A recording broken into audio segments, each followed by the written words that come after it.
for yourself.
See for yourself.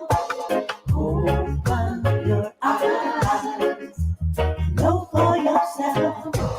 Open your eyes. See for yourself. Open your eyes. Know for yourself.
I don't hear nothing.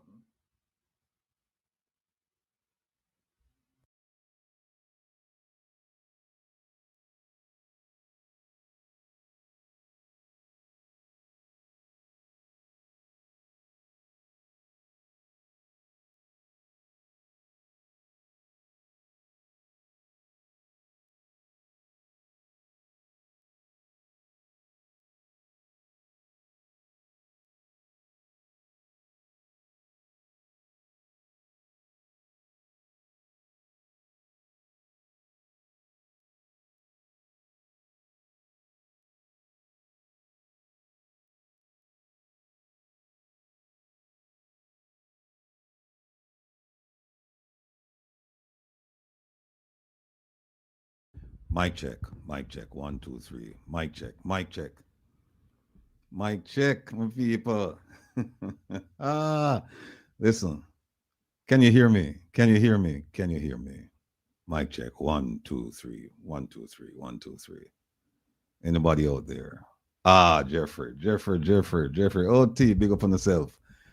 Listen, welcome to all of you, my brothers and sisters, to Reason with Rattigan, otherwise known as Rattigan University, because of our mission to inform, explain, and educate our people about holding government accountable.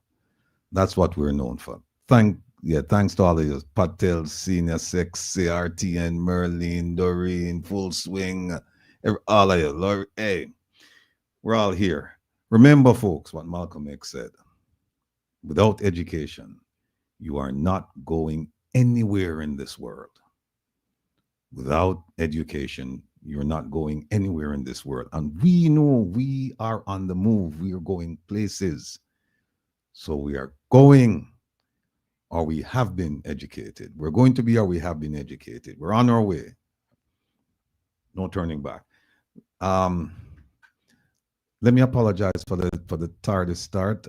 Kevin and I, we've been looking at some stuff, and producer Joan, we've been working. I'm telling you, folks, if there's one program that I've worked long and hard on, it's today's program.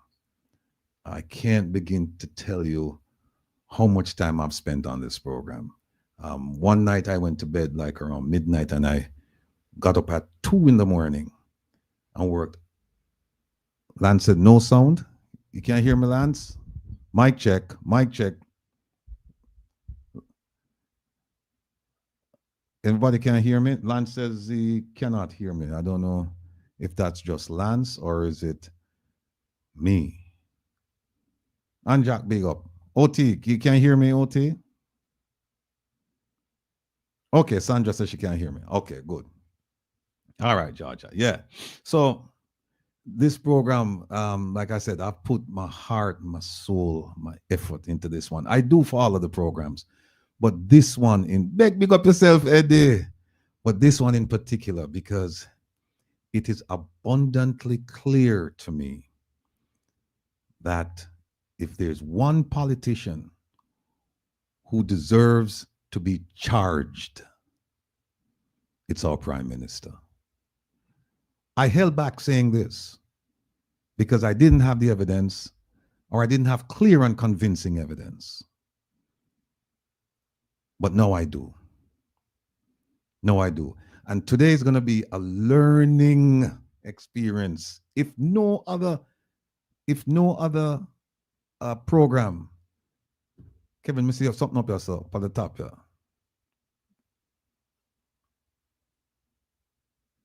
Yeah? Move.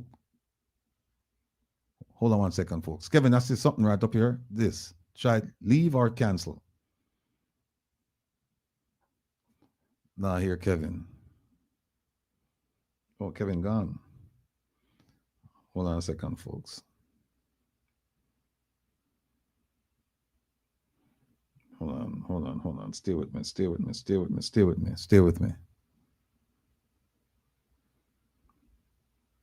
Look like Kevin conk out.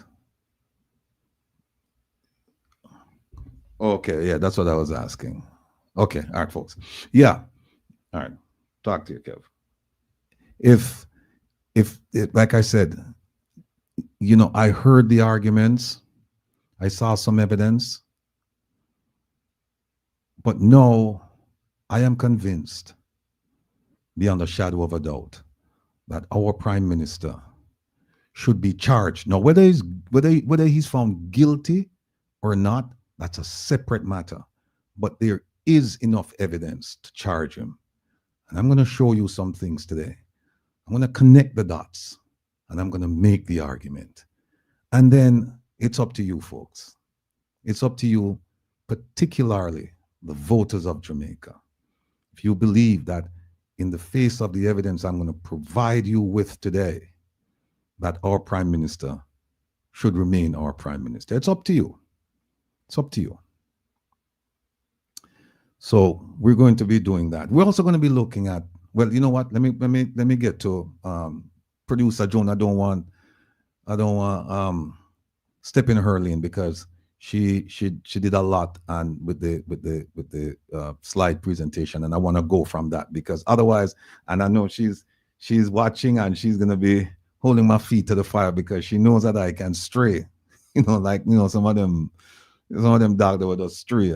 I will stray. And so she told me that, look, I am going to keep you in line today. So if you hear a phone ringing, folks, it means I'm straying because when I pick it up, it will be producer Jones saying, come back on track. So Michael, I call you and you never answer. I don't know. Folks, we have Michael Abrams in the audience, and he's a gentleman who wrote, he's been writing articles about politics and politicians. He's a gynecologist by training, but he's also a social/political commentator. He wrote an outstanding, well, all of his articles that I've read so far, they're outstanding. But there's one he did recently on the safety of the school buses. And I'm hoping that he's able to join us for a few so we can talk about that. But Michael, I will be calling you. Please stand by, sir. All right, let me just quickly run through this here because we have Jeffrey Tavares waiting to join us. And I think Headboy, Jeffrey, if you can reach out to Headboy as well, please, and just let him know. All right, thanks. All right, tonight, Relax with the Rebel. Tonight, yes, Mega, that's the same. No, Abrams. Hold on. I get a call from South Africa. Hold on.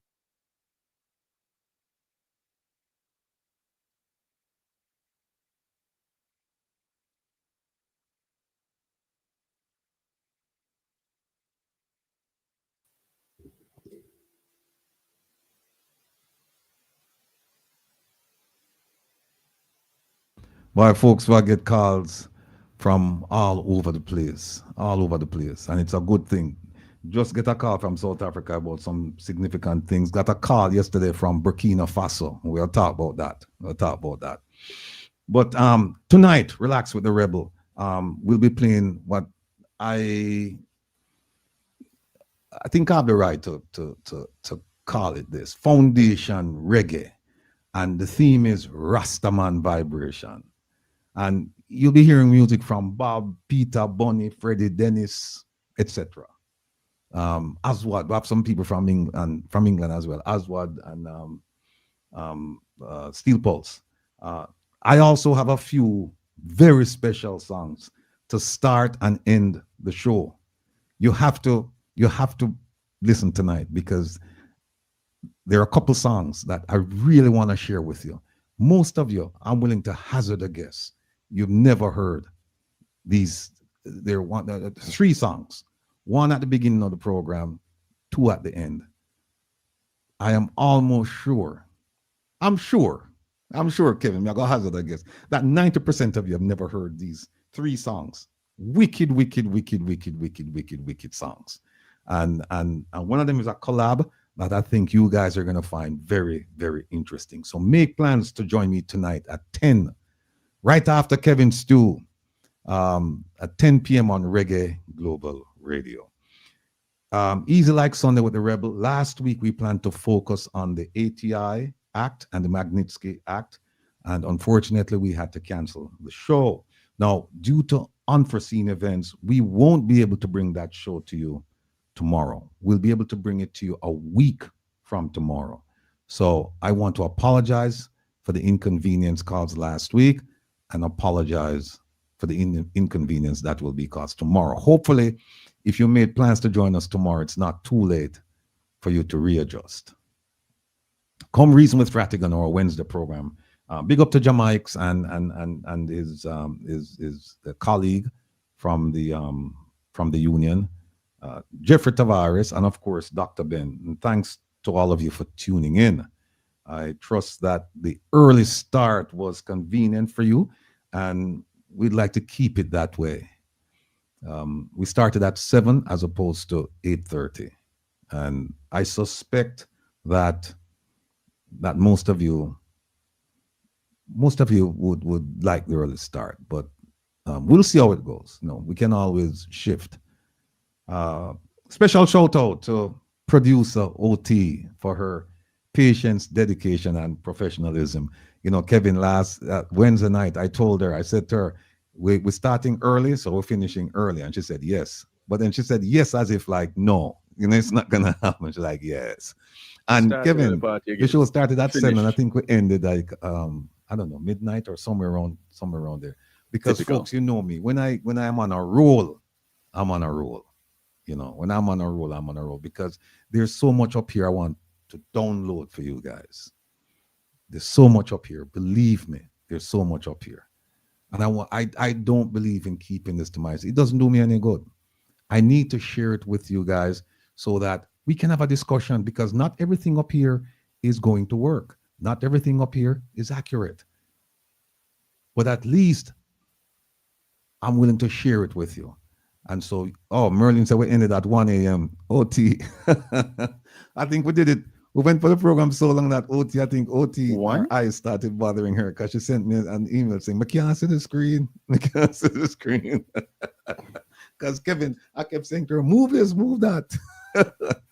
so no, people, I apologize. OT, I apologize. Next Wednesday, I'll try.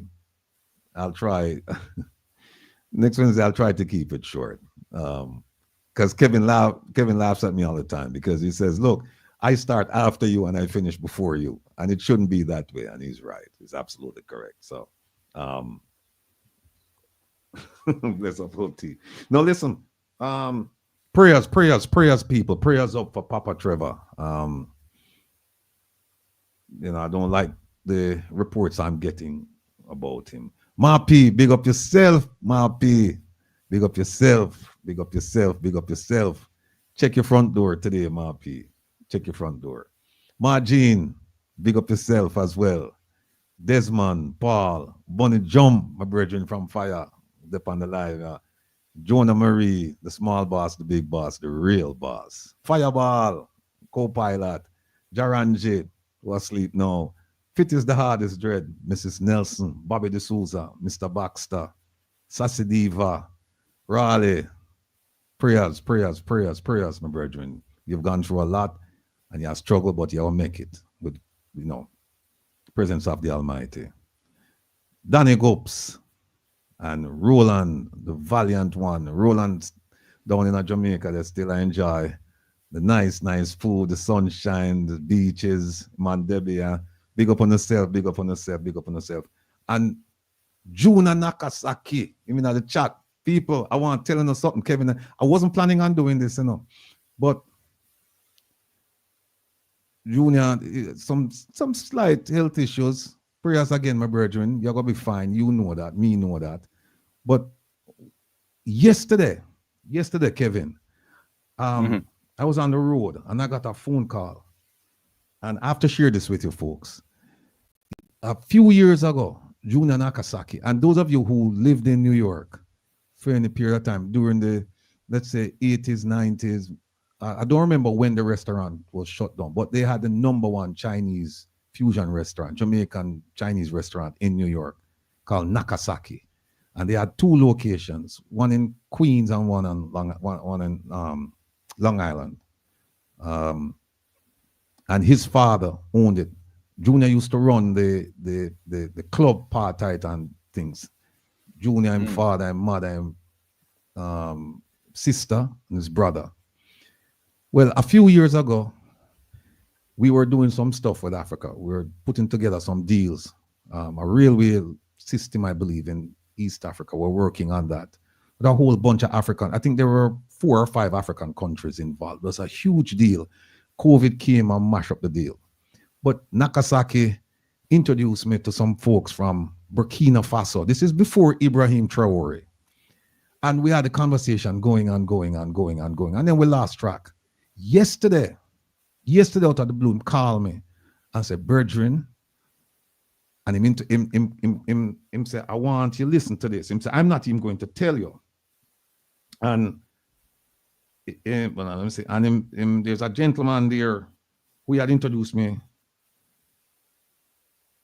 a long time ago, Sadiko.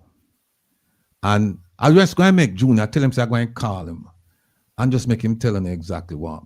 We're not going to know what for details, but don't call him right now. Junior, I'm going to call you. So if you listen, answer the phone. Let me see if I get to me. Yo. Yes, sir. You can't hear me? Yes, sir, I can.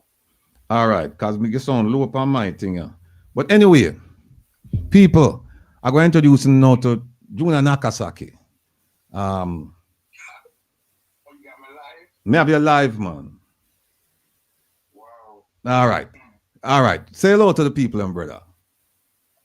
Greetings, Radio Land. A pleasure to join you all, and thanks for supporting Will and his endeavors. Thank you so much. Give the people just a quick overview of who you are, your family, and your family.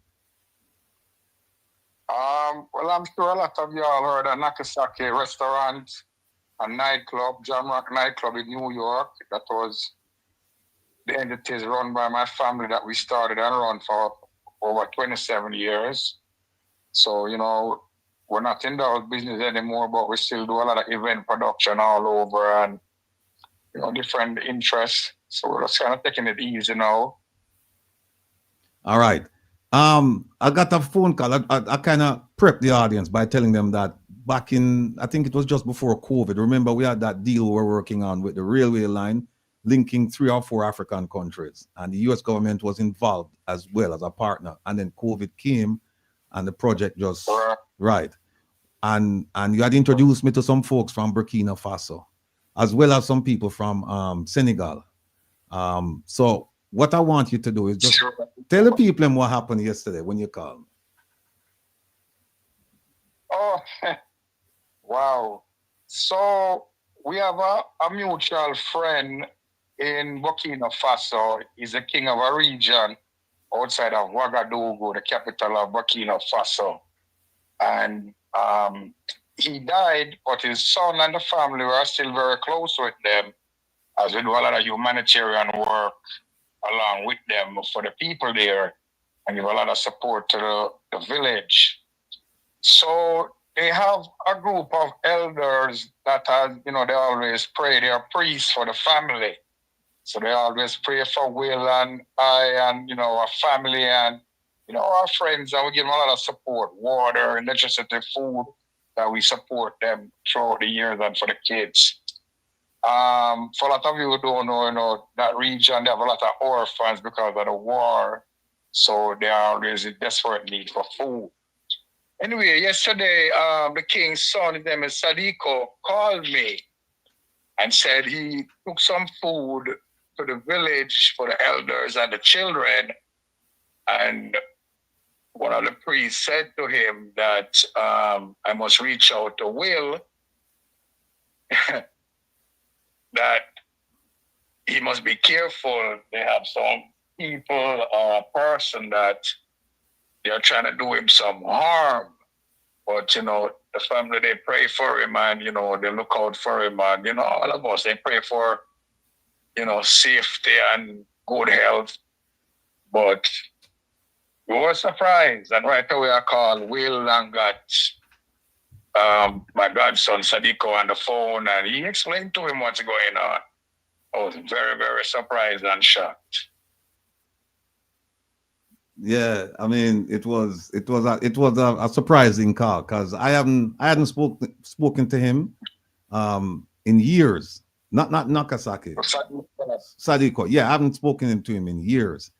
And so he just called out of the blue and said, listen, they had some ceremony going on in the village and the elders said, convey this message to Will. I don't even know that they even remember me because this was like 4 or 5 years ago. But it's just interesting, and we. Them know you're good, man. Them know you're good, man, because they listen to your program. And remember, I told you they were reaching out and wanted your assistance at, right when Traore came in power and all that, and the whole transition going on. And I said, listen, Will, we have an opportunity to help them, because we're doing the humanitarian work in the village and helping them. And so they know about you. There are certain officials there that know about your work and what you're doing and fighting corruption, man. You're very popular within the administration. Trust me, they know who you are. No, I remember that a couple of people had asked if I'd be willing to come to Burkina Faso and help out with the transition. Yeah, I remember. But this was so long ago, brethren. That it was so long ago that it was completely forgot. But man, you're straight, man. You're straight. You're too busy. But Jamaica is the priority in your first love, brethren, but hey. But anyway, we always ask them, pray for your protection because they believe in what you're doing. Before you even get on the radio, this is what we had dreamt of doing from 2017, 2018. Sure. To this movement. And it's a lot for you, with what's going on in your life. Right. It's a lot that you take on behalf of the people. So proud of you. All right, my brother. I'm proud of you.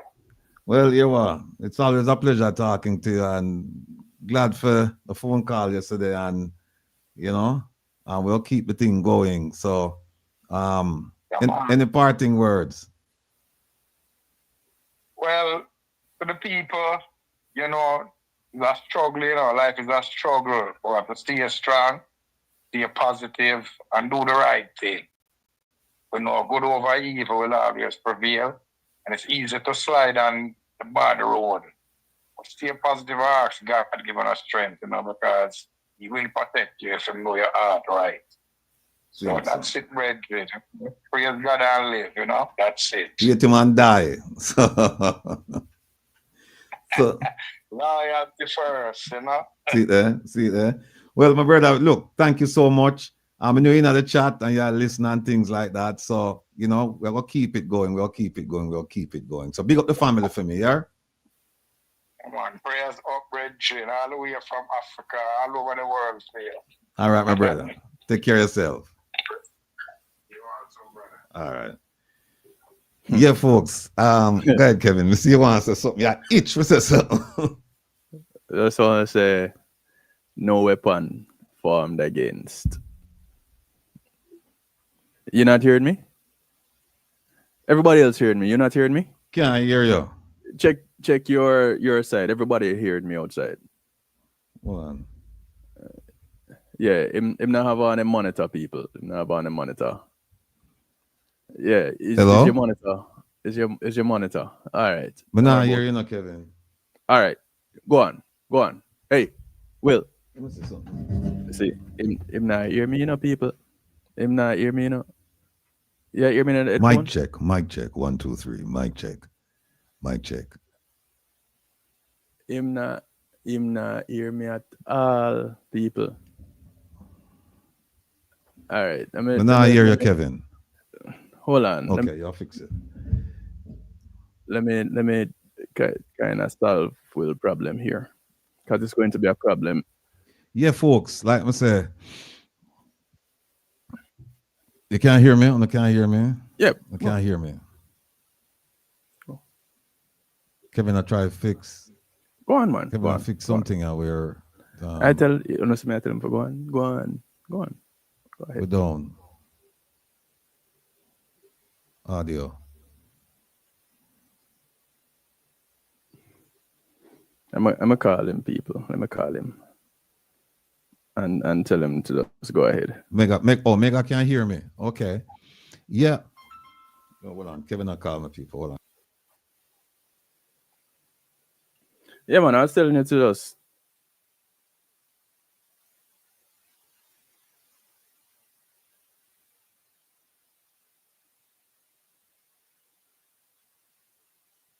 Yes, people. Yeah, it came as a shock to me. Like I said, way back several years ago, this CM brethren, Junior Nakasaki, introduced me to a ton of people on the continent. And I'm talking about influential people. And we were working on several projects, and COVID just came at that time and just kind of just sink the whole thing. And just never follow. But when the gentleman said to me yesterday that, yeah, we listen to you from Burkina Faso, and we have people from Nigeria, we have people from Ghana, from Senegal who come and say, yeah, man, we listen to your thing, and it turn up, not to mention Botswana, South Africa, Lesotho. We have people all over the place that listen. So, these are the things that cause me to do what I'm doing, because when you hear that, you can't help but just sometimes you feel tired and you want to sleep, and you just say, no, I have to put in 5 more minutes to finish up this thing. Like I said, the report that Craig Beresford is affidavit, 100, and I think it's 108 pages. I've read it twice this week. I went to bed, as I said, about around midnight, and I got up at 2 o'clock in the morning and work all the way through, because there was the first time I read it, I started getting a headache, because when I look at the financial wranglings of the Prime Minister, it was just hard to figure out, because it was taking me in different directions. Too much so I had to go back information. and read it, and I sat down with pen and paper and did what I had to do. And now I think I figured it out. And I'm going to share with you today my impressions of what actually took place. But before we go any further, let me just say, big up the production crew. Want to know how me attack? Want to know how me attack? Or you know how me attack? And of course, ladies and gentlemen, Producer Joan. I've said 3 times, because Producer Joan left me out an inch. Producer Joan left me out. My production crew left me out neither. Producer Joan, I say, the godsend, man. We have some nice people around me right now. The circle gets smaller, tighter, and we have some dedicated people who we can call them at 1 in the morning, and just say, listen, this idea got through my mind. I feel bad sometimes, because the person, Kevin, who get most of the late night calls, Producer Joan. And she have to go working in the morning. I'm call her. Not a Producer Joan and OT. Because I call OT and wake up OT turn fool. I'm call her sometimes. I'm just say, Mr. Ty said something in my head, I try to think about this thing and let me share the idea with you and tell me what you think, And then we say, all right, hold on a second, and then kind of get them bearings together and then them start talking to me. Both of them are families, and I feel bad. Especially for producer June. Especially. So OT put that I would say at 1:30 in the morning. Yep. But folks, you see, sometimes things just are percolating in my head. I just need a sounding board. Me need people me can just bounce the ideas off and get a feedback from them. And sometimes me impatient. Me can't wait till 8 o'clock in the morning or 9 o'clock in the morning. And like me said, me have 2 women when me know me can call at 2 in the morning. Me call Joan late. In fact, Kevin, the other night me I work, from 2 o'clock in the morning, right? And when me get to 5 o'clock, me say my phone jump off with a message. Guess how? Producer Joan send me a message in the morning. And she send me a message about the program.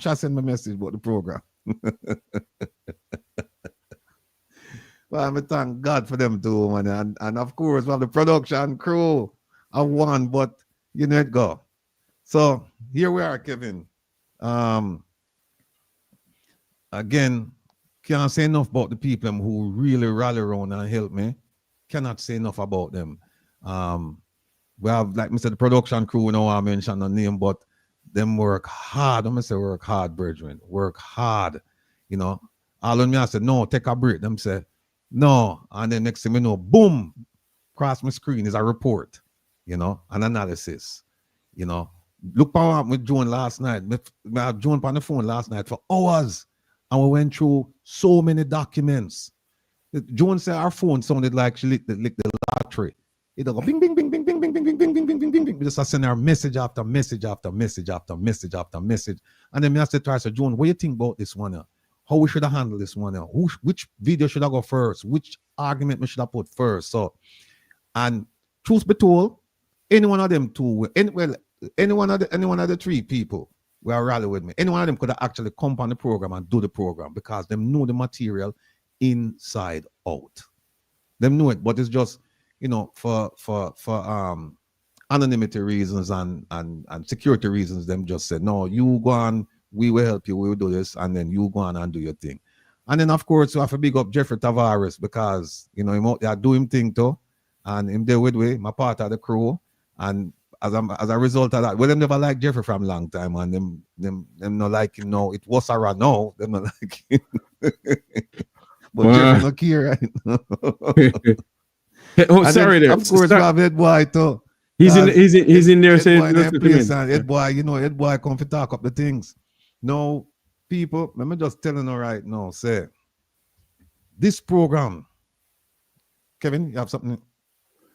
Can you hear me? I still not hear you, no. 1 second. Hold on. 1 second.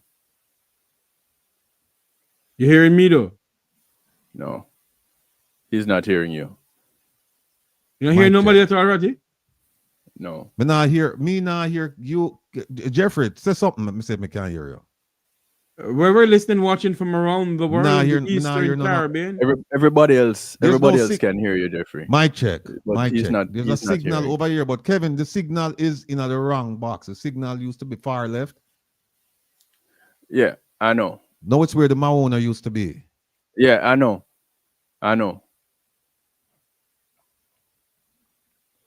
You not hearing. Go on. Reggae girl, big up yourself. Megawatt. What people are trying to say. Can't hear. Nobody can hear me. Anybody can hear me because I can't hear Kevin and you guys can't hear me, but I can't hear you. Well, continue talking.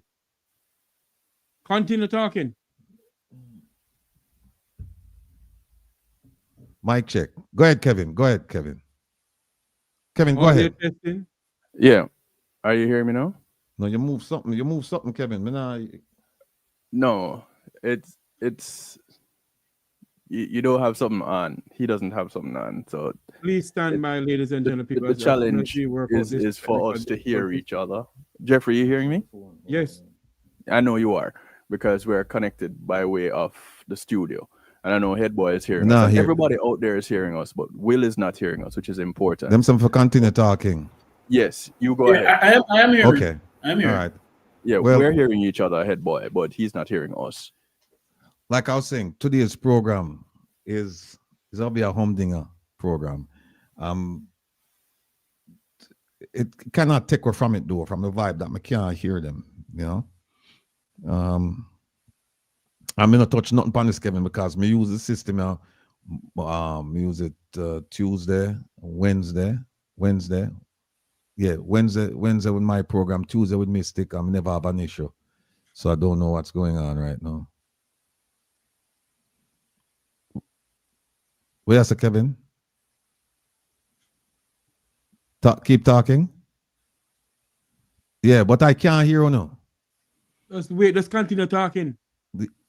Yeah, but we need the energy proper. We need the energy. We need the energy. Talking. Keep talking, you know. Yes. All right. So what happened is that this program of people, I know me I set it up, you know, me I set it up and me I set it up for success because we're going to talk about two people in Jamaican politics that deserve some spotlight, a lot of spotlight. We're talking about Minister Vaz and we're talking about Prime Minister Holness. There are other people involved as well. When we come to Minister Vaz, we'll talk about somebody else. And also, just want you to know that Head Boy and I were working on a certain politician. We are going to provide you, hopefully next week, because that file is still being refreshed.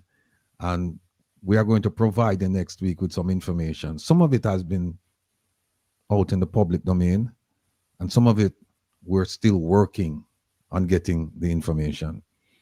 We have some information, but I want to make sure that it's airtight, that when we provide it to you, there is no question as to the accuracy and the authenticity of the story. So Head Boy, you know, we there so I work on the case there. Head Boy brought it to our attention and we pick it up and we run with it, and we're still running with it. We were hoping to bring it to you today, but there's no problem in bringing it to you today because we have a whole heap of time. So to bring that, and we're looking at next week. Very, very connected politician in the parliament, but we'll do that. And so when we looked over the past week, when we looked at what this prime minister has done,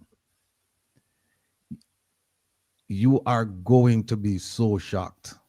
You're going to be shocked. And then also with Mr. Vaz, we're going to play some videos and then we'll let you be the judge, because you're going to hear how him actually contradict himself and how you hear he's contradicted by the prime minister. And then at the end of the day, the people are suffering no matter what them tell you. And one of the things that they've said and they continue to say, whenever you criticize them say you're bad mind. And you know what that means? It means they have no explanation. They have no comeback. Right. So whenever you hear, just substitute, when you hear bad mind, substitute for bad mind, the substitute, we don't have no argument. We can come back and provide an adequate response to what's been said. And so what we just do is just the bad mind. And if you notice, them use that phrase, them use it in a public because that's a phrase that's popular with the populace. But when them in for them circle, them don't use them words, you know. Me, the prime minister out in my long distance stoller, them don't use them thing in them house. And when them they around in them circles, them don't use them words there. Them use that because them want to reach out and pull the people. Them want them would like to say, well, he said it. I am one of you. I came from poverty. I know what it is to be poor. I know the streets. I know you. And when I hear the prime ministers, and we're going to play it today, when I hear that speech, the first time I heard it, immediately it reminded me of this movie, The Last King of Scotland. last king of Scotland. A speech was made by his name escaped, you know. Main Good character. Morning Vietnam. Him coming out whole heap of movies. A Whitaker name? Forrest Whitaker. Do you remember my name? A Whitaker, right? Yeah, I think a Whitaker. I can't remember. You know who I talk. And there's a segment in that movie. There's a section of that movie where him go up and him give a speech. And and this was decades ago. And the speech, it kind of Forrest Whitaker, him same one. And he played Idi Amin in the movie. And he made a speech. And the speech that he made, it kind of remind me of what the Prime Minister is saying now, that I am one of you. I am a common man. I know your pain. I know your suffering. Him no know it. But he must remember where him come from, you know. He must remember where him come from, because there will come a time when these people are going to abandon him, because they do not see him as one of them. He's not from the elite.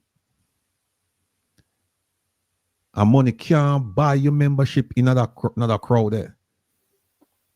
Because that crowd is based on family, and it's based on affiliation, school affiliation. And so at some point they're going to abandon him. From what I'm hearing, they want to abandon him right now. But because the election is right around the corner, it will be devastating for the party. So they can't do it right now. Always stay with the sound, Kevin. Can't hear me? Check your headphones. Are you Go hearing? ahead. Are you hearing now? No, still not here. Not hearing you. Not hearing you at all. Not hearing you at all. Oh, okay. Keep going then. Keep talking. Okay. Yes. All right. So let me see if this will play, Kevin. Let me put this on and see if it will play. It wasn't playing a while ago. Let me see. It's playing. Being a hero requires great sacrifice for others. For others, not just ourselves. All right. It's playing. What was that? You're not hearing it? No. I am hearing it. I know. Jeffrey's hearing it.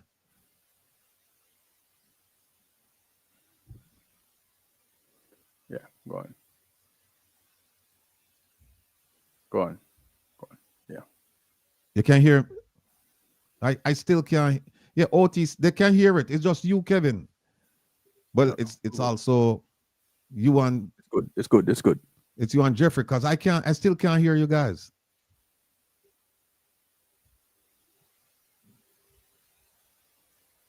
Yeah, I see the signal, but I can't hear you guys.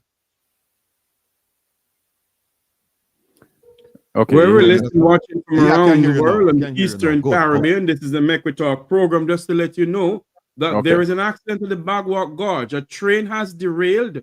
That's a train has derailed in the Bagwalk Gorge, and the road is impassable at the moment.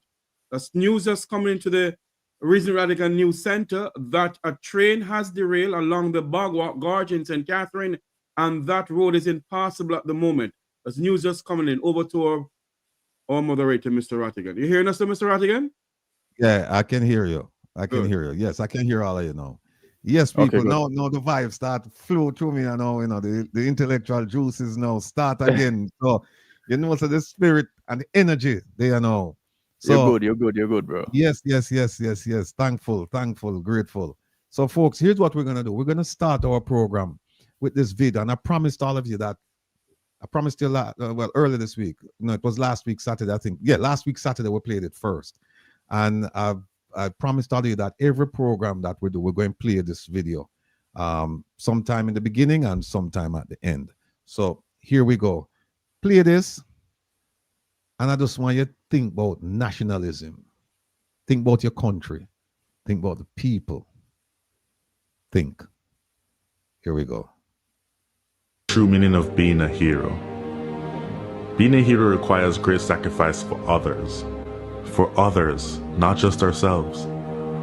We learned about the heroes of Jamaica's past and how much of themselves and their lives they had to give in building a nation we should be proud to call home.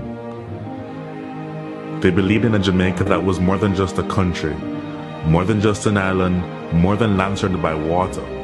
They believed in a dream of a free nation of people, a nation built on the foundation of their sacrifices, a nation of many people working as one, a nation that would continue to produce legends and nation builders that serve towards that vision. As children, we were also taught the national pledge, a solemn promise, an undertaking. I would like to believe Sir Hugh Sherlock, while writing this pledge, understood the vision and dreams of our heroes. It's clear being a hero is too much to ever ask any one citizen. Luckily, the pledge does not require heroics of any of us. It merely asks that we honor our heroes by striving to advance our nation and ultimately inspire the world, like they and many Jamaicans have done. It's important we remember those words. These words.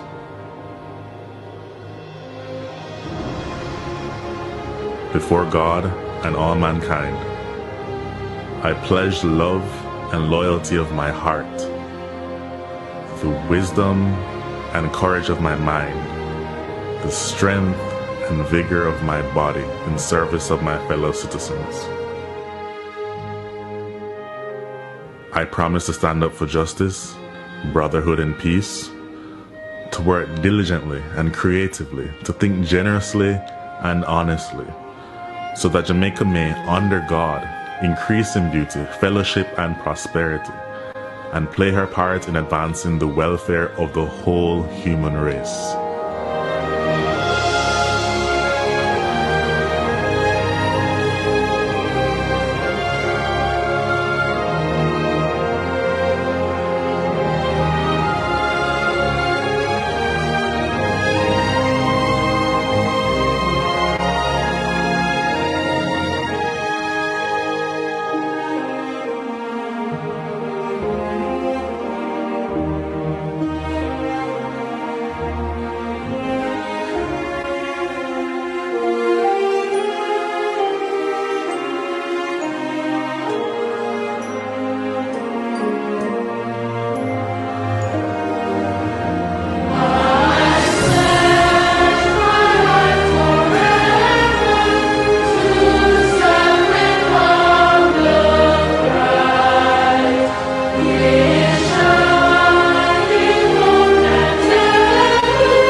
If you are like me, a Jamaican born and raised on this land, maybe you will remember saying those words, singing that song in a classroom or some general assembly.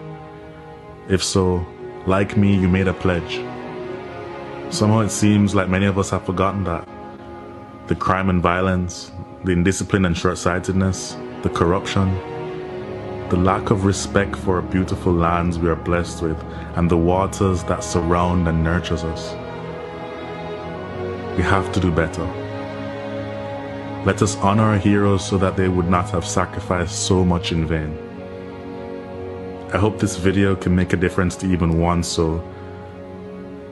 If so, it would all be worth it. If you feel the way I do, share it. May my voice become yours. Thanks for watching.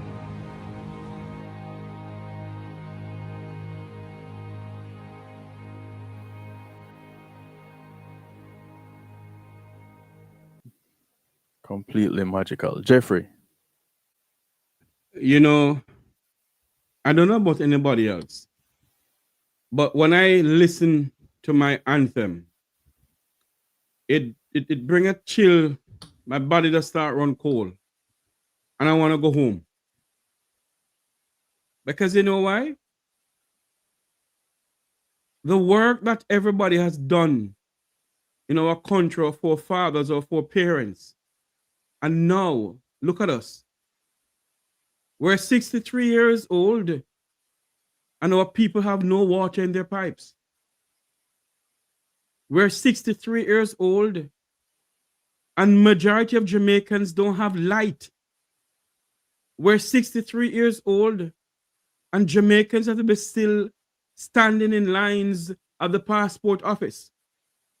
We're 63 years old, and Jamaicans have been laying on cardboard, sitting on chairs to get medical help. We're 63 years old, and this nation is fighting. This nation is bleeding from within. We're 63 years old. Can the two political parties in this country truly say they have served the people of this country at 63? Yet they spend millions and millions of dollars on independence celebration grand gala while our people suffer. Is this the birthday that they really want to celebrate for the Jamaican people? You see them in the National Stadium hosting the Jamaican flag. Our flag is black, green, and gold. When they hoist that flag in the National Stadium, it was black, green, and yellow. It begs to ask the question, why are we really allowing these people to continue the way they continue in this country with us? At 63 years old, what have we gained from these political parties in this country? Jamaica is bleeding from within. Many of you may say I'm talking nonsense. That's up to you. That's up to you. Our nation and our people, especially our people, when they go and lay in cardboard boxes and sit on benches and in wheelchairs trying to get medical care, are we truly an independent nation? Are we?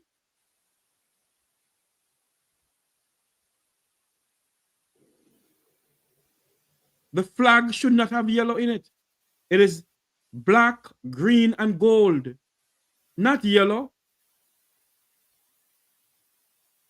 Not yellow, and we can go and check if I take Jeffrey's line. But of course, we leave everything up to those who are put there to govern us. Sometimes when I listen to my anthem, it brings tears to my eyes. Jamaica can be better. The change that we seek in this nation will not come from the political elite of this country. We, the people, must demand the change that we seek. We, the people, must, in 2025, send a clear message that we need change. We need change in this country.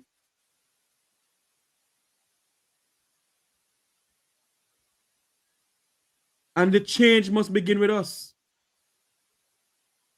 If those who are put there to govern this country can't even see that there is something wrong with our national symbol, the flag from when I was growing up have always been black, green, and gold, not black, green, and yellow.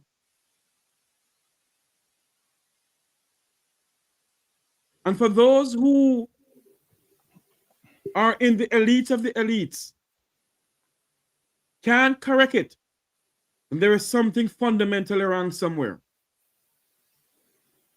And so as we come on here this evening, and that song just played, let us reflect on this nation of ours. We can make a difference. We can make the change that we so seek. Kevin, over to you.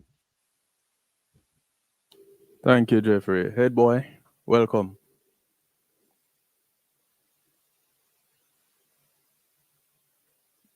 Thank you for having me. Greetings, Ratigan. Greetings, Jeffrey. Greetings, Brother Kevin. And greetings to all your listeners. What I will say, every time I listen the national pledge, it brings to you a sense of patriotism. As somebody who loves Jamaica and love the people of Jamaica and is concerned about what is happening in Jamaica. All I will say is that today, prepare as a popular JLP politician will say, watch the ride, because today the gloves are off and we will be speaking truth to power with no fear in mind and with no favor.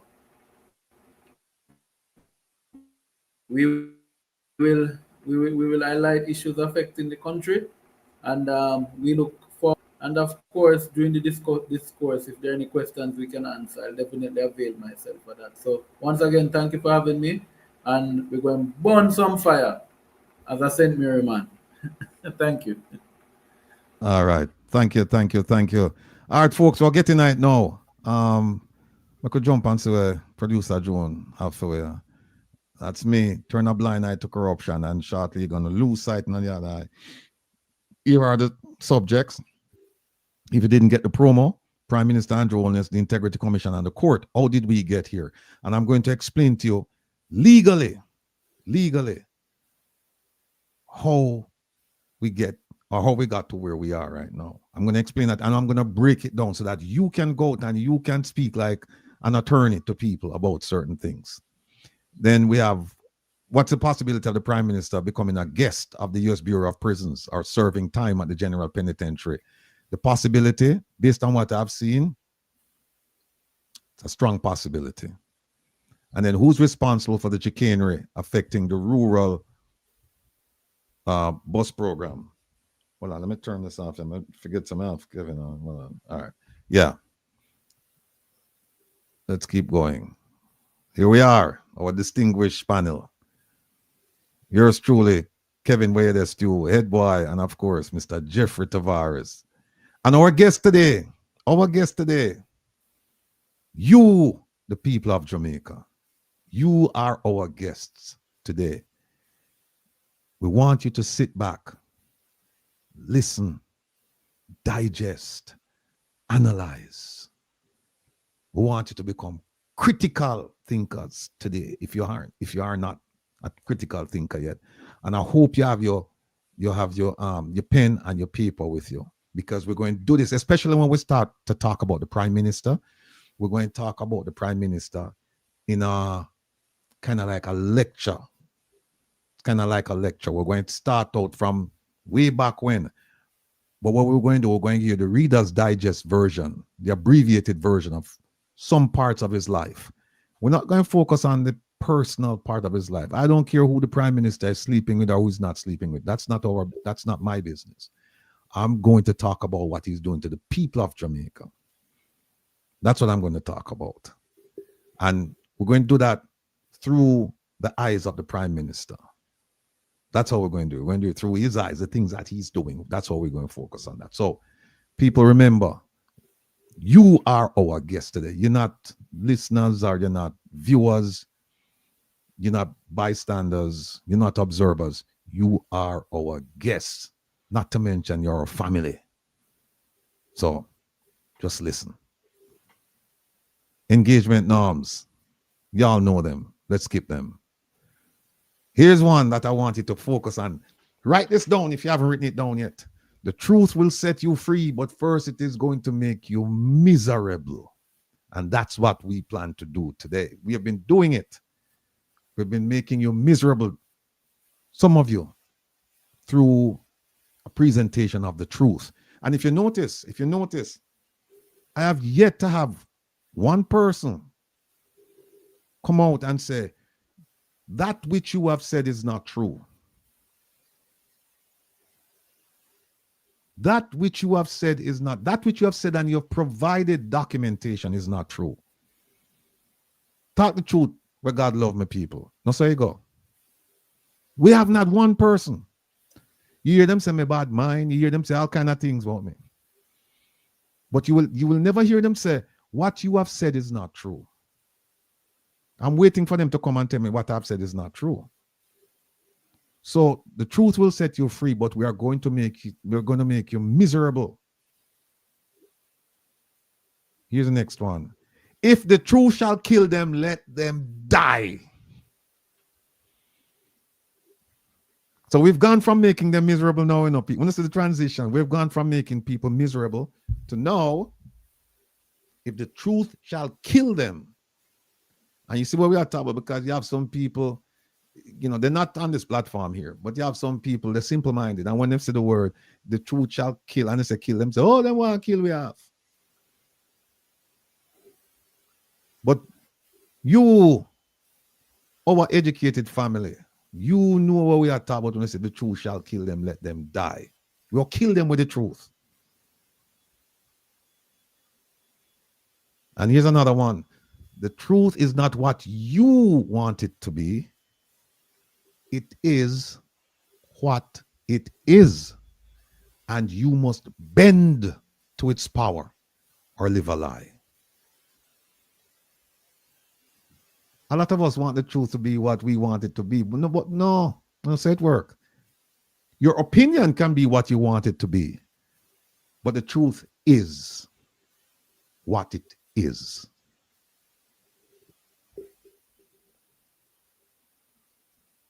And here is something that I take all of them seriously, but this one I take very, very seriously. Never, ever worry about who will be offended if you speak the truth.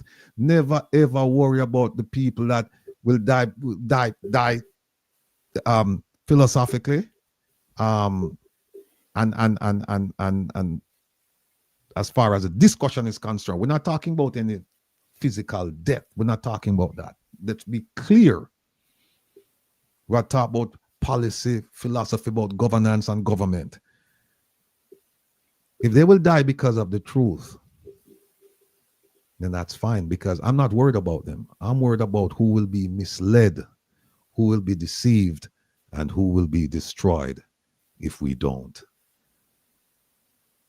You know, we could have easily called this program Truth Corner. Could I easily call it that? Because that is what we do around here.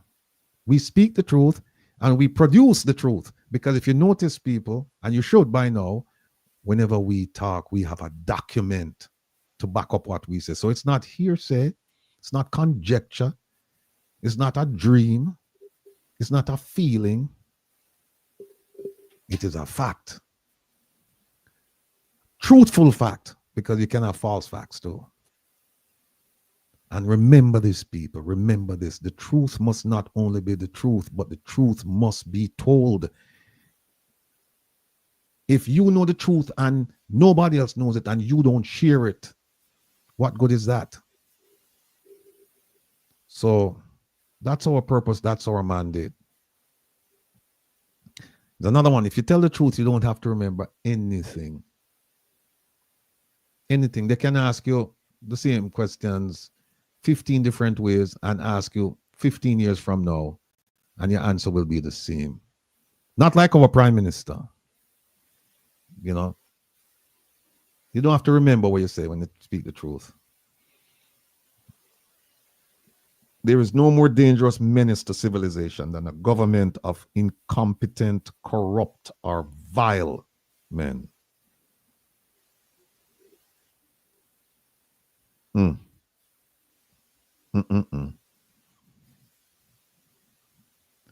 Remember this, people. Remember this. Our guests, our family members. Remember this. Kevin, gone with my thing. Sita?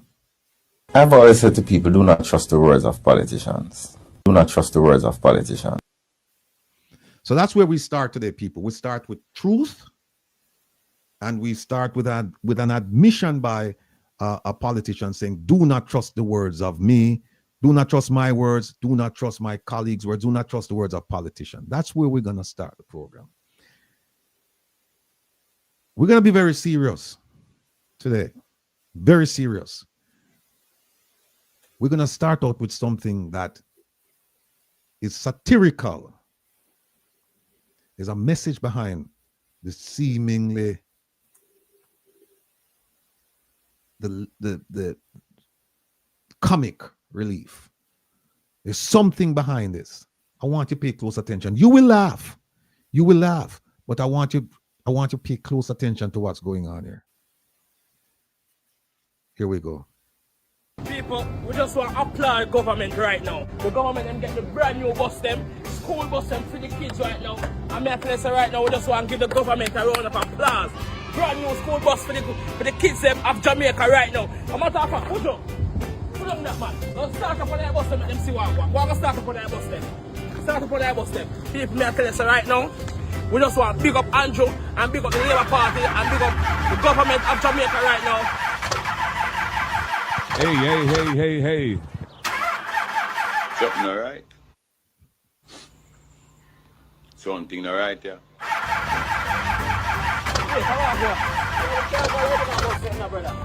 Nah, starting up. Can't bother with this in the car, nah, starting up, bro. Blood clot.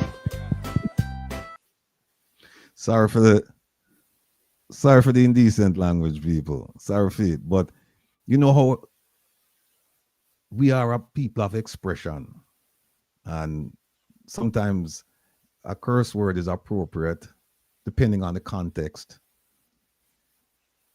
and depending on the circle. But you see what happened right there? So we have another one we want to play for you. This one here, if we have children in the room, kindly excuse them. Kindly move them out of the room, because this one you're going to hear some real Jamaican bad words. Again, look at the context. When you look at the context. Here we go.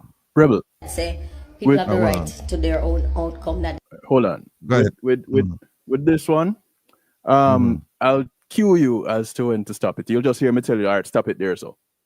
Okay.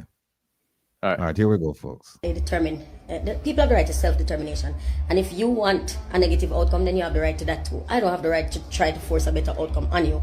So I'm learning to stop doing that. It's very hard, because instinctively I want the best for all of us, individually and collectively, especially collectively. But if we don't all want that, I don't have the right to force my standards on you. So I'm trying to stop doing that.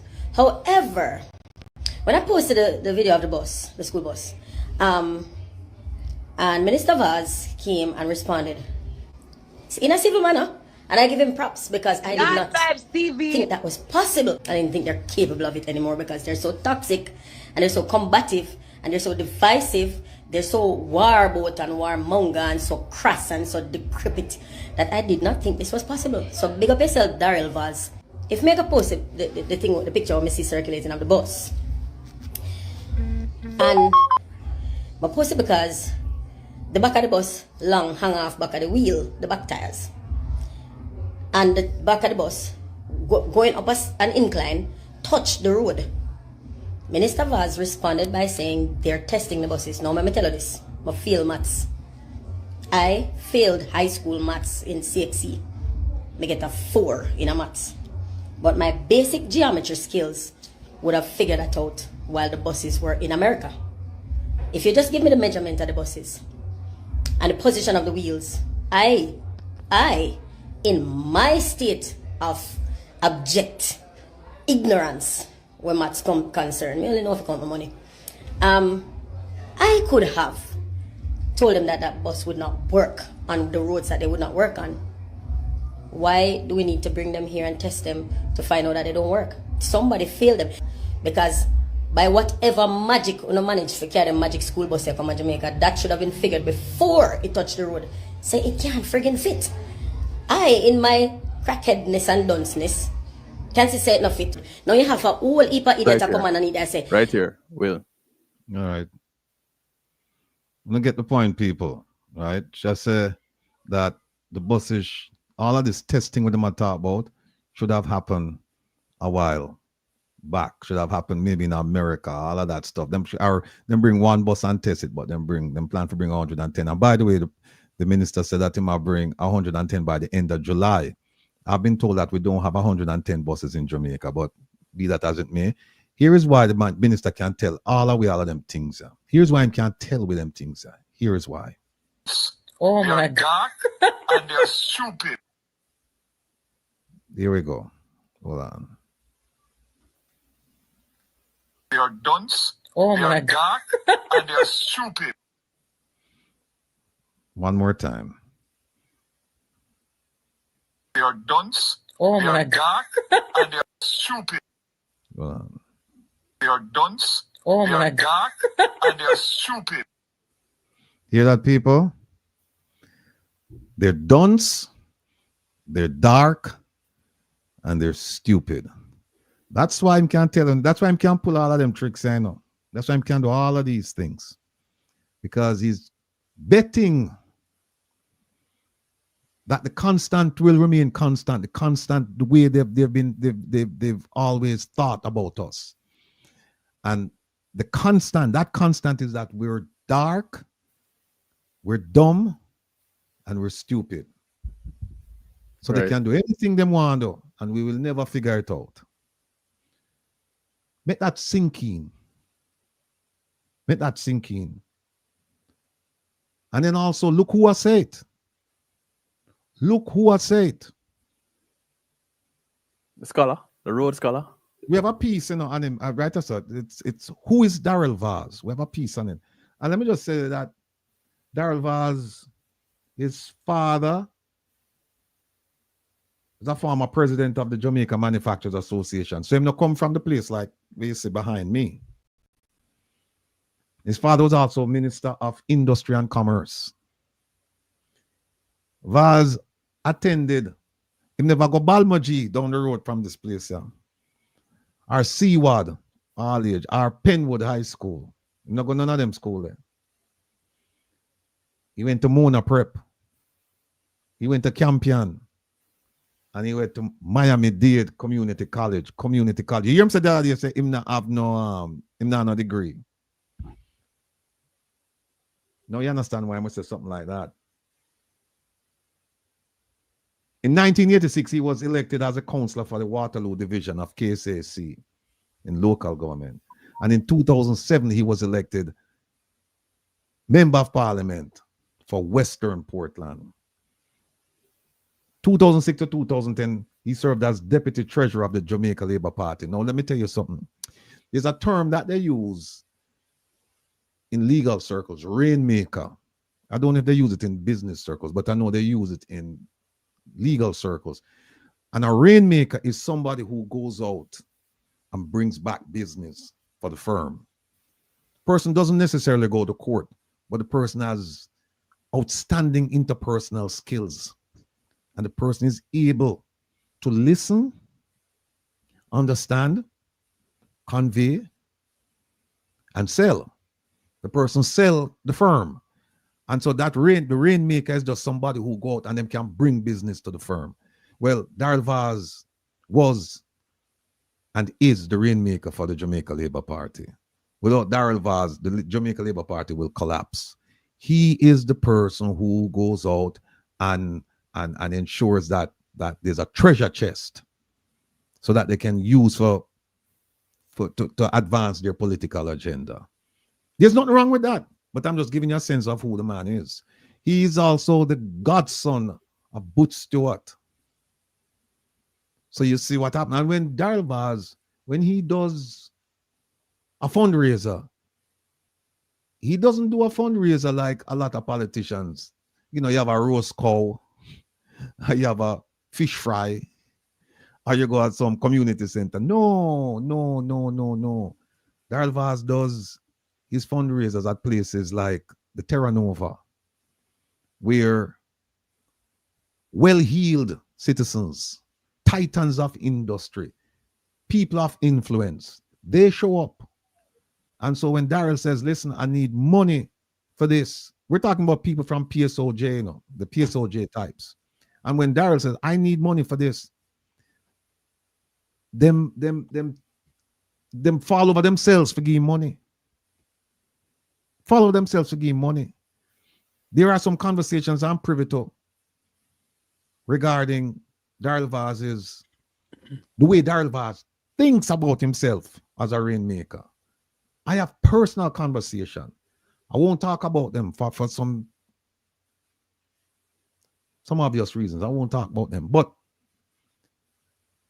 he is the person who will bring in the money for them. And many have said that this bus thing here is another chance to bring in money because it's not adding up, right? Now, in 2009, Mr. Vaz was appointed as the Minister of Information and Telecommunications. And he served there from about March 2009.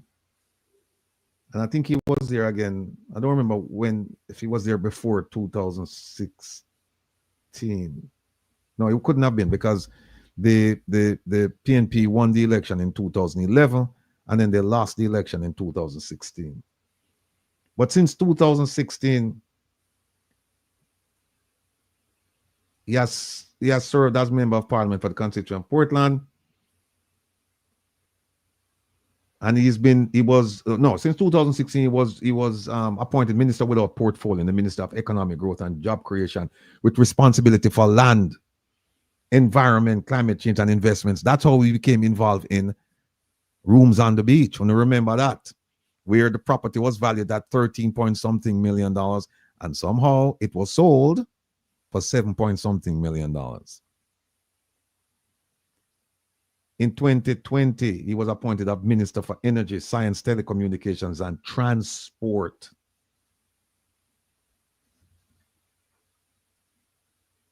Here is one thing that you're going to find interesting. Minister Vaz was the founding president of the Jamaica Used Car Dealers Association.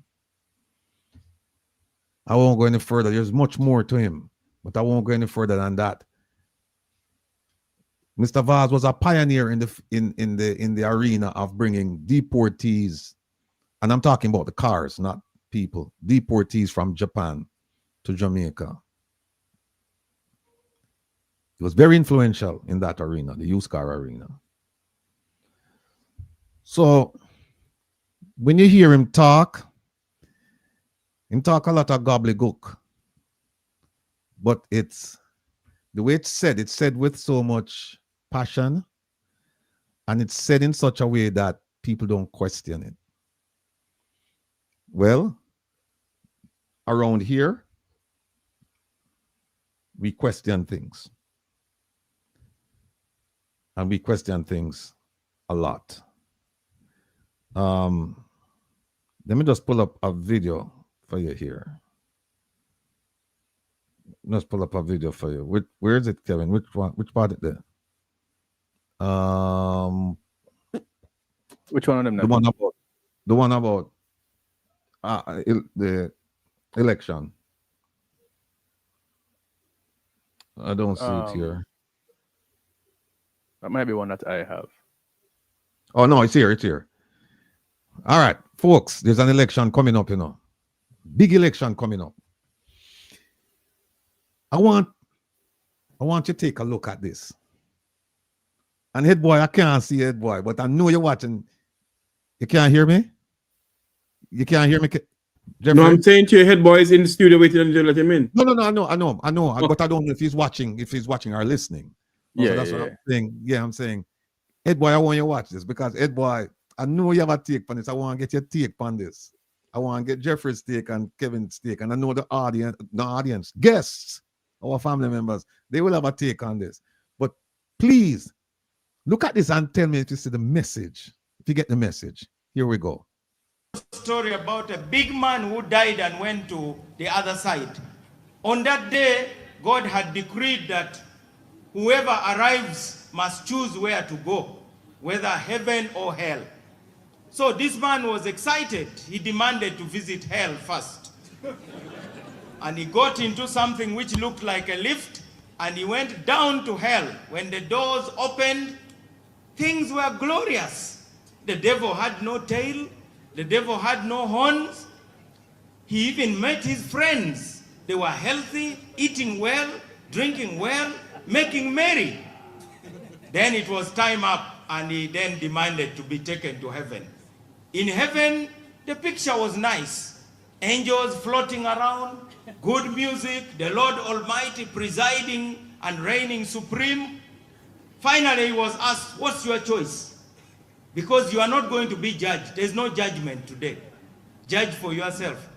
He thought, you know, these bishops have been telling lies and spoiling the name of the devil. The devil is a very fine man. He looks after his people. Now all these imams in the mosque making noise, saying Satan, Satan. This man is not bad at all. And in any case, heaven seems to be overrated. As a matter of fact, it's a bit boring. That was the debate in his head. So when the angel asked him to choose, he said, I have chosen that I'll go to hell, now that I've seen it with my own eyes. And the angel said, get into the lift. He got into the lift, and it took him down, but when the doors opened, things had changed. The place looked like a desert. His friends were wearing dirty clothes. They were eating from the garbage pit, and the devil was now complete in his devilish regalia. The tail was out, the horns were out, and he was carrying a whip. So he tiptoed towards the devil and said, excuse me, sir, you remember me, don't you? I was here the other day. You surely remember me. And Lucifer said, go to hell, I don't remember you. What do you have to say anyway? He said, you know, the other day things were very nice here. Things have been changed for the worse today. What's happening? The devil said, I'm sorry, my friend. The day you came, we were campaigning. So, now, therefore, we need to tell our people to know that there's life after campaigns. Okay. Thank you very much. Head boy, give me a take on that, sir. Please. He's not in studio, right? When there. Oh, see, man. Okay. Head boy, talk to me.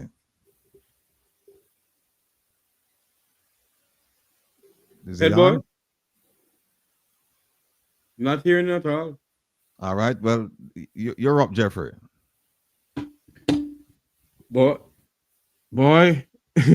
listen to that man. You know, he's trying to tell people, hey, regardless of what, after every campaign, the two political parties and the leaders are together drinking some champagne and talking up the things and, you know, living a life better than how we're living our lives. So it's best that we don't fight over them. All right, that's your take. All right, yeah. Talk to me, Kevin. Where you get from that? Okay, there's no wrong or right answer. No, there's no wrong or right answer. It's always glitz and glamour in the campaign. Everything look pretty, shiny and new, dazzling and exciting. Just waiting for you to come and inviting for you to just come and partake of it. And then you wait 9 years to see what was being flashed before your eyes. That's it. All right. Put on headwater for me there. Put on headwater for me there. Head boy, talk it talk. Let me put him up. Oh, I'm gone again? I'm gone again. I don't see him. I'm gone again. Well, head boy must be having connection problems. Right. Here's what I could find out from you, please. Here's what I see if you can find out if head boy having connection problems. Here's what I got from it. What I got from it is this. Elections should be held every year. I know it's not possible, but it's just a thought. You know why? As them call it, a modest proposal, right? Here's why. Because it's only around election time that people start to get service. Some of us start to get service. It's only around election time you see them start to them build houses. It's only around election time you hear to them fix roads. It's only around election time you hear to them give you water. It's only around election time you hear to them give you a school bus. It's only around election time you hear to them go do this and them do that for you. You hear the man say, there's life after election.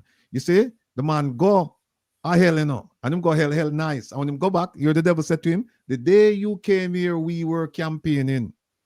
The campaign over. That's it. Campaign over. So now, welcome to misery. People, let this be a message and a warning to you. That there is life after campaign. And the idea that they're going to promise you things now, on the eve of election, be very, very careful, because you've seen this movie before. You've seen this movie before. Don't go to hell and let them show you all of the fancy things, all of this stuff, and then you just walk away and choose hell. Don't do it, because the day that you went there, they were campaigning. They were campaigning. Take a look at this, people. Go ahead, Kevin. But we have seen that. The last big campaign was how many years ago? What, 2020? The last big one. Yeah, well, that was COVID. Nobody came out for that. Yeah. But see, remember now, from 2016, they made promises that they still haven't fulfilled. And now that them was the last big campaign. Yeah, and now them come with something called achievement. And them say, yes, we have a list of achievements that we're going to regale you with. We're going to show you all of this stuff, and we're going to entertain you with all of it. People, remember. It's like, I heard a story one time that this man had dated this woman, and him most flowers, most dinners, most romance and everything. And after him get the woman and everything like that, him start treat the woman away. And the lady said to him, why you're different. You're not the same person. And he said, the person you met was my representative. No, you've met me. That is it. The person you met was my representative. No, you are dealing with the real me, right? So that is what happened, people. When it's election time, you meet the representatives. And after the election, then you meet the real devil, the real demons. That's where you meet them. I want to show you a lie that we could always, we played last week, but we're doing it in a different style. As I'm saying, a different style today. Here it is. We don't have to use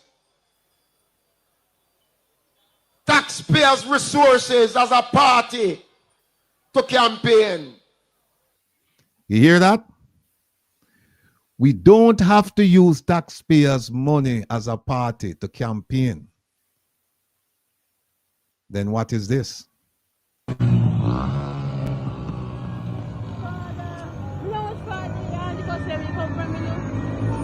can't hear this one. I want to hear this.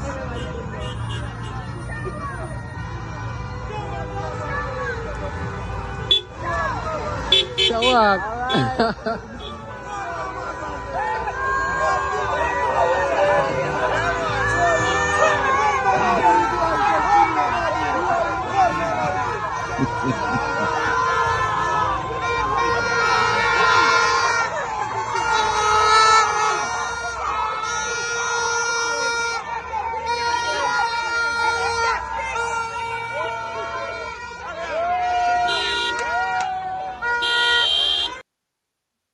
We don't have to.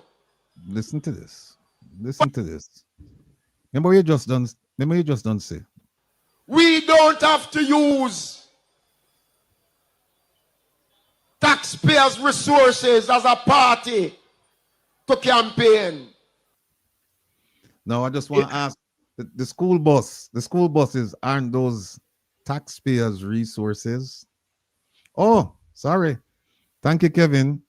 Watch out. You need to play back what him say a while ago. We don't have to. Need to play it back. Listen to this. We don't have to use taxpayers' resources as a party to campaign. Then what is this?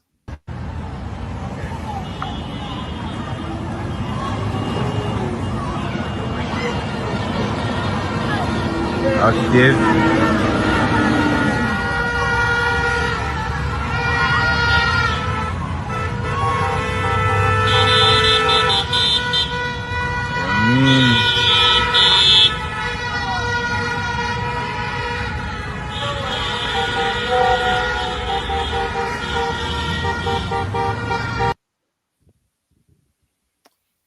You know, Mr. Rattigan, the man said, we don't have to. But we will. Says we won't. Are not.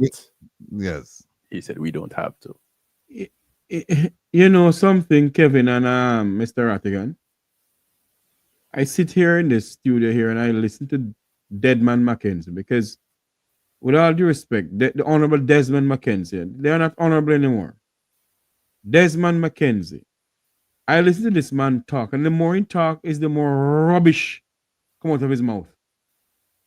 Is it that these people don't see what is going on? Or they put a blind eye to it, or they don't care, they come and chat in the nonsense, in the nonsense?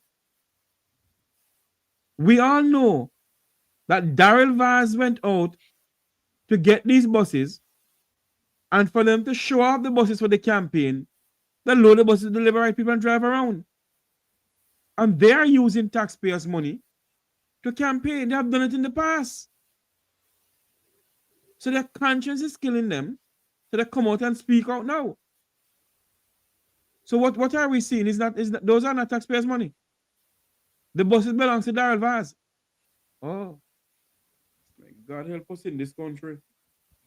Kevin, anything else before I move on? The video spoke for itself, you know. Okay. It really did. All right. Move things for me, Kevin. Now go to this. No. Move the this for me. Oh, you move it. Oh no, this. Oh, okay. All right. Sorry, Mr. Rattigan. Kevin and Mr. Rattigan, head boy sent a private chat that he's having some mic issues. He's trying to sort it out. Okay. Yeah. All right. Make a play this video. 100 safe, secure, and fit-for-purpose buses have been purchased as part of the planned rollout. It's actually 110. 100 will go into the system and 10 will be held back for contingency in order to make sure that we have buses to replace existing buses for whatever reason. 26 buses are in Jamaica. 14 additional buses arrived on Saturday of last week. 4 more are en route to Jamaica. And 18 more will be delivered on July 14th. And 28 each will be delivered on the 22nd of July and the 30th and the 29th of July.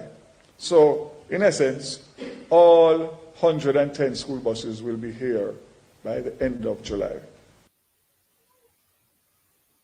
Okay. We don't know if that. We don't know if that's true because we don't believe that there's 110. We don't believe that there are 110 buses in Jamaica as yet. But let's move him and then move on to this one here. One thing is saying that the buses have been decommissioned and are not fit and proper for the United States transport system. Bus transport system, rubbish. They have on the 25 inspection tags. And the reason why these buses come about is because there is a huge subsidy provided by the U.S. government of approximately $5 billion over the last few years to encourage the operators and manufacturers of these buses to change them out quicker rather than later and keep the fleet newer rather than older. Okay. So these buses have in a Cummins diesel engine that have a lifeline of 500,000 miles. That's a lot. And the fact of the matter is that the highest mileage on any of these buses, which average at 10 years old, is 160 or 170,000 miles. These buses will do 15,000 to 20,000 miles a year. So if you multiply that or divide that, we will have 10 years or 10 to 15 more years of life on the oldest bus, on the highest mileage bus. Okay. Folks, pay careful attention. Remember what he said.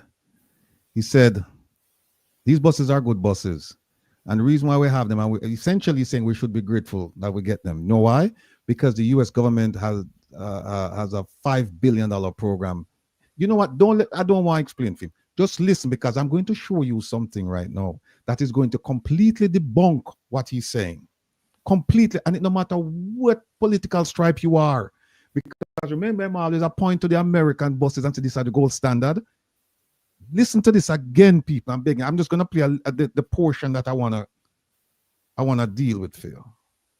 It is saying that the buses have been decommissioned and are not fit and proper for the United States transport system. Bus transport system, rubbish. They have on the 25 inspection tags.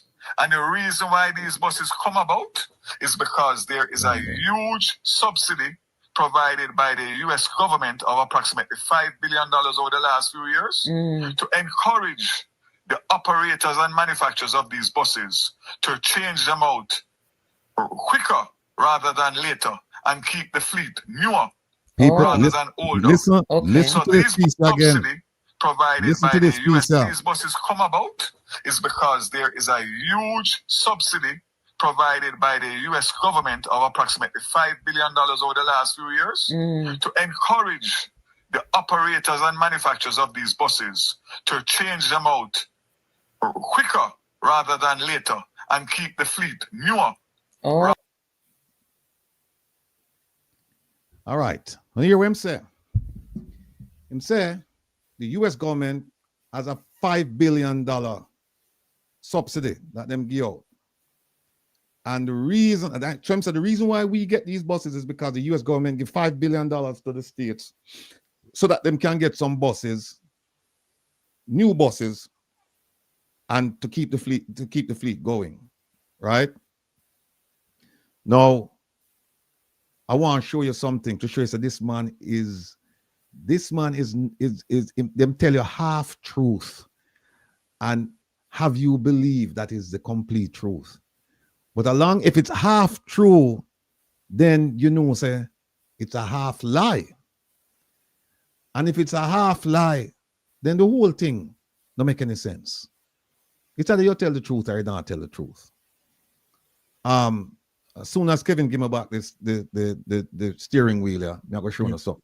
Sorry, head boy say he's back and the mic is working now. Okay, hold on. Who am there? Oh, see now. All right. Head boy.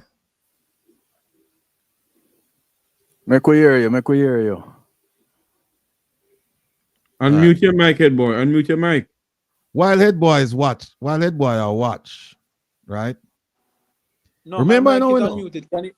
Can you hear me now? Okay, you're good now. Yes, we can hear you now. Yeah. Hey, I'm using my phone, which is not something I normally do. Because my device for some reason is just kicked me out. I can't access StreamYard with my mic, so I don't know what happened. And no matter what I do, go to settings anyway. So I'm gonna just operate here from the phone. All right. Okay. Before you say anything, let me just clear up this pointer. The minister said that the reason why we got these buses is because the U.S. government gave a $5 billion subsidies to the states so that they could just move their fleet. And that's how we were fortunate. Essentially, that's what he's saying. We're fortunate, and that his timing is great. People, I want you to take a look at this. This is not coming from Rattigan. This is not coming from Headboy, Kevin Stew, Jeffrey Tavares, or any of you. This is coming from the U.S. government. Here it is. See that? The clean school bus program, right? I'm going to show you the $5 billion we I'm talking about. Hold on.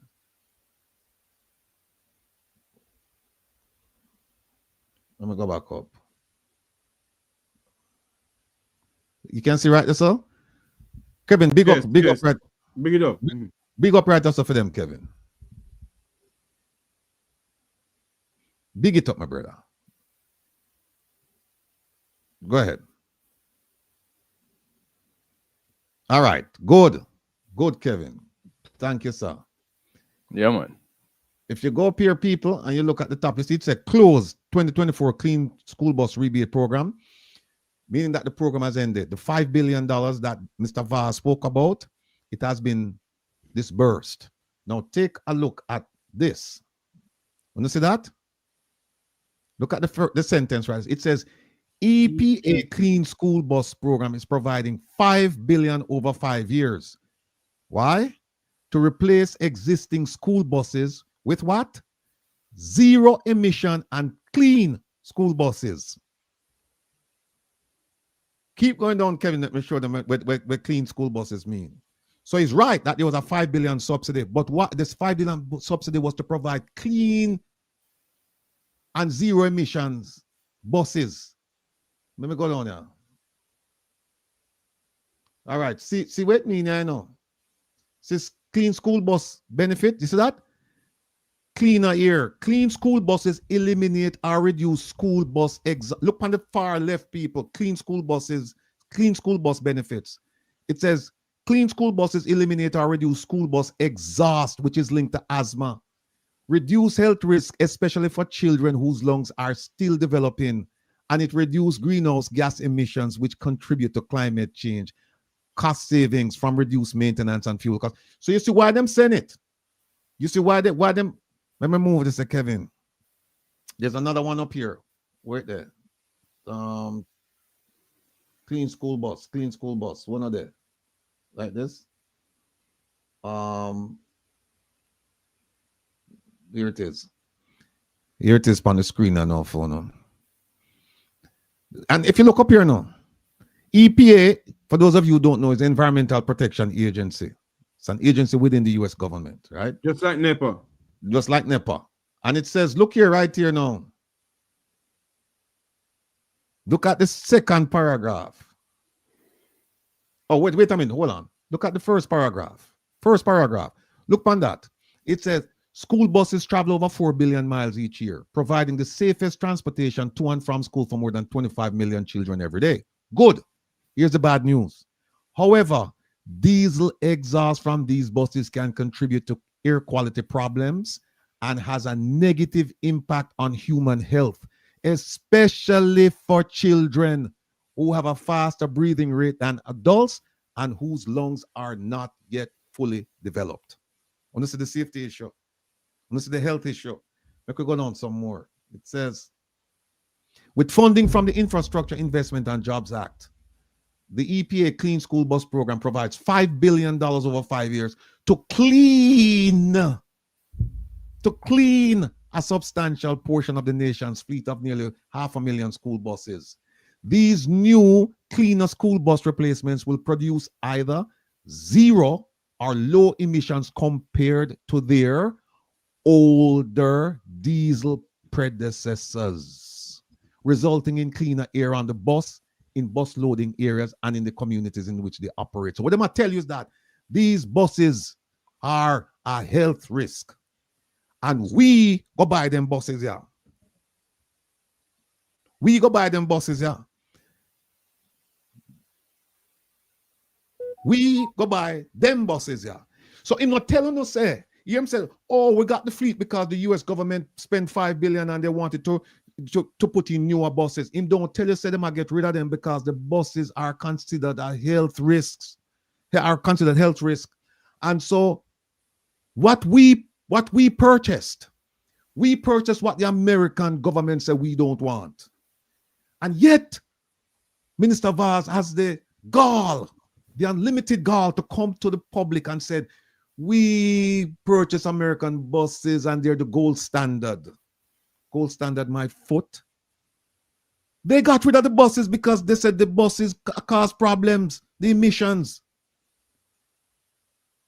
And by the way, hold on there. Finish up the, well, let me show them something, Kevin. Hold on. If I may, Mr. Rattigan, as you look for that. Go ahead. It seems as if Daryl Vaz don't remember the things that he speaks about to the people of this country, you know.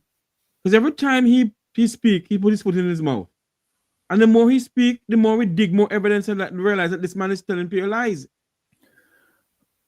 Jeffrey, you're failing to remember that whereas we are privileged enough to keep past things that were said at the forefront of our minds, we're dealing with a society that is used to 9-day wonders.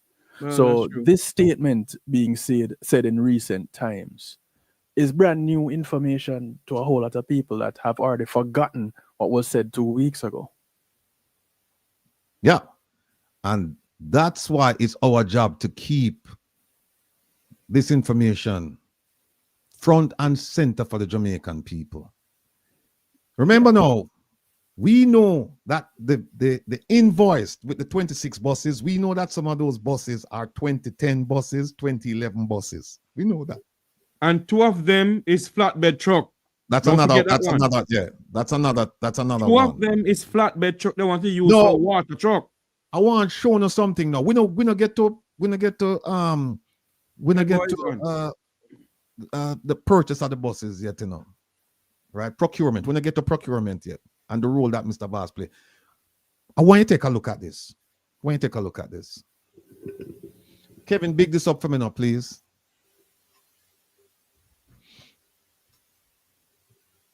Thank you, my brother. People, look at this. Wait there. We run past it. All right, hold on.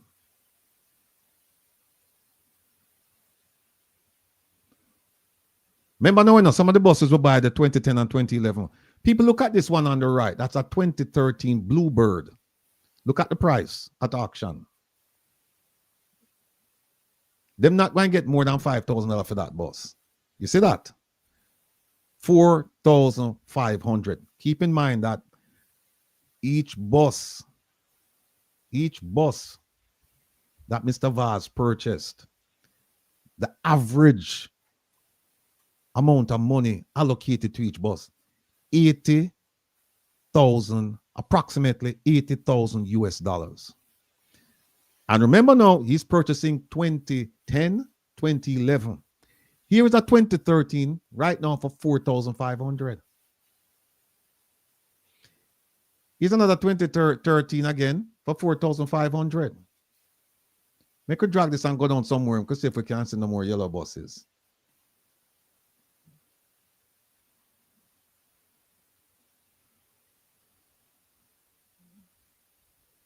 Yeah, go to another page. Yeah, I think. Okay, yeah, we'll get there. That's 2010. The Chevy Express, the ones that in purchase will look like water tank. Will look like them says water tank. Them purchase it for. See it right here, $3,150, and another one is $3,050. Them now get more than 4,000 for them buses. Yeah. I think I come down too far, Kevin. What page is this? Page 2. All right, I could go to page 3. All right, we can see. That's a 2010. Look at this one here. That's a 2010 bus, you know. And we have Thomas bus in the fleet. $2,500. Remember now, people, approximately $80,000 per bus. 80,000, and don't make him telling no nonsense about him pay land transportation to get them to the port and sea freight, because guess what? Him purchase buses out of Florida and for go from because him purchase them in a Dade County, right? Our where the next county name? Where the next one they right next to each other? Dade down. Where the next one name? Where Broward. That costs $10 to get the buses them to the port. Right? Because them get close to $10. Right, because it's right at the port. They're right at the port. And them same buy buses in Florida. And them two districts, them have a lot of school buses. So if you purchase a school bus, in Dade or Broward, it's going to cost you $10 to get the bus to the port. And now I've been told by people in the business that it costs anywhere no more than $8,000 to ship the bus, depending on the size, $5,000 to $8,000. So Michael says $8,000 and him pay $4,000 fee. That's $12,000. Now him get and him say him have to pay government concessions. Remember what him say? No, him say when he was asked about El Hydro, remember what he said? He said it was the government who bring them buses in the country. Now, when government bring buses in the country, government not pay the duty like where a private person would appear. Right. So make us say even them charge, make us say the government charge itself. Make us say the government charge itself $5,000 for a bus. Right? Them pay $5,000 for the bus. Them pay $5,000 for ship it. Them pay $5,000 for duties or what? That's $15,000. 15 from 80 are 65 missing, right? That's all. $65,000. So you have to tell us now when do with the other $65,000 per bus? When do with it? That's insurance, spare parts, and spare parts. You don't see me buy tire now. I'm never buying no spare tires. Parts. Right. No buy tires, no. So spare parts, tires, and insurance. You need to take those things into consideration. What insurance? What insurance? Jeffrey, yeah, kill me. I know. Those buses are not insured. I'm giving reasons. All right. So two more buses. I'm allocating funds. So two more buses are people. How dare you make sense of this, Jeffrey? How dare you? All right. See another one, yeah. 2,500. We could find something like around 2010. We could find something 2010. See one, yeah? Look at this one. 2010 Bluebird. That's 1,525 so far. Now the auction. You're not going to pay more than maybe about 3,000 for this. All right. Now, look at this one, 2016. This one has so far it's $1,525. Here's another 2012 Freightliner. It's $1,525. And you see, Art, look here now. Look here now, people. Let me show you something. Kevin, big up this one here for me. Bigger than it, bigger already.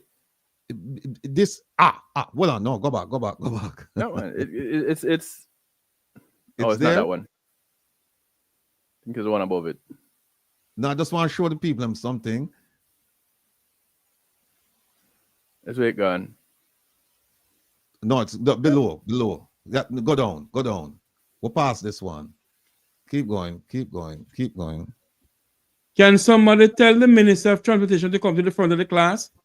I could teach him some sense. Oh, teacher. That's 2009 though. And show that we know things. That we the Jamaican people are not a bunch of idiots. Daryl Vaz, come to the front of the class.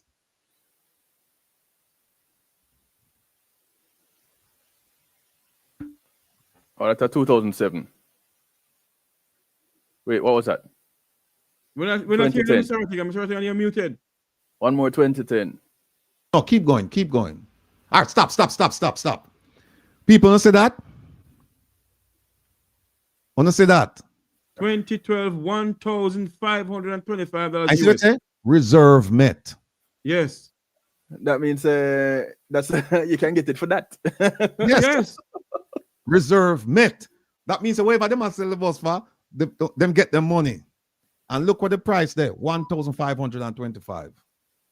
So hold on, Mr. Rattigan. See boss, I know. Well, on this. See boss, I know. Nice looking boss. See there. Reserve met. Go ahead, Jeffrey. But until now, the minister hasn't come forward and tell the Jamaican people how much he purchased the buses for, you know. True. He has not. True. We have go ahead. And if he is being truthful to the people of this country, he should come forward and tell us how much he paid for the buses. Because we are not idiots. Daryl Vaz, we the Jamaican people are not idiots. And if I'm gonna say it again, if it was some other modern democracy, someone would gone to prison. Go ahead, Mr. Rattigan. All right. Here's why, Jeffrey. Here's why all of them things that can happen. But people not see the price, right? And we have many, many more examples of this. If them did contact and contract with us to get the buses for them, we could have get the buses them price that we get the buses them from. We get and the bus, free. we get some of them will get free. But here's why all of them things that can happen to it. Here's why. Oh my God. And they're stupid. You hear that? When they hear that? When they hear that? Hear that? They're dunce. Oh my God. And they're stupid. They're dunce. Oh my God. And they're stupid. They're dunce. Oh my God. And they're stupid. So that's why you can't do all of this, because this is how, that's the mindset. We are dunce, we're dark, and we're stupid. Right? Let me move. So couple things. Not taking away a program, Mr. Rattigan. Please, not taking away a program, sir. But we need to speak about this, the audacity of this man to call us stupid and we're dark and we have no sense. This is 2025 Daryl Vaz. We, the Jamaican people, are no stupid. If the people of Portland wake up when the election is called, you're not in parliament anymore. If it was some other modern democracy, you're not gone to prison. You know, like a dear friend of mine from down in the Florida here, them said this is skullduggery. There you go. So this is skullduggery, right? And a brethren of mine just called and said, listen, are we going to have a public setting where the minister can come and be held accountable for this purchase? He will not. Going to have something like that? And I said to my brethren, yes, it's called election. It's called election.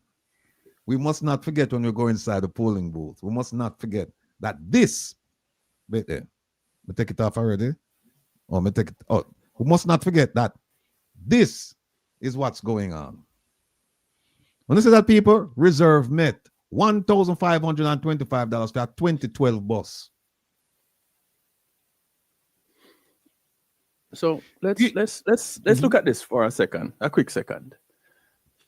110 buses were supposed to be in the country by the end of July. Chances are that has not been the case. So in the event that has not happened, which we said, we doubt that has happened. And since this information is now coming to the fore where people are more aware of what is happening with these buses not being suited for Jamaica at all, is there the probability that they have cancelled the balance of buses? And if so, is it a matter of getting a refund because that money paid out already? What refund? No, here's a nonsense that he's spewing to the Jamaican public. He said, and we'll get to it, but we have the Prime Minister people, we have 1,400 devices. We need another 14, at least another 1,400 to hear the thing about the Prime Minister, you know. We need another thing. There's so much here, people, so much. Him come and him start say that it's an emergency and that he's involved in it. But make we put a pause on the conversation there. Mr. Vaz went out and purchased, or his ministry purchased, some buses, JUTC buses, right? And they purchased those buses, and those buses, they come with right-hand drive, and they came with the doors where they were supposed to be.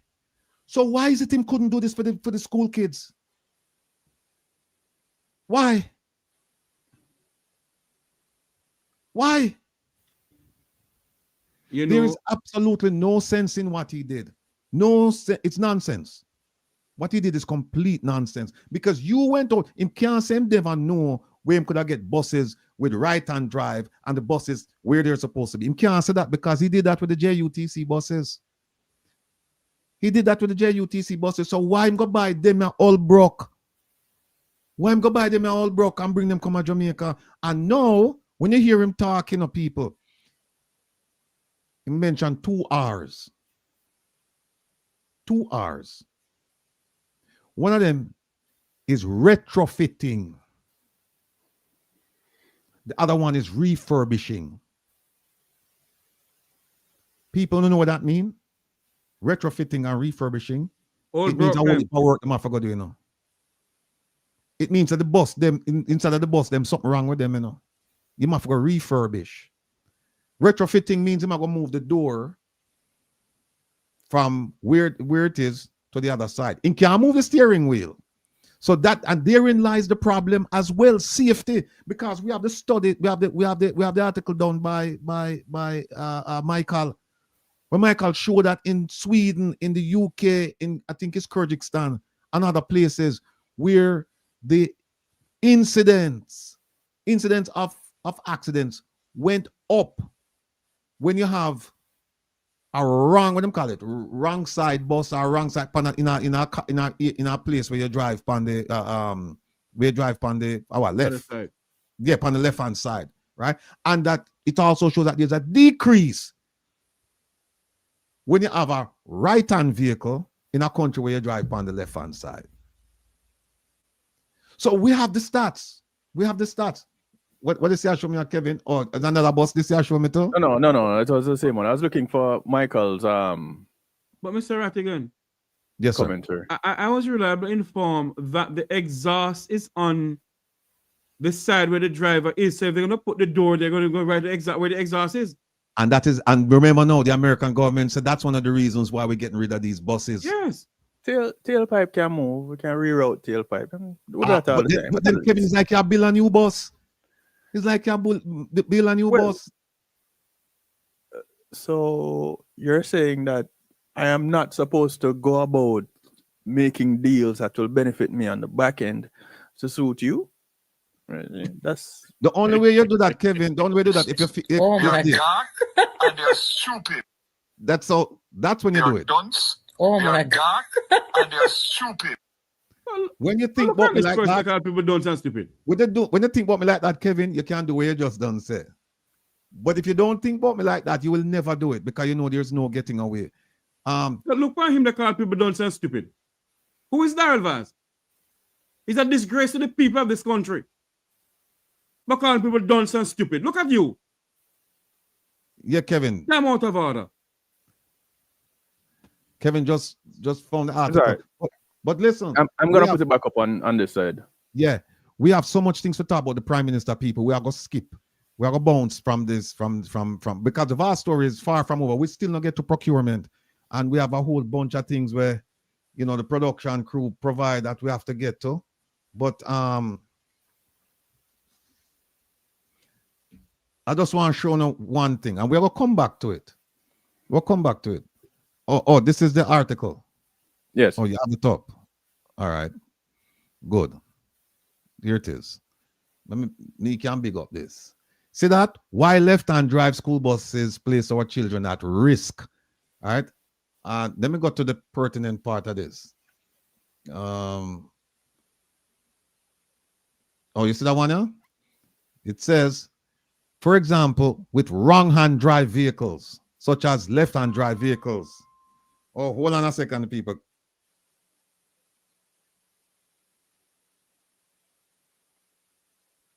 We're standing by to rejoin Mr. Rattigan as we speak about issues facing our country. We must not let this 100 and something school bus go as a 9-day wonder. $1.4 billion of taxpayers' money gone down the drain. That $1.4 billion could help with refurbishing schools, help with children getting a nutritious meal. It also could go down to Toyota Jamaica and buy that 1.4, buy that 100 and something buses. Go ahead, Mr. Rattigan. Unmute your mic, sir. I think you're muted, Rebel. Yeah, thank you. Sorry. Ladies and gentlemen, the man who wrote this article here, Mr. Michael Abrams, will be joining us right now. So I won't have to speak for him. So I'm waiting for him to join us so that him can tell you what what the research shows. All right. I think head boy says in there too, you know. Where head boy there? He said he's in there. I don't see head boy. Oh Lord. No, I don't see him. Kevin, if you can pull up the interview with the Prime Minister where he said that they've been working on this thing for years. I don't know if it's in there. I'm waiting for. Oh, here he is. Ladies and gentlemen, without further ado, I introduce you to Mr. Michael Abrams. This is a gentleman who wrote this article I just showed you, and he's been writing articles about governance and government for quite some time. And when I first read this article, I fell in love with his writing style and his research. But then when I looked at the end of it, I saw that the man is a gynecologist. This is a real doctor now, you know. This is not like a Dr. Tufton. This is a real doctor. And so I said to myself, then how him get himself in this space? How did Mr. Abrams get himself in this space? And I've been trying to get a hold of him to come on the program. And then I saw this article and I reached out to him, but he's a very, very busy man. So we're very fortunate to have him. I don't want to take up any more time. Kevin, bring him on for me, please. Or you want me to skip over there and bring on Michael? All right. Ladies and gentlemen, there he is, the man who wrote the article, the man who knows more about the safety of these buses than even the government officials, right? Or maybe they do and them just ignore it and them just do what they want to do. Mr. Abrams, where you want me to call you? You want me to call you Mikey, Michael, AB? Michael. I'm a farmer. I'm a caterpillar in the Dr. Hyde business. All right, sir. Them call me some other names I can't say on the air, but Michael and Mike is okay. All right. Now, let me put you up front and center, your papa. Hold on there. See me, people. No, yeah. You wrote an article that's highly critical, in my view, of the purchase of these buses, if for no other reason, the one concerning safety. Left-hand drive vehicles in a country where you drive on the left-hand side. Please talk to the audience about your research, what you found out, and whether or not it is safe. Even though I'm saying that it appears to me, I want the people to hear from you. All right, so thanks for having me on the program. First of all, it's an honor. I'm not just saying that because I've been following it for a while. And I appreciate the work that you're doing. You know, it's non-biased and it's fact-based. And there's no hype. So I was going to write an article about an overview of the whole school bus system, an overview, meaning the proposed implementation and the response of the opposition and controversies concerning procurement and safety. There's a light behind me. It's like bothering you? You can see me okay? No, I can't. No, we can't see you. We can see you. We can still see you. Okay, good. So in doing my research, because I was researching various aspects, because I fact check extensively when I write anything, I realized that there's so much evidence against wrong-hand drive vehicles. First of all, this is not my area of specialty at all. You understand? Tell the people who you are. Where you do for your living first? Where you do for your living? I'm a gynecologist by profession, and somehow got involved in a lot of other different things, social commentary, poetry, comedy, all kind of weird stuff. But at the bottom, I think that main thing is social commentary, but it's done in different formats. So, for example, I write in the Gleaner once a week. And the artistic endeavors I'm involved in, for example, some of the poetry, or the comedy, or the songs cover social commentary, really. So I was just going to write an overview, but there's so much information about this wrong hand. I did not know that wrong hand drive is a thing.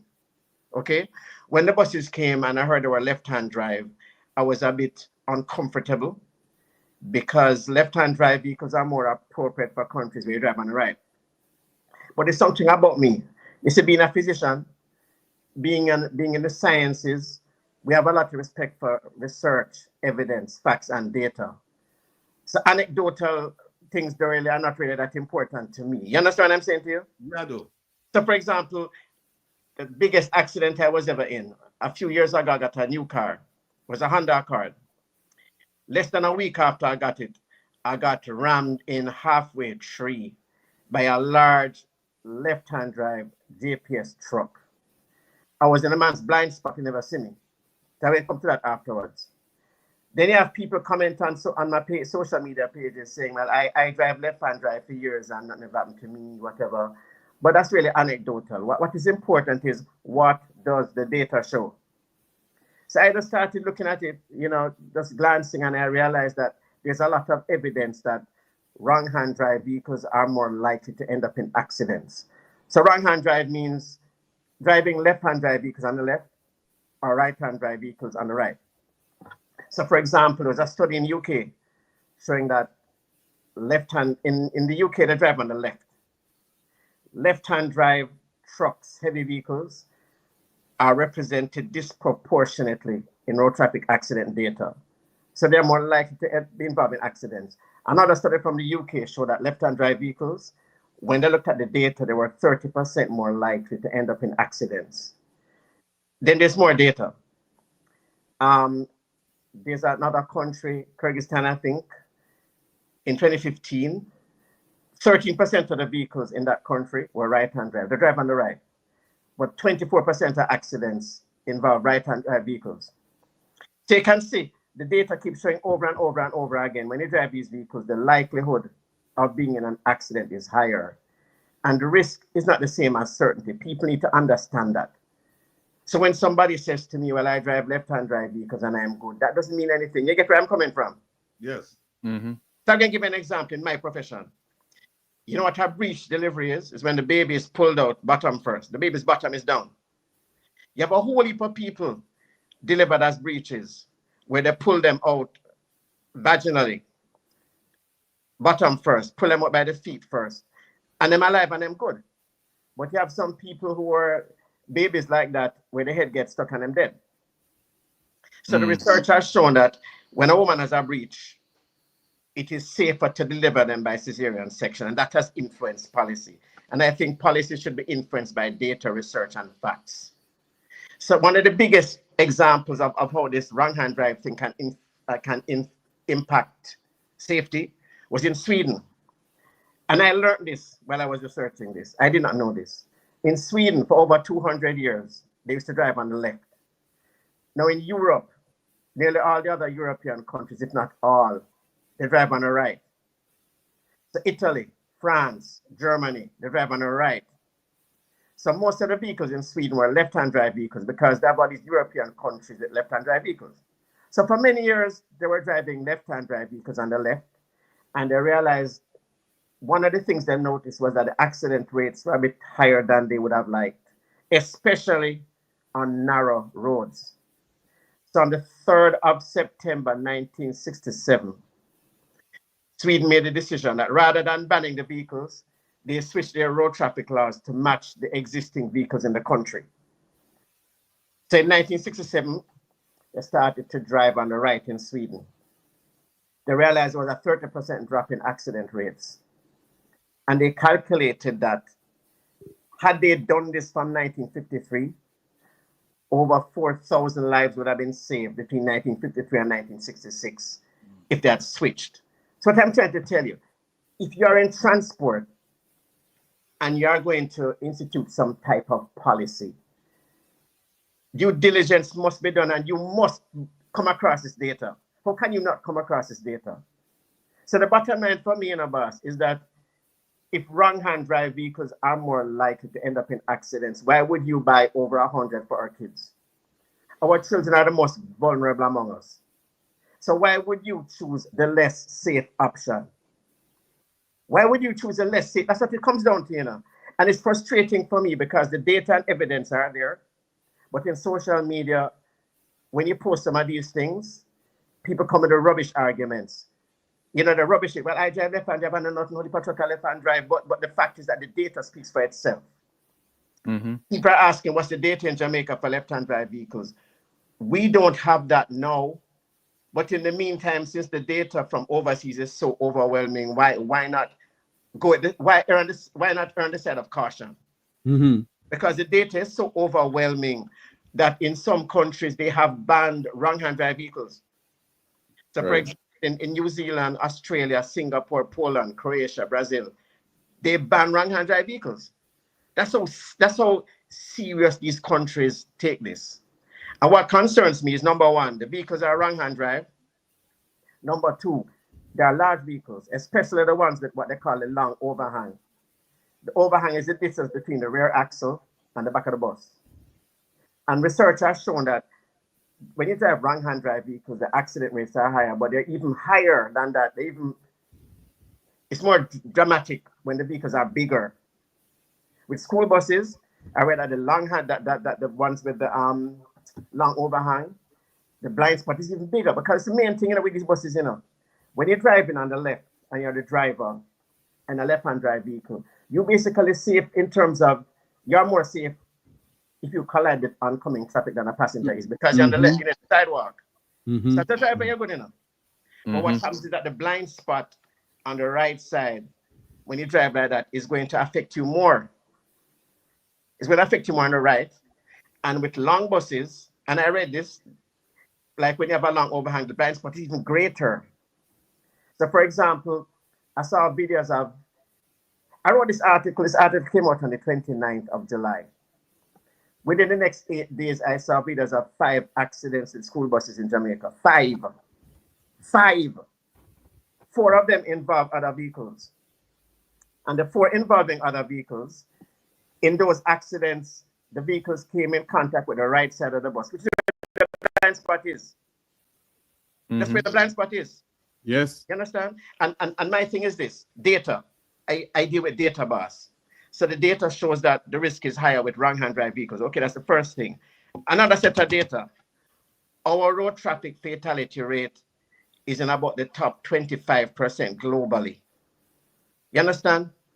There are almost 150 countries whose road traffic fatality rates are better than ours. So look at the combination of factors now. You put in large, by the way, they're old, and old vehicles is a no-brainer. There's a higher risk of having mechanical and electrical problems with old vehicles. That's a no-brainer. Listen to this. You're going to put over 100 old, big, left-hand drive vehicles in a country with a high road traffic fatality rate to drive in areas where the roads are narrow, they're often winding, they often have uneven surfaces with potholes, and many of them course through hilly areas. Another thing to understand, people say, well, is the driver have to train? The driver them have to train. Yeah. You have to train the driver. That's true. But even if a driver is driving carefully with these buses, the accident risks are still increased. For example, if you have a bus with a long overhang and you're driving on a winding road, the back of the bus is going to swing out when you take the corner. Not true. Think about it. And when that back of the bus swings out, other people can end up crashing into the bus. Yes. And I have to say something publicly. I say something public. It's a big man thing. I think you should admit when you're wrong and you make an error. So Peter Bunting went on a platform and said, them buses are going to kill our people picnic. It was kind of harsh. I thought it was hyperbole. The truth. Sounded like fear mongering at the time, because it could have been said in a different way. It could have been contextualized. And because of the way he said it and the way it came across as fear mongering. And I publicly berated him. Peter, if you're watching, boss, may I apologize for the way they deal with this still, right? True, real things. Because I said, this is fear mongering. Don't make it look so bad. Right now, Peter's concerns are validated, I tell you. Yes. Because right now, I face somebody dead. How can you see 5 accidents in 8 days and be okay? Number one. Number two, Peter Bunting obviously knows some stuff about transportation and vehicles, because there is an intersection in Prattville. I did not know this till long after the fact. In July, could have been July 11th, he stood at the intersection and said, listen, no bus with a long overhang can make it up this incline. Like August the 4th, a bus gets stuck. In the same incline. Now, Tanya Stevens mentioned something earlier in the video clip he played.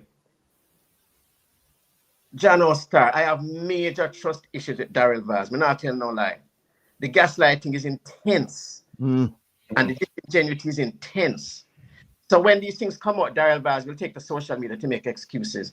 He basically rubbished concerns and said it was route testing. So let me tell you something. I'm not a damn fool. From you see the long overhang, you see that incline, the bus should never even try to go up that incline.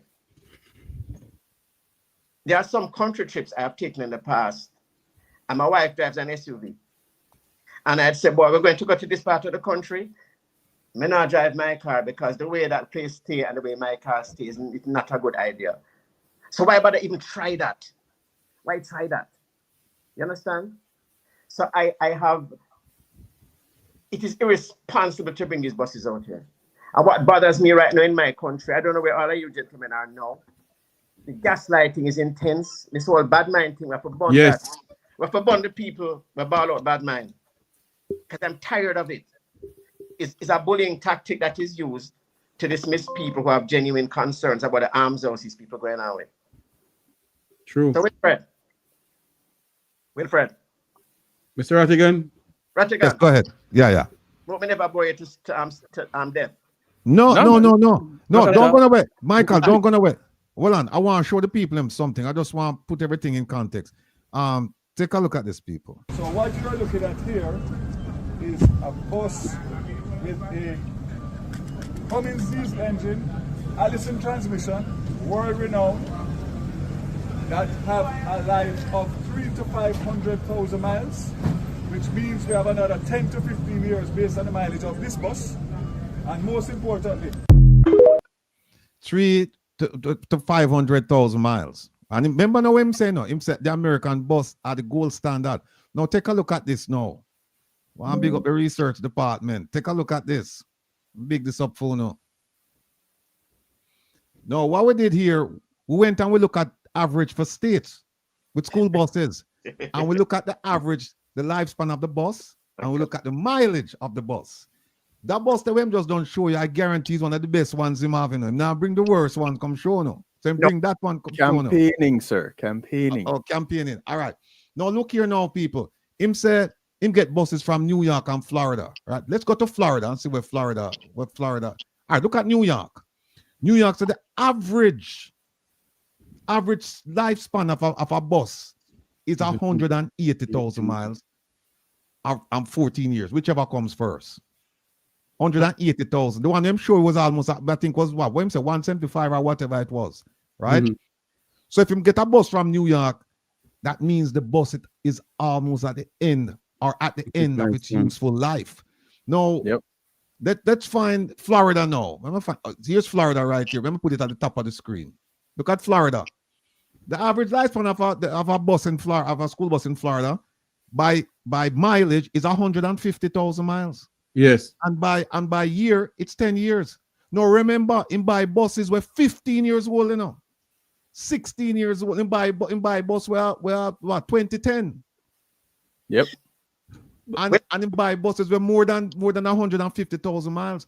And this is where them change out. This is where the states, and here it is, people, all the states. We went and we look at all of the states, them. Look at my state, Maryland. My state, 180,000 miles and 14 years. And by the way, I have in my watch a program right now. I have a brethren who works for a school district. We have 500 buses. And him say, every bus undergoes an inspection 3 to 4 times a year. 3 to 4 times a year. And them don't have the roads where we have in Jamaica. Them don't have the inclines where we have in Jamaica. Them don't have any of that. It's mostly flat surfaces them depend. Right? So when Minister Vaz come and tell on this nonsense, people, refer to the program. Refer to this program. And Robinson, by the way, we have asked him to come on the program to defend it because he went on a program and said he will go on any program to defend the purchase. And we're still waiting for him. Any program except this one. Any program except this one. He went on nationwide and his exact word was this: I am willing to go on any program, anytime, anywhere, anyhow. And I, Sir Abrahams, encourage him to come on Rattigan program and make it our program. What we get so far is that they will never come on our programs. No, man. Una trigger me no. I trigger me for going on one Warmington behavior, my golden life, Mike thing. Very right, man. Wilfred. Yes, sir. Can I share something with you that nobody has heard? Please. I want to share my next article coming out Tuesday with you. Sure. Go ahead, sir. And I want to hear what you think, because I was going to take a break from the bus thing. But when I saw the 5 accidents in 8 days, and when I saw the Grand Gala thing, because they bring the bus out on Grand Gala, which don't make no sense to me, because Grand Gala is celebrating 63 years of Jamaican independence. Why you bringing some old bus from another country into that? That is straight campaigning and politicization, and it made me feel literally sick. Correct. That article, and gentlemen, everybody, I want to hear what I wrote, because in researching this article, I just start laugh, because there are so many inconsistencies. As I'm saying, Jamaica, them take it for big head, but we're born behind cow and mother go market, gonna market. So I'm going to read something to you, right? Yes, sure. It's called tentatively the Rural School Bus Program. What is the real motive? I support the establishment of a rural school bus program. However, after observing the one proposed by our government, I have concerns on multiple levels. For example, why are there so many conflicting reports regarding the procurement process?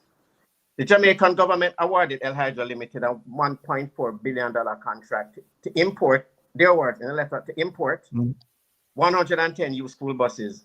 And there is a letter from the Trade Board to Transport Minister Darrell Vaz granting approval to El Hydro to import 110 buses on behalf of the Ministry of Science, Energy, Telecommunications, and Transport. But in this dinner article 2 weeks ago, the Trade Board confirmed that El Hydro is neither certified as an importer of the buses, nor as a dealer of either new or used motor vehicles. The entity also stated that the buses were shipped without the pre-shipment inspection certificates, as required by 2014 Motor Vehicle Import Policy, as a waiver had been granted to El Hydro. So they were shipped here without the certificates, right? Mm-hmm. However, the ministry stated that it is the importer of the vehicles, even though the letter said they granted to El Hydro. The ministry stated that it is the importer of the vehicles, not El Hydro, and that El Hydro is a supplier. Now, this part was really funny to me. With respect to concerns regarding the inspection waiver, the ministry claimed that JUTC engineers visited the United States and subjected the buses to, and this is their own words. So JUTC people went over there, subjected the buses to rigorous inspection, that the buses were certified and assessed by specialist bus inspection entities approved by the Department of Transportation. I don't understand. And that when the buses arrived in Jamaica, the Island Traffic Authority certified and issued certification of fitness for them. You realize this is 3 different levels of inspection, right? Yeah. All right. JUTC go over there, go do it. The American authorities do it. Transport Authority Jamaica do it and issue certificates. All right. After the first day of route testing, when at least one video circulated showing a tire detached from its rim on one of the buses, Vaz said the process had revealed, I'm using his own words, a few tire issues, and that orders were placed for the shipment of new tires to replace existing tires on all the buses. All the buses, all. So the question now, if the buses underwent inspection by multiple entities, why would the tires on all the buses need to be replaced so soon? That makes sense, boss? None whatsoever. No sense. Next one. Because even if your car go to the depot in Jamaica and you get a certificate of fitness, and that's just one level of inspection, you should need to change the tires, all the tires on your car in a week. That doesn't make no sense. So I came across an invoice addressed to the ministry for 26 of the buses. Mm-hmm. And I'm being kind because I know they can cost much less. 9 of the buses, 9 of the 26 were priced at 20,000 US. All the others were lower, with the lowest at 9,997.99. So I'm being generous, okay? If you price all the buses at the upper end at 20,000 US and use a generous exchange rate of 160 to 1, the cost of the buses will be 352 million, roughly a quarter of the 1.4 billion. So the question is, what sense does it make to spend 4 times the cost of the buses on purchasing, accessorizing, refurbishing, and retrofitting them? That make any sense to you? May I ask you? And the next thing, the next issue, why the rush? Some of these things I researched. An emergency. Some people forget these things. So I researched and I find some things. In 2016, November 2016, then Education Minister Royal Reid stated that he was collaborating with Transport Minister. I know you laugh, me laugh to me. Hold on, doctor. Hold on for me, doctor. Hold a minute there. Not to continue or anything like that, sir. It's the same thing Will Rattigan and myself and Kevin and all who was on this program here trying to get everything done. We saw that, and Rattigan came up with the same thing with Royal Reid. Go ahead for me, sir. That was 2016. Royal Reid said by January 2017, that's what they aimed to do. In 2018, not happening yet, in 2018, Reid said that $204 million was committed at the start of that academic year towards the system. So why is VAS now calling this an emergency and rushing to roll out the program by next month? You and I know the answer, but me just ask question here. All right, recently, this is another one that boggles my mind. Recently, on a social media post, you see, VAS don't remember some of the things you're saying, and I love chat. I love chat. He not go on social media and say things. I don't think he realize what I say. Recently, on a social media post, VAS mentioned that the government brought in 270 brand new JUTC buses. That is in the JLP's book of accomplishments, by the way. 270. Him helped me out with the article because I did not know if they were new. 270 brand new JUTC buses. These buses are all right-hand drive vehicles. Research has shown that wrong-hand drive vehicles, such as left-hand drive vehicles driving on the left, are at a greater risk of being involved in accidents than vehicles with the steering wheels on the opposite side. The evidence is so strong that some countries ban them. Many of the school buses are also old, some over 13 years. I'm being generous, becoming some older than that. And are more likely to develop mechanical and electrical problems than new ones. So here's the question now. If research has found that left-hand drive vehicles are more likely to meet in accidents when driving on the left, when compared with right-hand drive ones, why was the less safe option chosen for our children? If the government can buy 270 new right-hand drive buses for public transportation, why did they buy 110 old left-hand drive ones to be driven in a country with a high road traffic fatality rate? We are near the top 25% globally. In areas where the thoroughfares are often narrow and winding, with uneven surfaces and potholes, often coursing through hilly terrain. The other thing that don't make no sense to me, boss, and why buy over 100 buses with their doors opening on the right, only to have to retrofit them and create doors on the other side? Does that make sense? We know the answer already. We don't waste your time with that. Next thing, you realize it's multiple levels, right?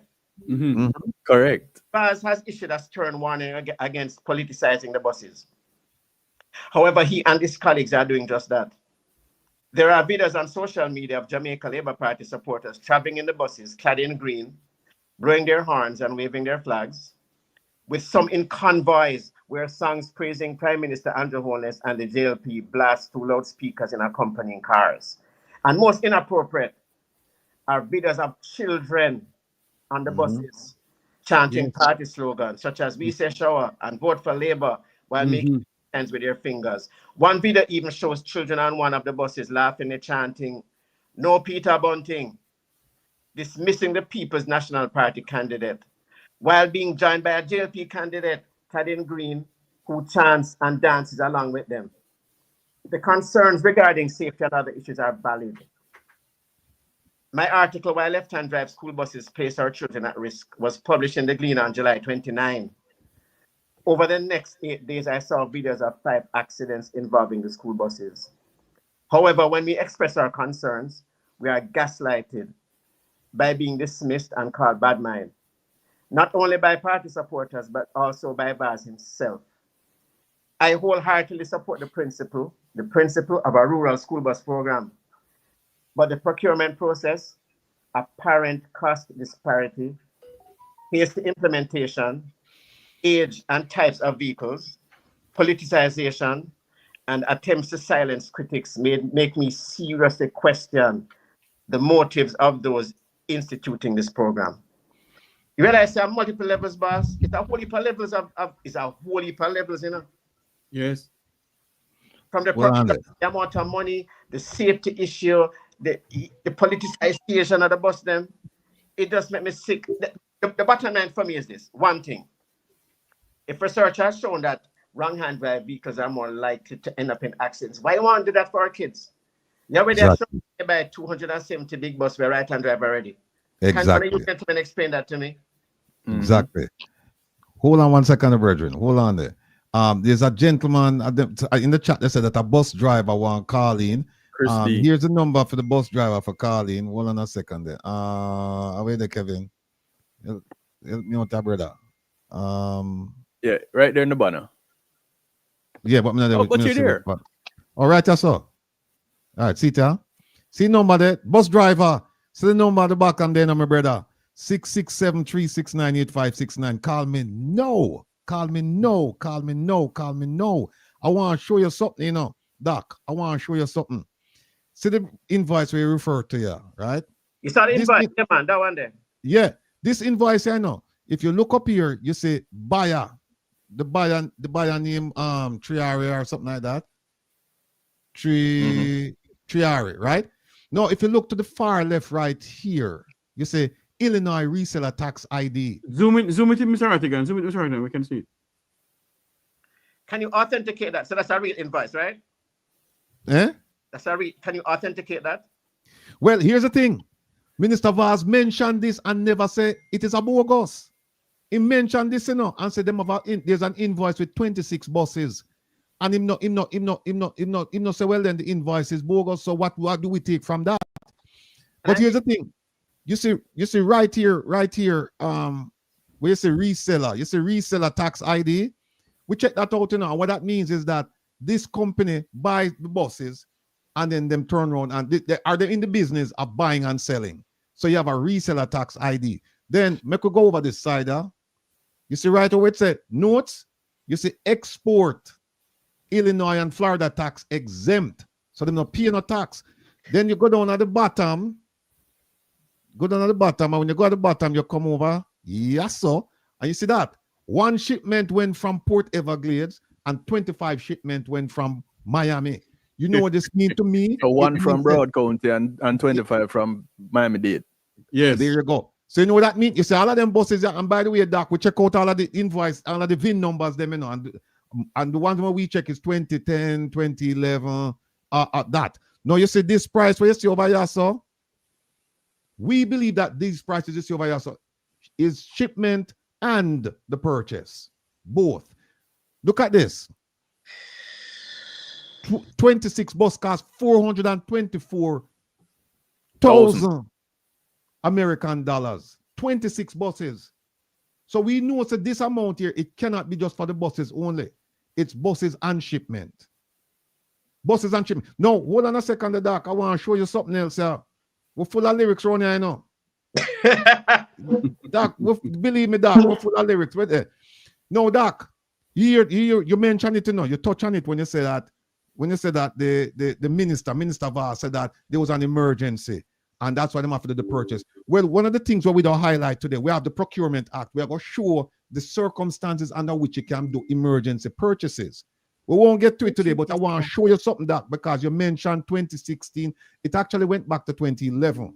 2011, then there's 2013, then there's 2015, then there's 2017, and now we have 2025. And here the minister said it was an emergency. Emergency. All right, listen to this, people. Listen to this. Prime Minister Dr. Andrew Holness is standing firm in support of the government's national school bus system. This is despite mounting criticism from the opposition People's National Party. The school bus program initiative, which has already launched pilot runs in select parishes, aims to provide dedicated, reliable school buses to thousands of students island-wide.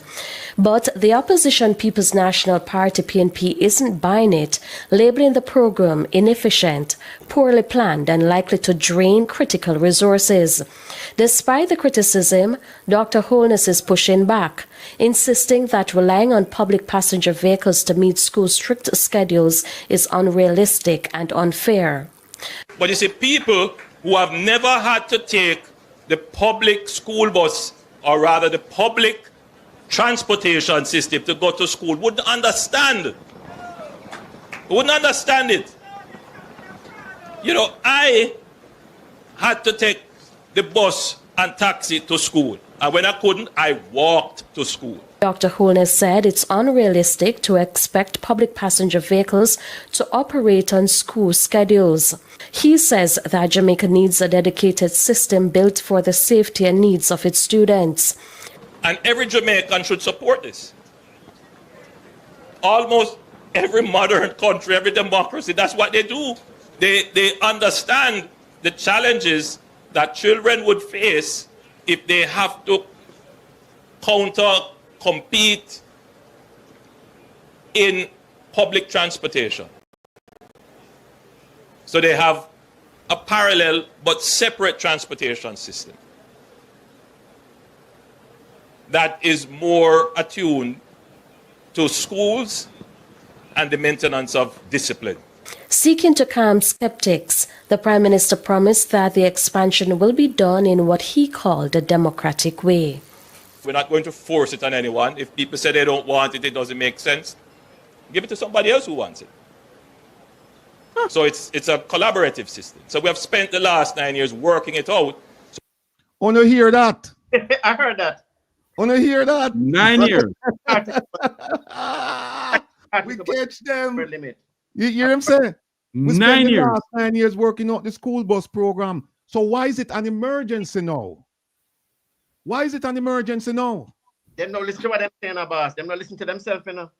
So Doc, if you spend if you say we spend 9 years working it out and the minister say it's an emergency, what if it's not an emergency? What, 18 years? Jaja. Thank God him is not a surgeon and somebody have an emergency. Oh Lord, but they died. That appendix long time. Go ahead, Doc. Go ahead. I'm just in awe at the mendacity of these people and the fact that they think we're stupid. And what bothers me. Doc, 1 second. I must stop you there. You say you are in awe of their mendacity and the fact that they think we are stupid. No, listen to this. Oh my God. And they're stupid.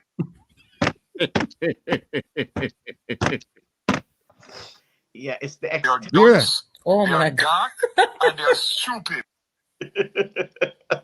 God help us. They're dunce. Oh they're my dark and they're stupid. They're dunce. Oh they're my dark and they're stupid. See the Doc, come in now, Doc. That's why them do that thing. For me, the most offensive thing for me is using children for political gain because Doc, 1 second, please. One second. Caller, good afternoon. Welcome to Come Reason with Rattigan. Where are you calling from? Call from Connecticut. I'm a bus driver. Can you guys hear him? Yes, man. I'm a bus driver, so I give some information on that. Go ahead, sir, please. All right. First thing, when you apply for the bus driver position, you have to pass the air brakes test. That's like a class B. You have to have forward knowledge. You must know it. Like when you know your right hand and your left hand. Yes, you sir. have to know the braking system. Okay. Because it's air brakes, that's like very critical, life and death. Yes. And you have to know different parts of the buses, major parts like the wheel, and you have to do like your pre-trips on your bus before you even start driving. Check it and make sure everything is in place. Okay. Also, the bus have a high center of gravity. It's easy to turn over. What? It have a high center of gravity, the long one. It's easy to turn over, so you have to just drive nice. And the only way you can go fast is when you're on the highway. And they say you must drive like 60 or 55. But like going around corners, winding road, no, it's a no. bus will turn over. Goodness. Anything else you want to share with us, sir? So then 3 weeks also like for the training. It's 3 weeks, three weeks to a month, and you have to have like a trainer present always until you pass your test. And you have to have thorough knowledge of the bus you drive. You can't pay off nobody or man of eat or food or anything like that. You have to know it. So, can I ask a question? Certainly. Go ahead, Doc. Good evening, sir. Were you trained? Did they train you gentlemen, you drivers, in things like resuscitation, CPR techniques? Did you hear that, driver? No, well, for CPR, no, we don't have to know CPR, but we have to know everything about the bus. And check the bus and make sure the bus is safe, because you can't go to prison. Because for drive buses or tractor trailer, you know, you can charge a vehicle a manslaughter. Easy.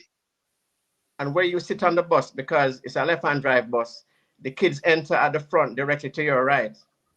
Yeah, but those buses are not suitable for Jamaica because they know the kid is out in the road, and even with driving the bus where it's to the sidewalk, it's still a problem same way. So I was going to ask you. Yeah, sometimes motorists will run through it. Yeah, you got to keep looking, and even though when the sign come out, you got to like watch and tell the kids when to come out. So you have to be on a swivel. Because on your buses, when you drive on the right, always have to check, because sometimes the kid will try go in front of the bus and they're supposed to go behind the bus because that's a rule. But you know, it's kids, so you have to look out for them. You have to make sure you see them on the sidewalk. That means if you let off a kid on your left hand side, you got to make sure, say, you know where the kid house is. So you have to make sure the kid, you see the kid at all times. So you have to make sure that you can see the kids on the right or the left before you move. Okay. And the Doc, I have a question for you. The stop arm comes out on the left side of the bus. The stop arm. You're that driver? The stop arm come out on the left side of the bus. So they have to go retrofit that. They have to make it go the other way for stop vehicles from pass on that side. Well, it won't hurt to have two on it still. Because you know Jamaica's still already. It won't harm to have two on it. Where you sit, you operate the bus doors, right? No, I don't have. No, I'm a driver. I just drive the bus. But do you operate the door? Yeah, the door is automatic. All right. So can you? All right. What we are told is that they have these left-hand drive buses, and they are going to create doors on the left-hand side. Do you think that it's feasible to create operating doors on the left after cut out the body of the bus, create doors that can open? Look, but if you don't know, there's some cities in the US is giving those buses for free, free of charge, free of cost. Because of the same year buses them. Some cities are giving them away for free. All right. Do you think it makes sense to people get them all the while to make like sleepers, campers, food trucks for free? Carla, let me ask you a question. What state you live in? Up in Connecticut. All right, you know, in the free bus I get way up there? No, I never really check it out, but I heard the next one I'm bridging him. I can check it out. There's a gentleman in Maryland right now who have a free bus, and I plan to go visit him next week, but I want one for myself. So I want to check it. Yeah, I drive. I can check the schoolyard there. I can, I've got a schoolyard up in my area, yeah. Please. So here's a question. Remember, it costs money to get them out, you know. Even if me have an old car in my yard, well, I can get 500 for my car. But if you have someone busting in terms of volume, it's going to cost you some money. Or you got to give it away for scrap, because they know they have to either sell it or give it away for scrap metal. Or if you really want your land clear, you just let them come and take it. All right, so Carla, here's a question that Mike has a question for you. And the question is it feasible to cut the bus and put the door on the right-hand side? I mean, on the left-hand side. Can you see them cutting the and it probably can be done, yes, it can be done, but it's going to cost too much. And then you look at the driver's seat is too, so you know the driver going to probably be at a disadvantage also. Because the driver is supposed to see when the kid is coming out, you know. When the kid is getting out of the bus and when the last kid come on the bus, because another part of the training also. You got to keep on monitoring your doors, so when the kid come on the bus, so when the kid come off the bus. Wow. That means that the door is behind the driver then. Yeah, the door behind the driver. Yeah. Yeah. That's going to be a problem. That's definitely going to be a problem. And even when the driver have the kid right there in his eyes, driver make mistake. It's happened to the driver, not me, but you know. Michael, you have a question for him? The driver, you call. I think Dr. Abraham is frozen, you know. I'm frozen. Okay.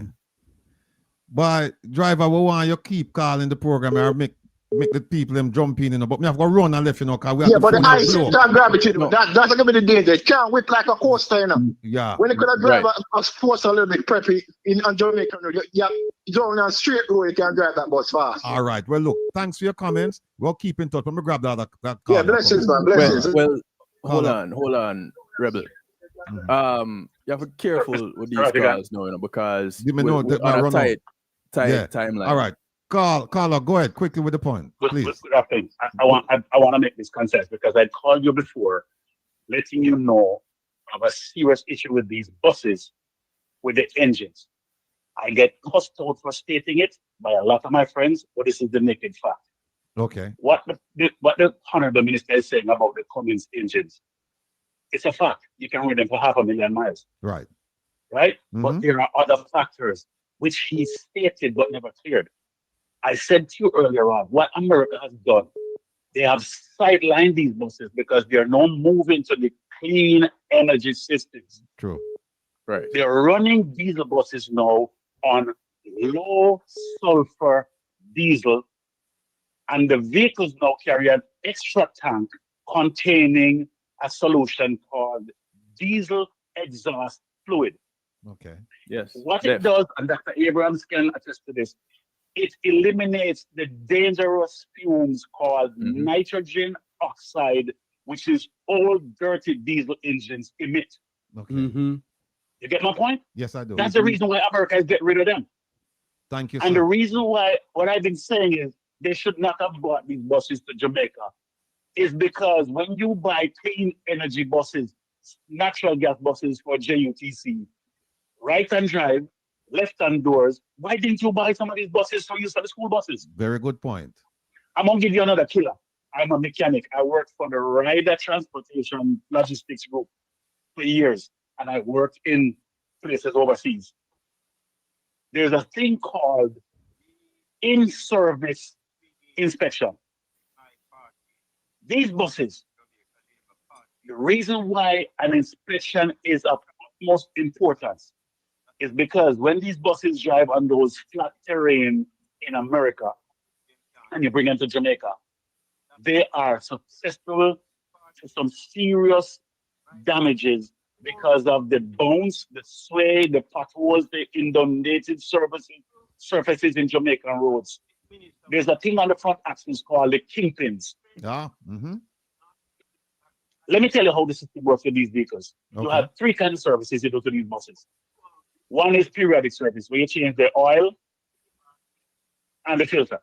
You pump the air up in the tires, you check the lights, you check the horn, you make sure the brakes work, and you send it out. There's a service called semi-annual service, where you check transmission fluid, radiator, coolant, Bluetooth disconnected. cooling system. You check differential fluid because they have gear oil, we call it, and all these things. There's a thing called an annual service, where you bring that bus in, you put it on lifts, you take off all 6 wheels off of it. You remove every wheel seal and wheel bearings, because those are what hold the wheel onto the bus, not the lugs. Okay? Yes. You service these wheel bearings. You inspect them. If the wheel bearings need to be replaced, you replace them. The kingpin on the front end. I heard a driver talking to you, say drives an 18-wheel, and you have the spindle with the things. If you don't make sure these things are in A1 condition and you run them on rough surfaces, the wheel seals will let go. I have seen it. I have had to take records and pick these vehicles up. The wheel seal and the wheel bearing lets go, the wheel is going to come off. The rear axles will pull out. Okay? So these used buses, there's a serious hidden challenge to having them in Jamaica. I hear people fighting about the left-hand drive and the safety pattern, people talking about they have lights. Lights will not stop these buses from brake failure. You get my point, Mr. Rattigan? I do. Lights, safety lights and monitors will not stop these vehicles from poorly worn or dry rotted tires from blowing out. On an annual service, you check tread depth, you check the side of the thing for cracks and all that kind of stuff. All these will be removed. So when you bring these buses come to Jamaica, and within 2 weeks you have them falling apart because of that, it shows some serious defects. And I'm not being political, I'm just telling you the naked fact about how the systems run. Cooling system. We saw a bus the other day where they were running for water to pour in a bus. That engine is done on to pour water at night. I heard that. I'm gonna tell you why. Cooling system in diesel engines are run off a chemical mix called ethylene glycol. Google it. It is specially designed to operate because the way the heating system running these engines, it's a temperature pressure controlled thing. When the engine gets to a certain temperature and the pressure builds up in it, a sensor triggers the water pump to start circulating that fluid through the engine. When that system falls apart and that ethylene glycol comes out, if you put water in it, because ethylene glycol is designed to handle a certain degree of heat. What do you think will happen when water, which boils at 180 degrees, gonna go through the engine? The ethylene glycol also lubricates the water jackets. You run water through it, it's gonna rust out. And you ever hear about the head of an engine warping? Yeah. That's what happens if you put water in an engine and run it. There are a lot of things. The suspension, you got bushings on suspension parts. These buses are run on flat roads. They will last for years. But the rubbers in these bushings, they will dry rot. Put them on the road in Jamaica, you hit a couple of potholes. Those rubber bushings shell out, metal start grinding against metal. You're going to have serious steering problems, suspension problems, and all that kind of stuff. Listen, so it goes way more than just the left-hand drive of these buses. Listen. Here's what we do. We're pressed for time. I'm going to invite you to come on the Wednesday show. Are you available Wednesday night? What time? We start at 7. Right, I can possibly make that because I run nighttime, so I can talk. All right, well, good. Well, here's what's going to happen. I have your number. I'll be in touch with you. Make plans to join us on Wednesday, maybe 8 o'clock, whenever it's convenient for you. Yeah. And so we can actually bring this information to the Jamaicans. Because it's more than a political issue, Mr. Rattigan. It's more than forget the politics now, man. Right. And there's the other thing I'm gonna bust your bubble with too. With the handling of these buses on hilly terrain, but we'll leave it to the next conversation. We'll leave it for Wednesday. Yeah, so the people can tune in and get that information. All right. All right. Cool. Yeah. Thank you so much, sir. Yeah, man. Enough for the madness. All right. Bye-bye. Folks, we have to shut down the phone line now because we didn't even touch the Prime Minister yet, We didn't even touch the Prime Minister, and I see we lose Doc. All right. Yeah. All right. So where you want we don't know. You want we touch the Prime Minister, you want to finish up this story. Touch the Prime Minister, everybody say. Here's the thing. We will never be able to really fully present all the information that we have on this, and it keeps growing. So we can pause for now and we'll come back next week again, and we'll pick up where we're leaving off now because we have quite a bit of material for this. And then we can give the Prime Minister his due time. So where you want? Do you want to go touch the Prime Minister now or yes, no? Sir. Touch him. Yes, sir. All right. Turn on that for me now, please. Turn on that for me. Like that. No. Oh, wait. What just happened? We don't know what happened.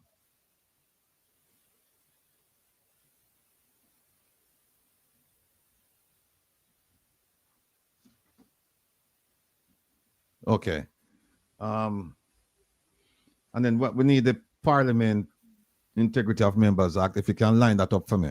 Let me take off some of them things. Let me take off. Should be to the left of it. All right, let me move Mr. Vaz, Minister Vaz for now. Let me move him.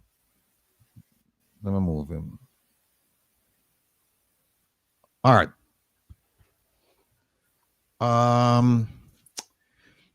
The first thing, here we go. People, this is a presentation on our Prime Minister, or about our Prime Minister. This is about his actions, not my actions. I'm just presenting. This is about the things that he's done financially. And I will present this, and it's going to be fact-based as usual. Has nothing to do with politics. I'm going to show you what the Prime Minister said, what the Prime Minister did, what the Integrity Commission said, well, they don't speak much, but what they did. I had a speech written out for all of this, but time is at a premium. So we're just going to launch into this. The first thing is this, and Kevin, you have to guide me, because the conversation we had this morning regarding what's second, what's third, what's fourth, you're going to have to guide me through that. Because, yeah, just correspond with producer Joan, and then we'll go from there. All right, first, people, here we go.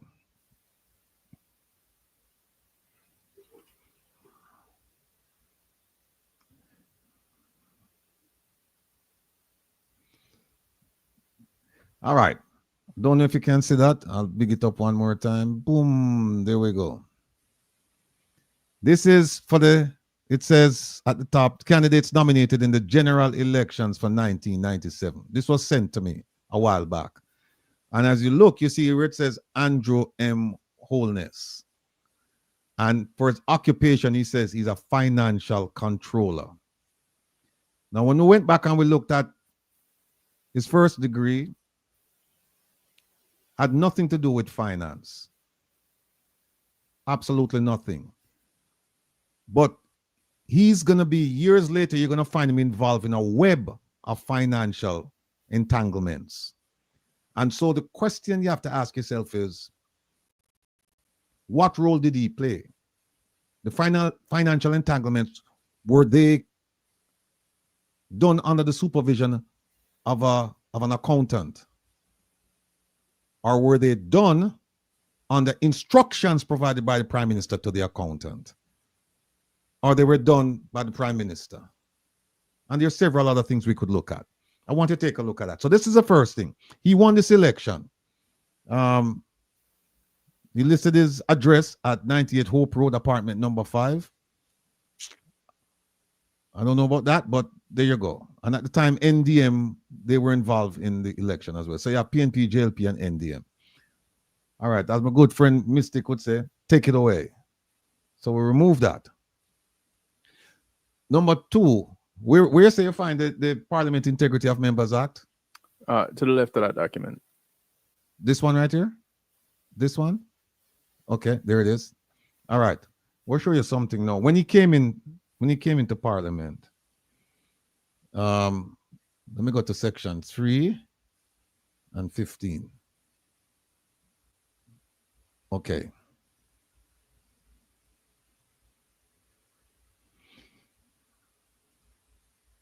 There's section 3. Because we just want people to know that before 2017, there was an integrity commission. Because you hear we talk about it, there were three agencies that they combined and called the Integrity Commission. But when Prime Minister Holness, when he joined the Parliament in 1998, there was this law, and there's a body known as the Integrity Commission that you had to file your statutory declarations with. And just so you know, this is a law that's been around for a long time. It's been around for a long time. So let's go to section 15, and then we'll finish with this document.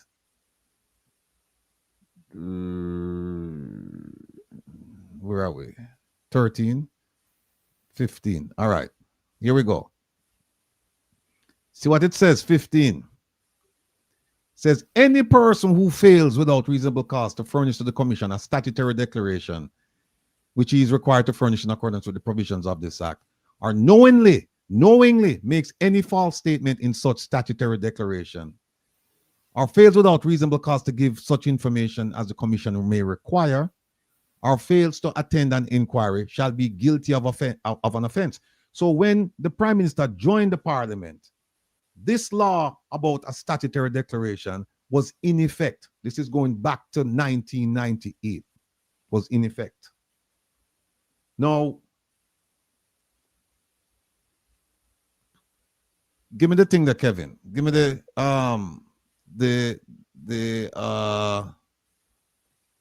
wait a minute.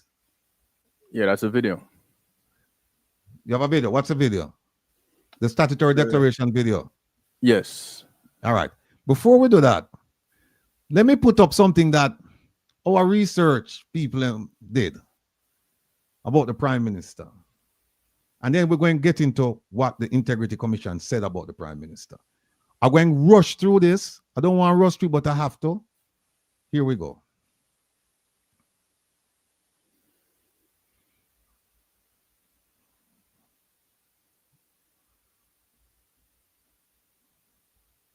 There it is. Uncertified wealth, the mystery behind Jamaica's Prime Minister's finances. See what it say? From classroom to cabinet. All right. 1990, he left St. Catherine High School, a diploma. 1994, he got a bachelor's in management studies. 1996, he has a master's in development studies. Now, remember what he said in 1998, you know, that he's a financial controller. You see what his degree? Let me get him degree now. Then in 2020, during COVID, him start study. When him have a country for run, that shows you where his focus. Oh, and by the way, in 2020, him farmed 3 companies. Imperium Estate Bridge and Positive Media. And sign up affiliate microphones. Yeah, after him close out ADMAT, right? 2024, him get a Doctor of Law and Policy, and see when dissertation is about, yeah? And dissertation is about from the states to the streets, the impact of U.S. gun laws and gun violence in Jamaica. Maybe him should have been Minister of National Security. But that's where it was. It wasn't about finance. It wasn't about managing a country. It was none of that. It was this. So here now we're going to look at his jobs and his estimated income. Now, 1994 to 1996, he was the executive director for a volunteer and non-profit organization, voluntary organization for uplifting children.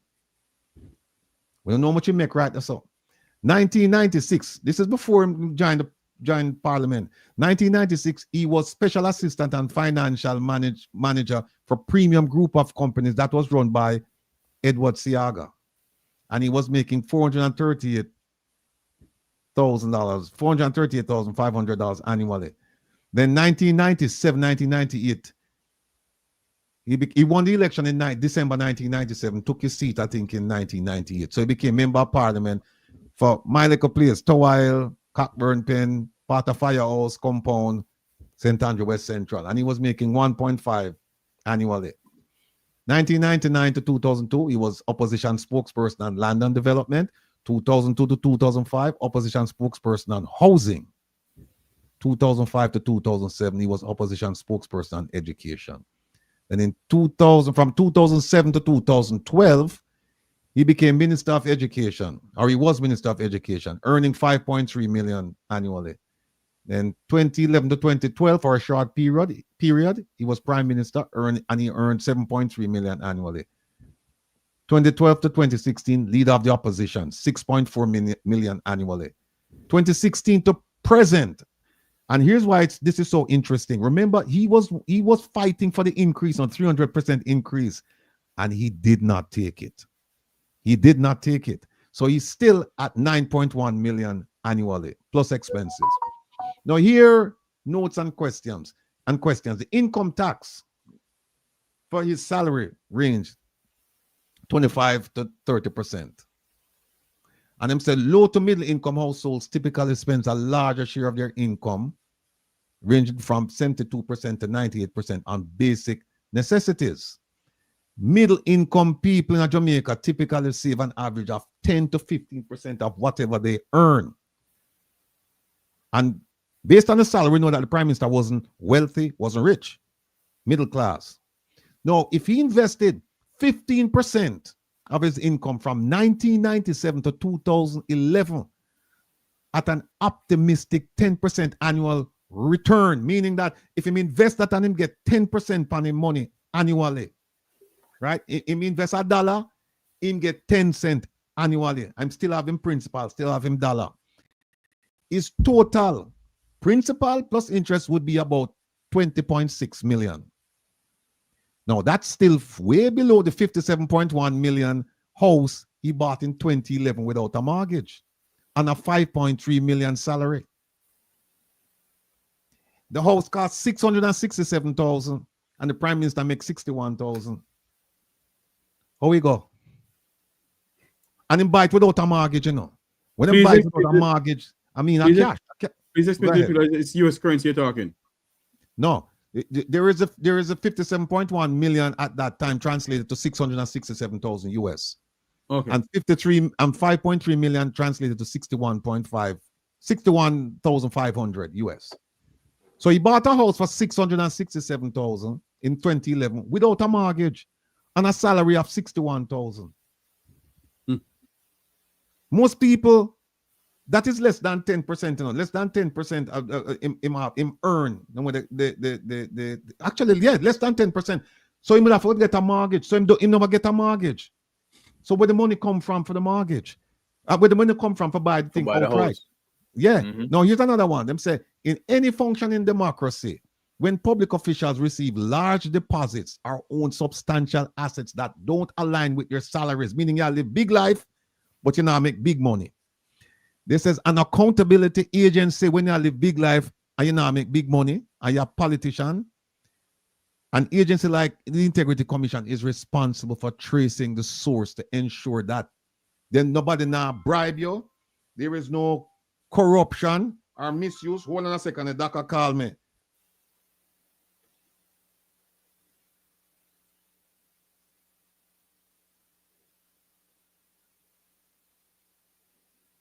Please stand by, everyone. We're waiting for Mr. Artigan to come back on to us.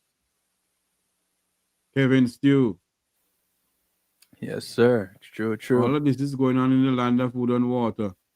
You wonder. All right.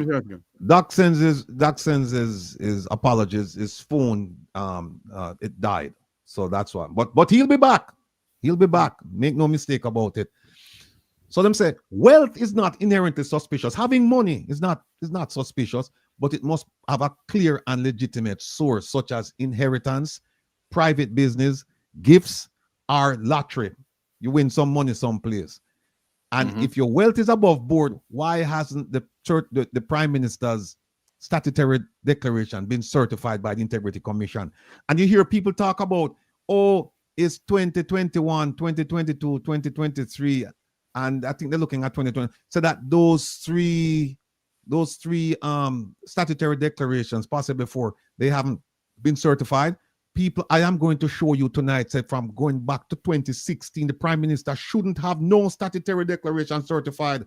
And who said that? The Integrity Commission. They said that he failed to provide full information, full and complete information, indicating that the man lied on his thing. I'm going to show you.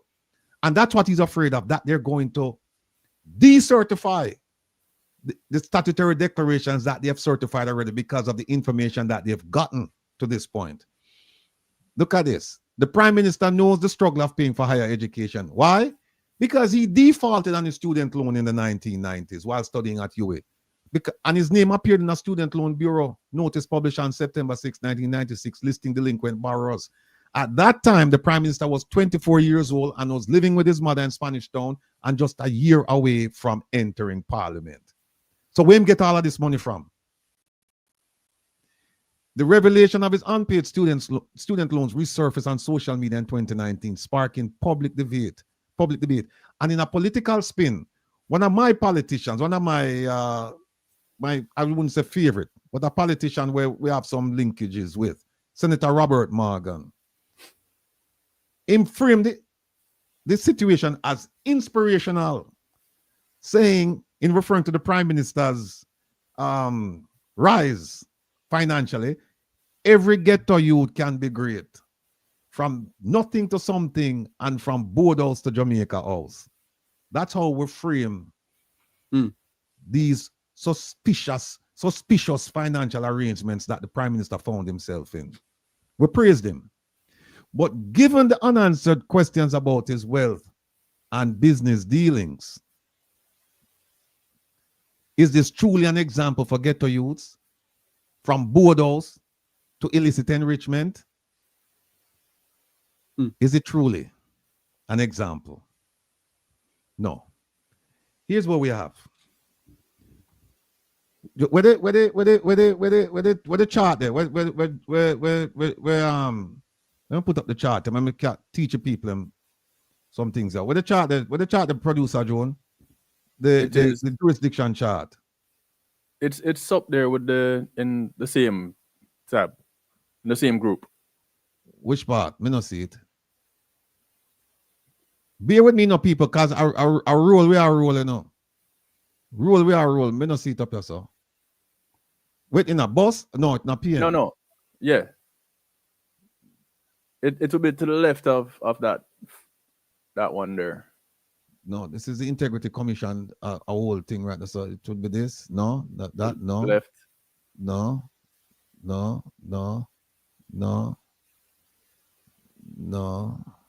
It's all right. If it's not there, I can grab it again. Yeah, if you can grab that from us, because we need that for go. And then we need the video. We need the video with we need the video. So go ahead and play the video now. Where's the video? Hold on. Let me grab it. Where is the statutory? Okay. Folks, here's what we're going to do right now. I'll tell you, when we talk about statutory declarations, some of you have a passing familiarity with it. You hear it, but you really don't know the nitty-gritty of it. And it's not a blame. It's not a blame. Because when you are worried about putting food on the table, statutory declarations don't really mean much to you. You will hear it, but that not put food on your table directly. But indirectly, it's affecting you putting food on your table. Because if a politician is involved in corruption and there's problems with him statutory declaration and we can weed them out, then we can set an example and say, we can make an objectless note of that person and say, anyone I want to do this, this is what's going to happen, because that money is supposed to go and help the country, not to enrich you. So we're going to play a short video about statutory declarations. And believe me, when you finish here this video, roll away. I'm going to be very familiar with statutory declaration, so that to the point where we can discuss this issue. All right, here we go. Well on, Kevin, let me put it up. Here we go. All right, go ahead, Kevin. Welcome to Get the Facts, the program that provides you with information on government's policies and initiatives. I'm your host, Enthros Campbell. As of December 31, 2020, some categories of public servants are required to file a statutory declaration. And today we'll find out who these persons are and the process to filing this statutory declaration. Our resource person is manager of the Declarations Unit, Information and Complaints Division at the Integrity Commission, Joeth Jones Hall. Mrs. Jones Hall, thank you so very much for joining us today. We are happy to have you. Thank you, Ms. Campbell. All right, let's start with, what is a statutory declaration? So, a statutory declaration is a statement of assets, liabilities, and income that is required to be filed by all public officials that are specified in pursuant to the Integrity Commission Act 2017. Right, it's everything you own, everything you owe, and how much you're earning. That's correct. Okay, so who is required to file this statutory declaration? So, statutory declarations are required to be filed by all parliamentarians, all members of the security forces, so all persons in the Jamaica Defence Force, all persons in the Jamaica Constabulary Force, persons earning total emoluments of in excess of and equal to 3.5 million. And let me just add right here that they amended the act, so now I think it's 12 million. It used to be 3, but because the Integrity Commission was overwhelmed with all of the statutory declarations they had to look at, they increased it to 12. I think it's 12.5 or something, somewhere there. Then it's increased. It's no longer 3. Persons listed in the Jamaica Gazette by the Integrity Commission each year are also required to file. Outside of all of those groupings, the Integrity Commission also has the latitude to require any person who is enlisted or appointed to a position in the public service to file a statutory declaration. Right. So how often is this to be done? Well, most declarants are required to file a statutory declaration each year, but each declarant is required to file an initial statutory declaration when they join the public service. They are also required to file a statutory declaration when they demit office, 12 months after they demit office. So each year you file an annual declaration. Every year. Every year, and the declaration is required. So once you have completed your initial declaration, the declaration is required as at the 31st of December each year, and then you also submit one once you have demitted office. The only exception is where a parliamentarian is appointed to a public office after June 30. If the appointment is after June 30, they don't file December 31 of that said year. They file December 31 in the year that follows. Okay. So if let me add something else to that. There's another way that it's done. The Integrity Commission can ask you to submit a statutory declaration at any time during the year. They don't have to wait till the end of the year to ask. If they suspect something is going on, they can ask you right there and then. It's in the Integrity Commission Act of 2017. Let's continue. Declarations are outstanding. How do we approach that? How do we treat that? Thank you. The Integrity Commission has now implemented its zero tolerance policy. What the policy says is that once it is you are required to file a statutory declaration and you have not done so, you can be eligible to be fined, fines of up to 500,000 Jamaican dollars. No. If it is that you have not filed a statutory declaration, we strongly encourage that you file a statutory declaration now, because at any time, an individual from the Integrity Commission may require you to file, and if you fail to do so, you may be eligible to pay fines of up to 500,000, or you will serve a term of imprisonment, may be asked to serve a term of imprisonment of up to 6 months. So for the 2020 period, it became, we should have filed, that should be filed by December 30. We were supposed to have filed December 31, 2020, but we have a few more months. How is that? Right. Because they came eligible in December. Okay, so you became eligible. A public official would have been eligible anytime throughout 2020. That declaration is due the 31st, should be done as at the 31st of December 2020. All statutory declaration becomes due 3 months after the required date. So if it is that you are required for December 31, 2020, that one becomes due the 31st of March 2021. All right, so speak to us specifically to the items that should be declared in the statutory declaration. Right, so you are required to file and declare assets, all assets owned, all liabilities that you have, all income, all sources of income. So that means bank accounts. Right, so you are going to be providing the particulars with respect to your bank accounts, credit cards, loans. If it is you have an interest in any businesses at all, you also need to declare that as well. And you're not only the declarant is not only required to disclose assets, liabilities, and income with respect to themselves, but you also are required to disclose this information for your spouse as well as children under 18. All right. What if I'm a joint holder of an account, and do I still need to?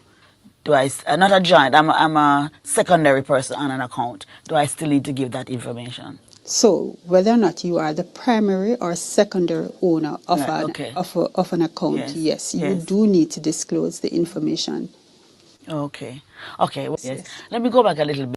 Well, just remember now, our Prime Minister did not disclose a lot of information where he appeared on somebody on a bank account as a joint holder. Did not. And the person who refused to prosecute him for the 4 Scotia accounts, she's now running. She's now in the running to become the next DPP people. Kamika Prince or whatever. I can't remember her full name. But she failed to prosecute this man after the man violate the statute. Do you hear what the lady said? Even if you're a joint holder, you are supposed to report it. Prime Minister did not report several accounts. Let's continue. To the whole banking information. Do we have to go pay for one of those formal banking records, or we can go online and download and print that? Okay. So, Ms. Campbell, yes, you can. The Integrity Commission does accept information that you access from your online accounts, just as so long as this information clearly displays the declarant's name, the balance on the account, and also the name of the institution. That can be used as supporting document with your statutory declaration. So for the house, you need the title of the house? No, you don't. Right. The declaration form, when you look at the declaration form, there are particular assets, liabilities, and income that you need to provide supporting documents. Yes. So the declaration form will tell you which asset or liability you need to provide supporting documents for. Right. So I make an error on when I am filing. How do I fix that? Anyone can make an error, just as long as you do notify the Integrity Commission adequately. So you provide the Integrity Commission with the information with respect to your misstep. Yes. We will accept that after the statutory declaration has been submitted. Right. So what happens after I give you all of my information? Where does it go? Where does it end up? Okay, so the Information and Complaints Division is the division within the Integrity Commission that is charged with receiving, recording, and examining the statutory declaration.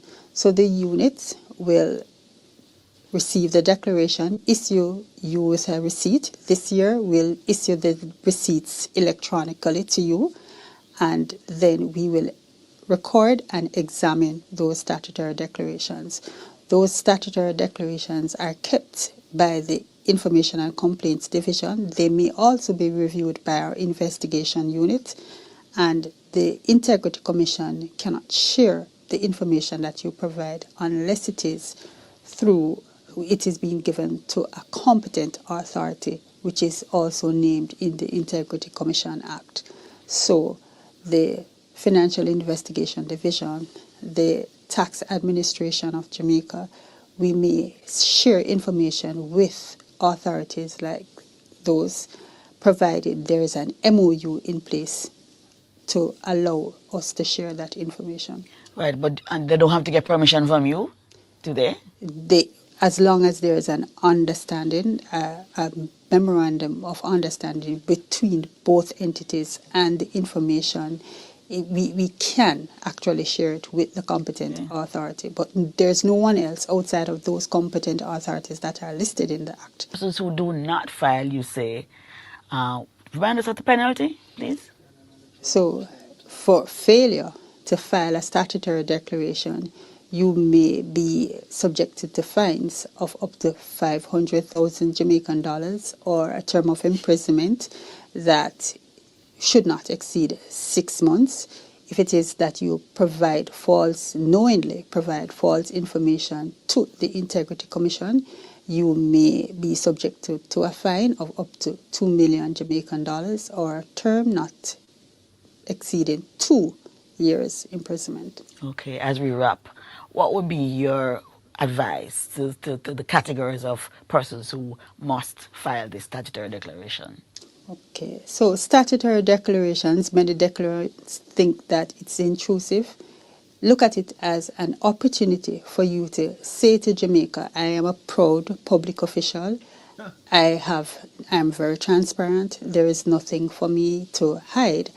I have these assets. This is what I joined with, and I am not afraid to disclose to you that I have gained additional assets. I have liquidated some amount of liability, and I did that through the income that I earned or income that I may have earned elsewhere. And file your statutory declarations now. People, I hope you find that interesting because she said a lot of things, and this was done around 2020. And when this was done, Kevin, our prime minister was doing a whole bunch of things. Besides forming companies and studying, we're going to show some things that he was doing and show you how busy our prime minister was. Busy, not doing the things that he was supposed to do, and that was running the country effectively and efficiently. He wasn't. We're going to show you. Now, the question we ask is, how did we get here with the prime minister and the Integrity Commission? Because now we have a document, an affidavit, right? We have an affidavit put out by Mr. Him name rush past me and now Kevin. Come on, me there all over the place. I know. We're gonna show you. We'll show you the affidavit. It's not Kevin Stevens. We'll show you the affidavit. No. B. How about B? Oh shoot, because it got out of my head too. Well, on, we'll get to it, man. But the question is, how did we get here? How did we get here? We got here because the prime minister sued. That's how we got this document. If the prime minister hadn't sued, this document would never see the light of day. We wouldn't have known that the prime minister, Beresford. Thank you, Craig Beresford. Thank you, Chevy. Thank you. Yeah, Craig Beresford. We would have never known that the prime minister of own boat with two other people, fishing boat. We would have never known that the prime minister was involved in Olint. Would have never known the prime minister involved with First Global. Would have never known the prime minister involved with Cash Plus. And Cash Plus and Olint, they have been determined to be Ponzi schemes. Would have never known none of that. Would not know none of them things there. Here is how we get to where we are. And I need to know if sit down now and let me just do my thing for now. Let me just do my thing for now. Explain some things to you. Here we go. How did we get here? And you see that this one here, jurisdiction. Probably can't see it. You can't see jurisdiction. Yeah, man, it's good. All right. What is jurisdiction, people? When it comes to legal proceedings, jurisdiction is the power and authority of a court to hear a case. When you do it with an agency, when you bring an agency before the court, right? You have basically two types of two jurisdiction issues you're looking at. One is the court empowered to listen to that? And also, was the agency empowered to do what it did to you, what you're complaining about? So just keep that in mind. When you hear jurisdiction and you're talking about court cases, it's a simple concept. It is, does the court have the power and the authority to listen to your case? No. In Jamaica, jurisdiction is slightly different than in America. In America, you have about 5 different types of jurisdiction, right? You have subject matter, which you see over here, and you have personal. These are the 2 main types, but you have concurrent, you have territorial, you have more, but these are the 2 primary ones. And let me explain to you how they work. Subject matter jurisdiction, it means the court has the power and the authority to listen and preside over that subject. So, for example, if somebody hit you, car accident, you cannot take that filing to family court. You have to file it in civil court. because family court doesn't have subject matter jurisdiction. Family court is not empowered to listen to accident cases. So if you file it over there, they're going to kick it back and say, or if you file it, the person you sue, the first issue they're going to raise to throw it out is, judge, you don't have the court doesn't have subject matter jurisdiction. And the judge is going to say, right, this is an accident case, it's a personal injury case. You can't file that in a family court. You have to go file that in a civil court. So that's the first one. The second one is personal jurisdiction. Personal jurisdiction says that the court must have the power and authority to rule against a particular person. That they have jurisdiction over that person. And I'll give you an example. Let's say Kevin and I were in California, right? And Kevin lives in California. I live in New York. I run into Kevin's car and I come back to New York. Kevin moved to Florida. And then Kevin said, I'm going to sue you in Florida. Right? And file a lawsuit. When I get the notice, the first thing I do is I'm going to say, the court doesn't have personal jurisdiction over me. Because guess what? You're suing me in Florida. I don't have any business interest in Florida. I don't have any contact in Florida. The accident did not happen in Florida. It's you move from California and go to Florida for sue me. What you have to do, you have to sue me in California. That's where the accident occurred. But you can't move to another state and then say, I'm going to sue you in this state, because the first thing I'm going to raise is jurisdiction. And guess what? The judge is going to say, yeah, I don't have personal jurisdiction over this man. The incident didn't occur here. He doesn't do business here. He doesn't live here. He has no contacts with the state. And I'm going to throw it out. No, in Jamaica, here's what happened. And it's everywhere. It's Jamaican here. When you file an action challenging the jurisdiction, the power and authority of a court or of an agency to listen to a case. In Jamaica, it would be a judicial review. You file for a judicial review to challenge the jurisdiction of an entity. What the Prime Minister did was, what he should have done is he should have challenged the jurisdiction of the Integrity Commission before the court. Now, when you challenge jurisdiction, ladies and gentlemen, you cannot make it about the substantive issues. You can bring some facts in, but it's not a factual case. It's a legal case. What that means is this: you cannot come to court and say, well, you want justice and you're challenging jurisdiction, but while challenging jurisdiction, you go start say, well, they did this to me and I didn't do that, and I did that, and you start bringing out facts that go to the main case, facts that go to the substance of the case. Once you do that, guess what happened? All of them documents that you show then become public. Once I'll give you another example.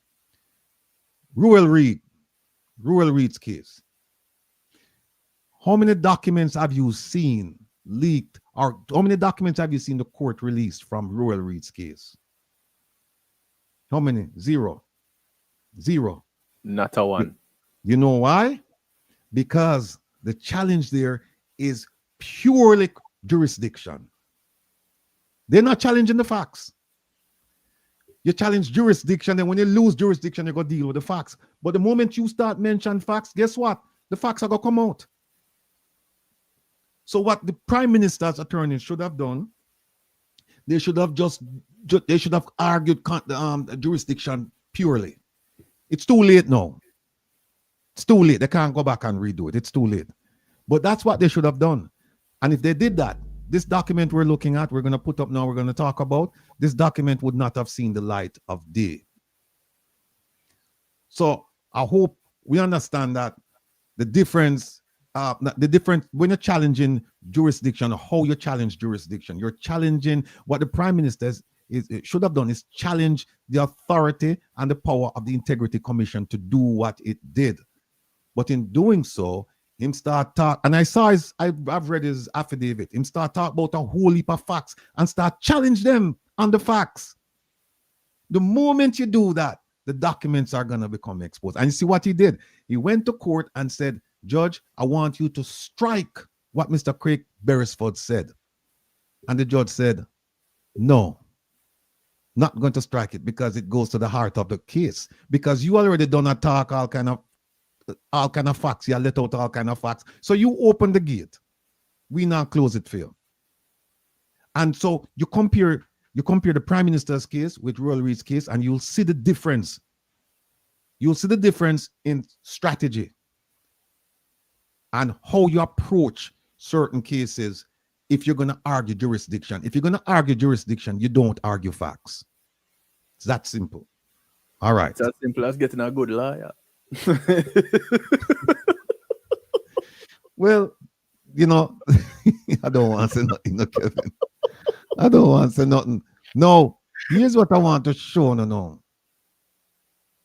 All right.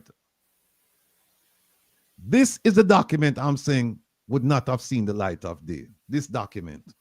We wouldn't have seen it. If they just argue strictly procedure, make it a legal argument instead of an argument based on facts, we would have not seen this document. All right? When somebody said Prime Minister thing set him up. Lawyer said him, we said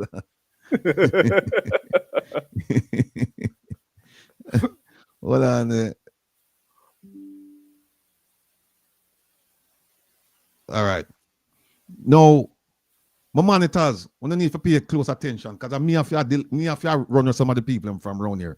We don't have to pay close attention. We don't not pay attention to what me I say still, but keep an eye on the chat because we don't need no distraction around here. We not give them no attention. So as soon as people come on and say something, that is not civil, that is not respectful, please get rid of them. All right. No, here's the document. Now, people, I want to know this. This document took me hours, days. It's about 108 pages long. And I went through this full document twice this week. Went through it twice. And I was kind of confused. And then there were times when I just look at a section and I went back. And I was kind of confused about it. I was kind of confused a bit. And then I decided, you know what? I got up one day and I started getting a headache because it's just convoluted in the sense that the investigation was done, and I'm not criticizing the Integrity Commission. However, being a retired FBI agent, I can tell you how we would do it in the FBI. It wouldn't be done this way, the affidavit and the investigation. It would be structured in a way that you can follow the sequence without having to go back and forth. And when I read the affidavit, and then when I looked at the exhibits, it was kind of confusing. You had to go back and forth. And then what I had to do was I had to print the affidavit and then read the attachments and then make my own notes. It took me a while. But here's what we're going to go through now. No. From 1998 to 2024, I believe, the Prime Minister filed statutory declaration. So you hear what the lady said. The lady was saying that, you're required to file one every year, which is true. But also the Integrity Commission can ask you to file it, less than a year. But in general, you file one every year. And we believe that there hasn't been an instance where the Prime Minister did not file a statutory declaration, not to the best of my knowledge. He filed on time every year.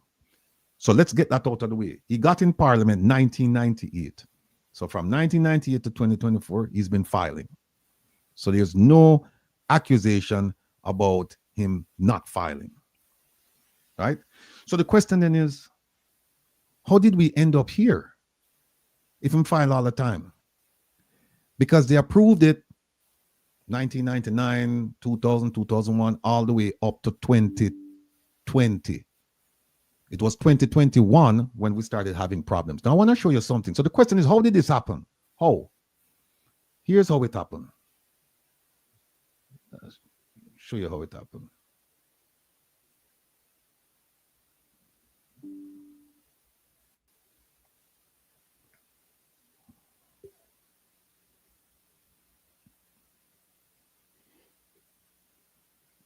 Okay.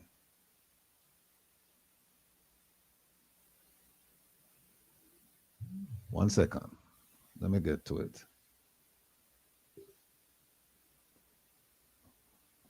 Okay, here we are.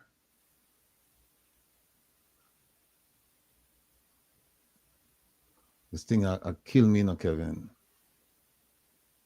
Oh, the mouse again? Yeah, man. All right, here we go. Let me show you something. Kevin said use green.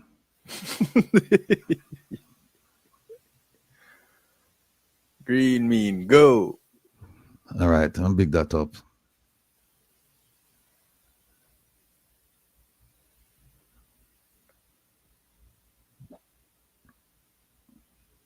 All right. Yeah, man, right there. All right. Now, one of the things the Prime Minister is suing about, he's saying there are certain documents that you guys, that you have, Integrity Commission, that you've redacted information, meaning that you block it out. We can't see it. You've given us the information, or you've given us the documents, but you block out certain things. Now, here is why I think the Prime Minister wants to get that information. You see this language right here? The former Integrity Commission initiated an examination of the statutory declaration of the Prime Minister on receipt of certain information. You know what that said? On receipt of certain information, somebody bust upon him. Somebody went and told the Integrity Commission this is what is going on. They never had a problem, from 1998, until then. They never had a problem. They certified every single one of them routinely. And then all of a sudden, they stopped because of this receipt of certain information.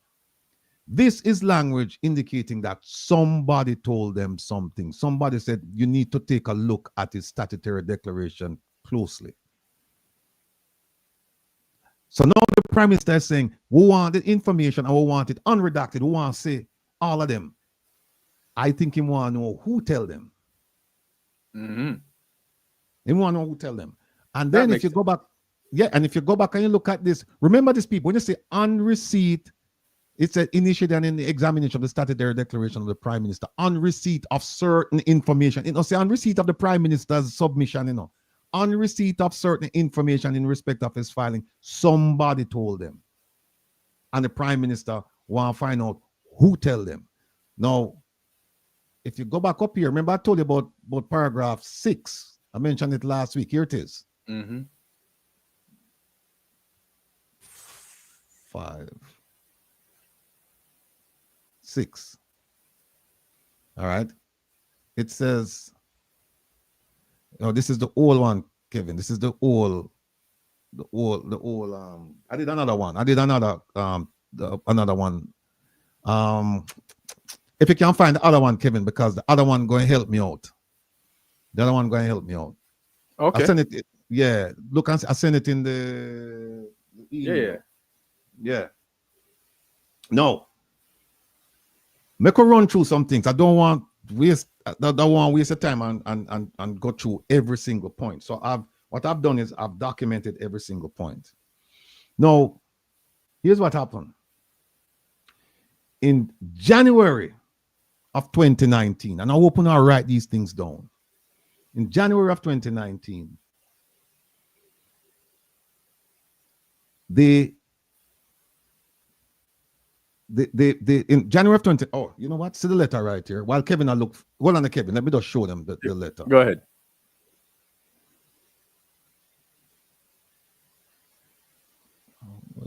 Okay, here it is. This letter here. January 25, 2019. All right, you can grab the steering wheel now, Kevin. This letter was a member of this letter was from a member of the Integrity Commission writing to the Integrity Commission. And they were saying, look, we have problems with the Prime Minister. He's not complying. Every time we give him a date, him change the date, him don't give it the information, and we're just frustrated. And we requested information from him for the period 1998 to 2016. And sorry, January 2019, they said, we have problems with the statutory declarations and its delays in providing that information.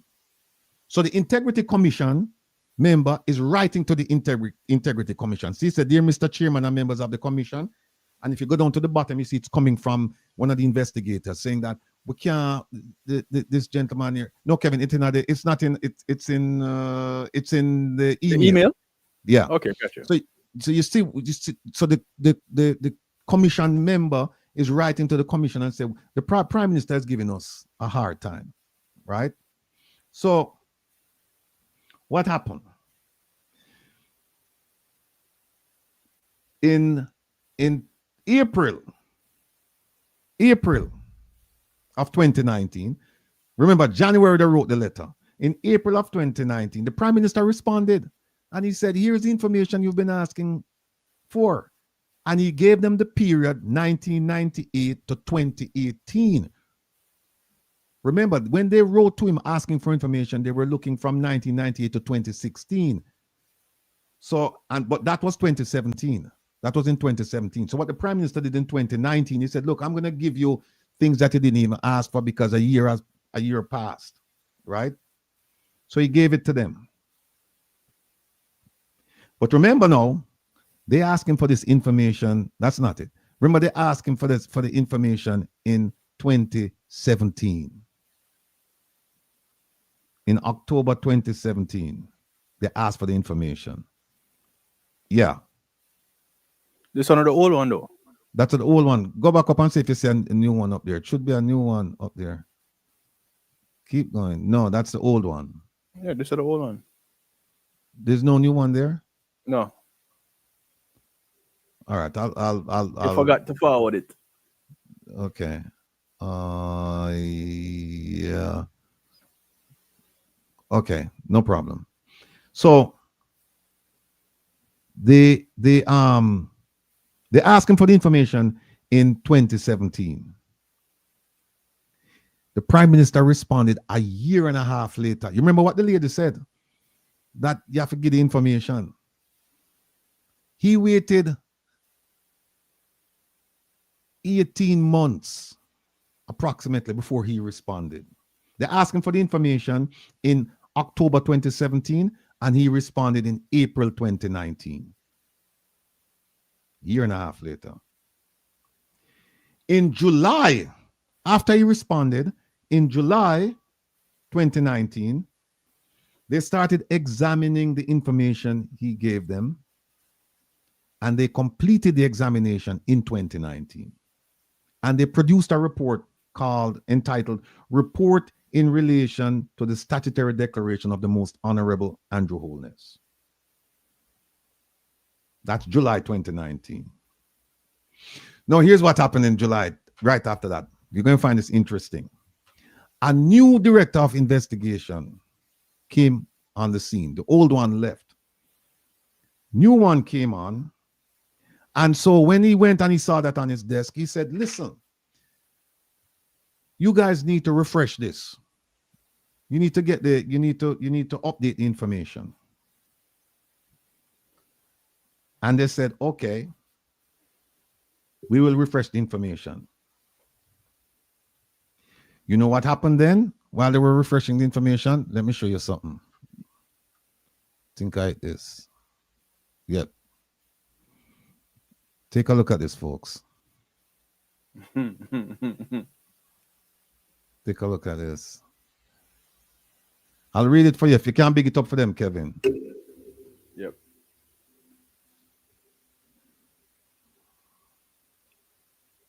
Oh. This from the Integrity Commission. All right. Let's go ahead and remove these things. Okay. I don't think you can remove them. Oh, yeah, you can. You can or no? No. You can't move them. Go back. Oh. You have to go back.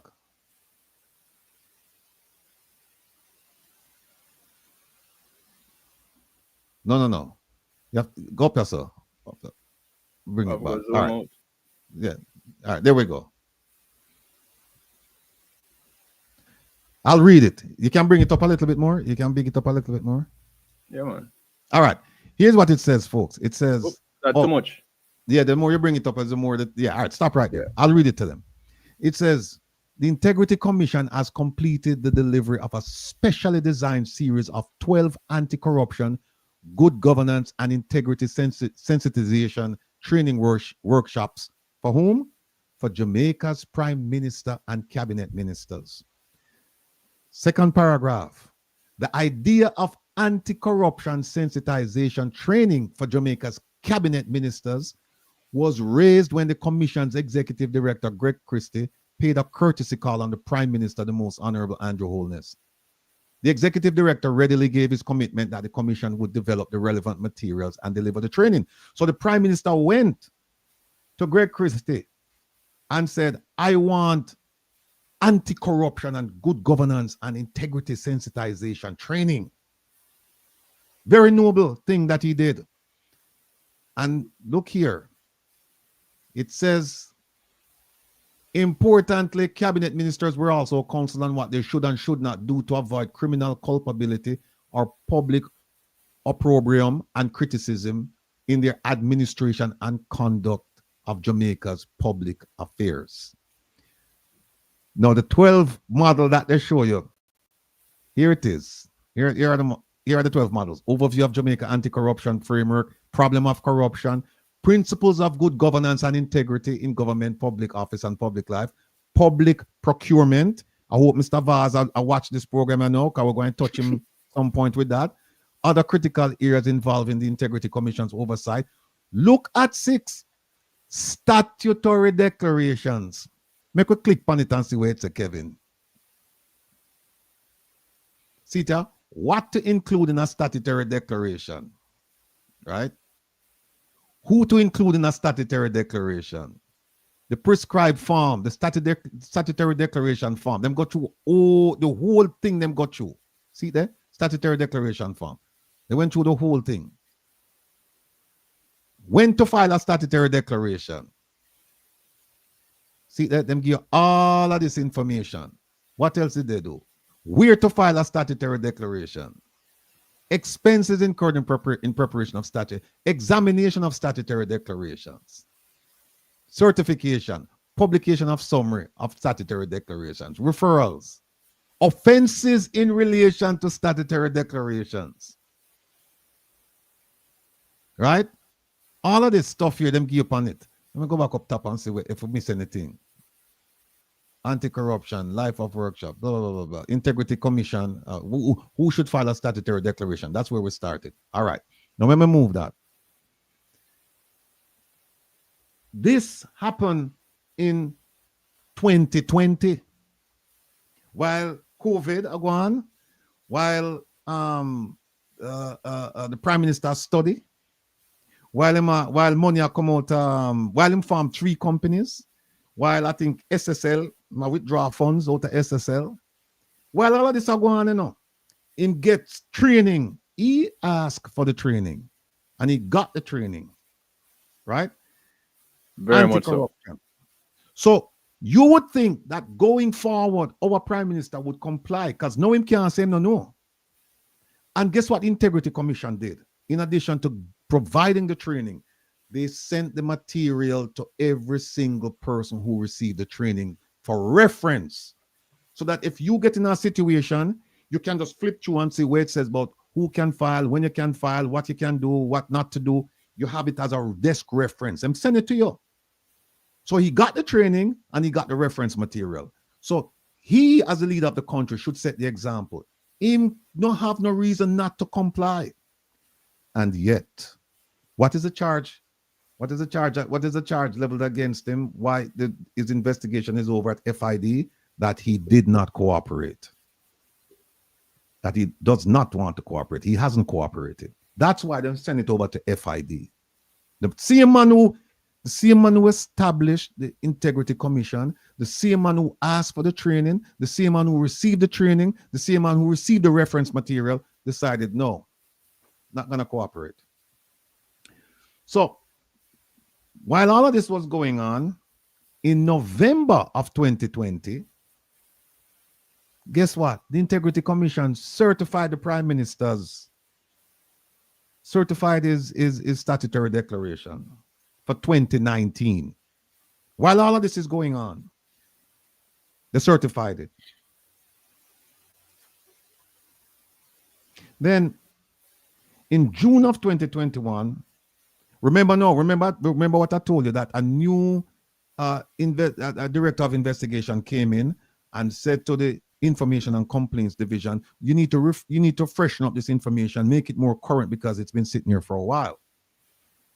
They refreshed it and they found some information that the Prime Minister did not report. They found it. And don't worry, people, we're going to put this up. The chart that I am reading from right now, we're going to put it up so that you will see it. But I'm just saying, just follow along, take some notes as we go along.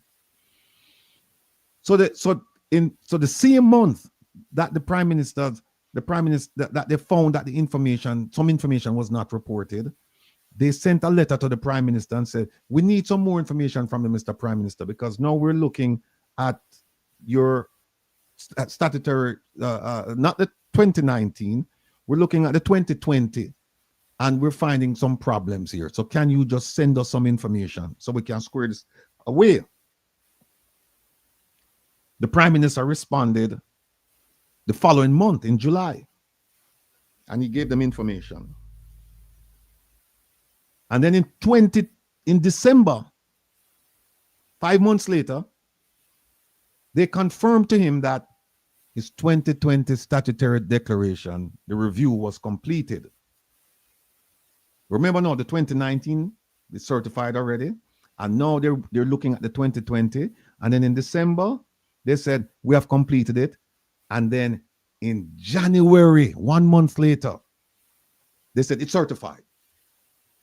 Certified. So what do you have now? You have this 2019 that has been certified, and now you have the 2020 that's certified. So the Prime Minister is in the clear. Or maybe not. Because if you go back and you look at the letter, let me go back and show you the letter.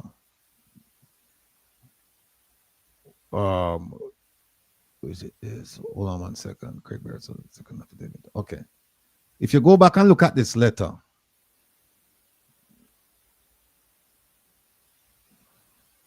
if you look at this letter that they wrote complaining about the Prime Minister, see it right here. They say that all of this is where they're complaining. So they've been asking him. Another reason why you know that somebody told on the Prime Minister, because here they said that they were looking at him since he became a parliamentarian in 1998. No, we know that's not true. We know that's not true. Somebody tell him and they went back. But here's the thing that you must look at now. Here's the thing that you must look at. This letter came in January 2019, and they're complaining, said that he's not in compliance with them. He's not giving them information. So guess what? This cannot be the 2019 declaration. This has to be the 2018 or before, because we know that your statutory declaration is not due until the following year. The period ends December 31st, but you have 3 months to turn it in. So they could not be talking about 2019 when they send a letter to him in January 2019. Unless it's a typo. We know that can't be true. So they were looking at the Prime Minister's 2018 or before 2018. But at the very least, they were looking at a statutory declaration before 2019. But anyway, what they did was they approved his 2019 and they approved 2020. In January of 2022, they approved it. So the Prime Minister now is in the clear. Well, guess what, people? In August of 2022, because now you know he submitted 2021, he had until March 31st of 2022 to submit his 2021, right? 3 months after the year passed. August of 2022, they're now looking at his 2021. Remember, they approved 2019 and 2020, so now they're looking at 2021. When they looked at 2021, all hell broke loose. They said, wait a minute. He didn't tell us about assets and liabilities involving First Global Bank, etc. They discovered this. The following month, 1 month later, they said, you know what? There's too much here. We're going to refer it for investigation. And they did. The director of investigation, when they referred it to him, he conducted his investigation and he said the prime minister omitted certain information, but it wasn't deliberately done. We don't know how he arrived at that conclusion, but he said it wasn't deliberately done. So don't charge him with anything. Just have him respond and just give you the information that you need. So they went to the prime minister after that and they said, you need to amend your 2021 statutory declaration because there's information missing. We believe that you should be charged, but the director of investigation says that you just need to fill in the blanks. Give us the information. In February of 2023, the Integrity Commission examined the Prime Minister's 2021 statutory declaration. And they found issues with investments, assets. They found issues with Imperium, the company formed in 2020. They found issues with ADMAT, the company formed in St. Lucia. They identified all of those issues. That's February 2023.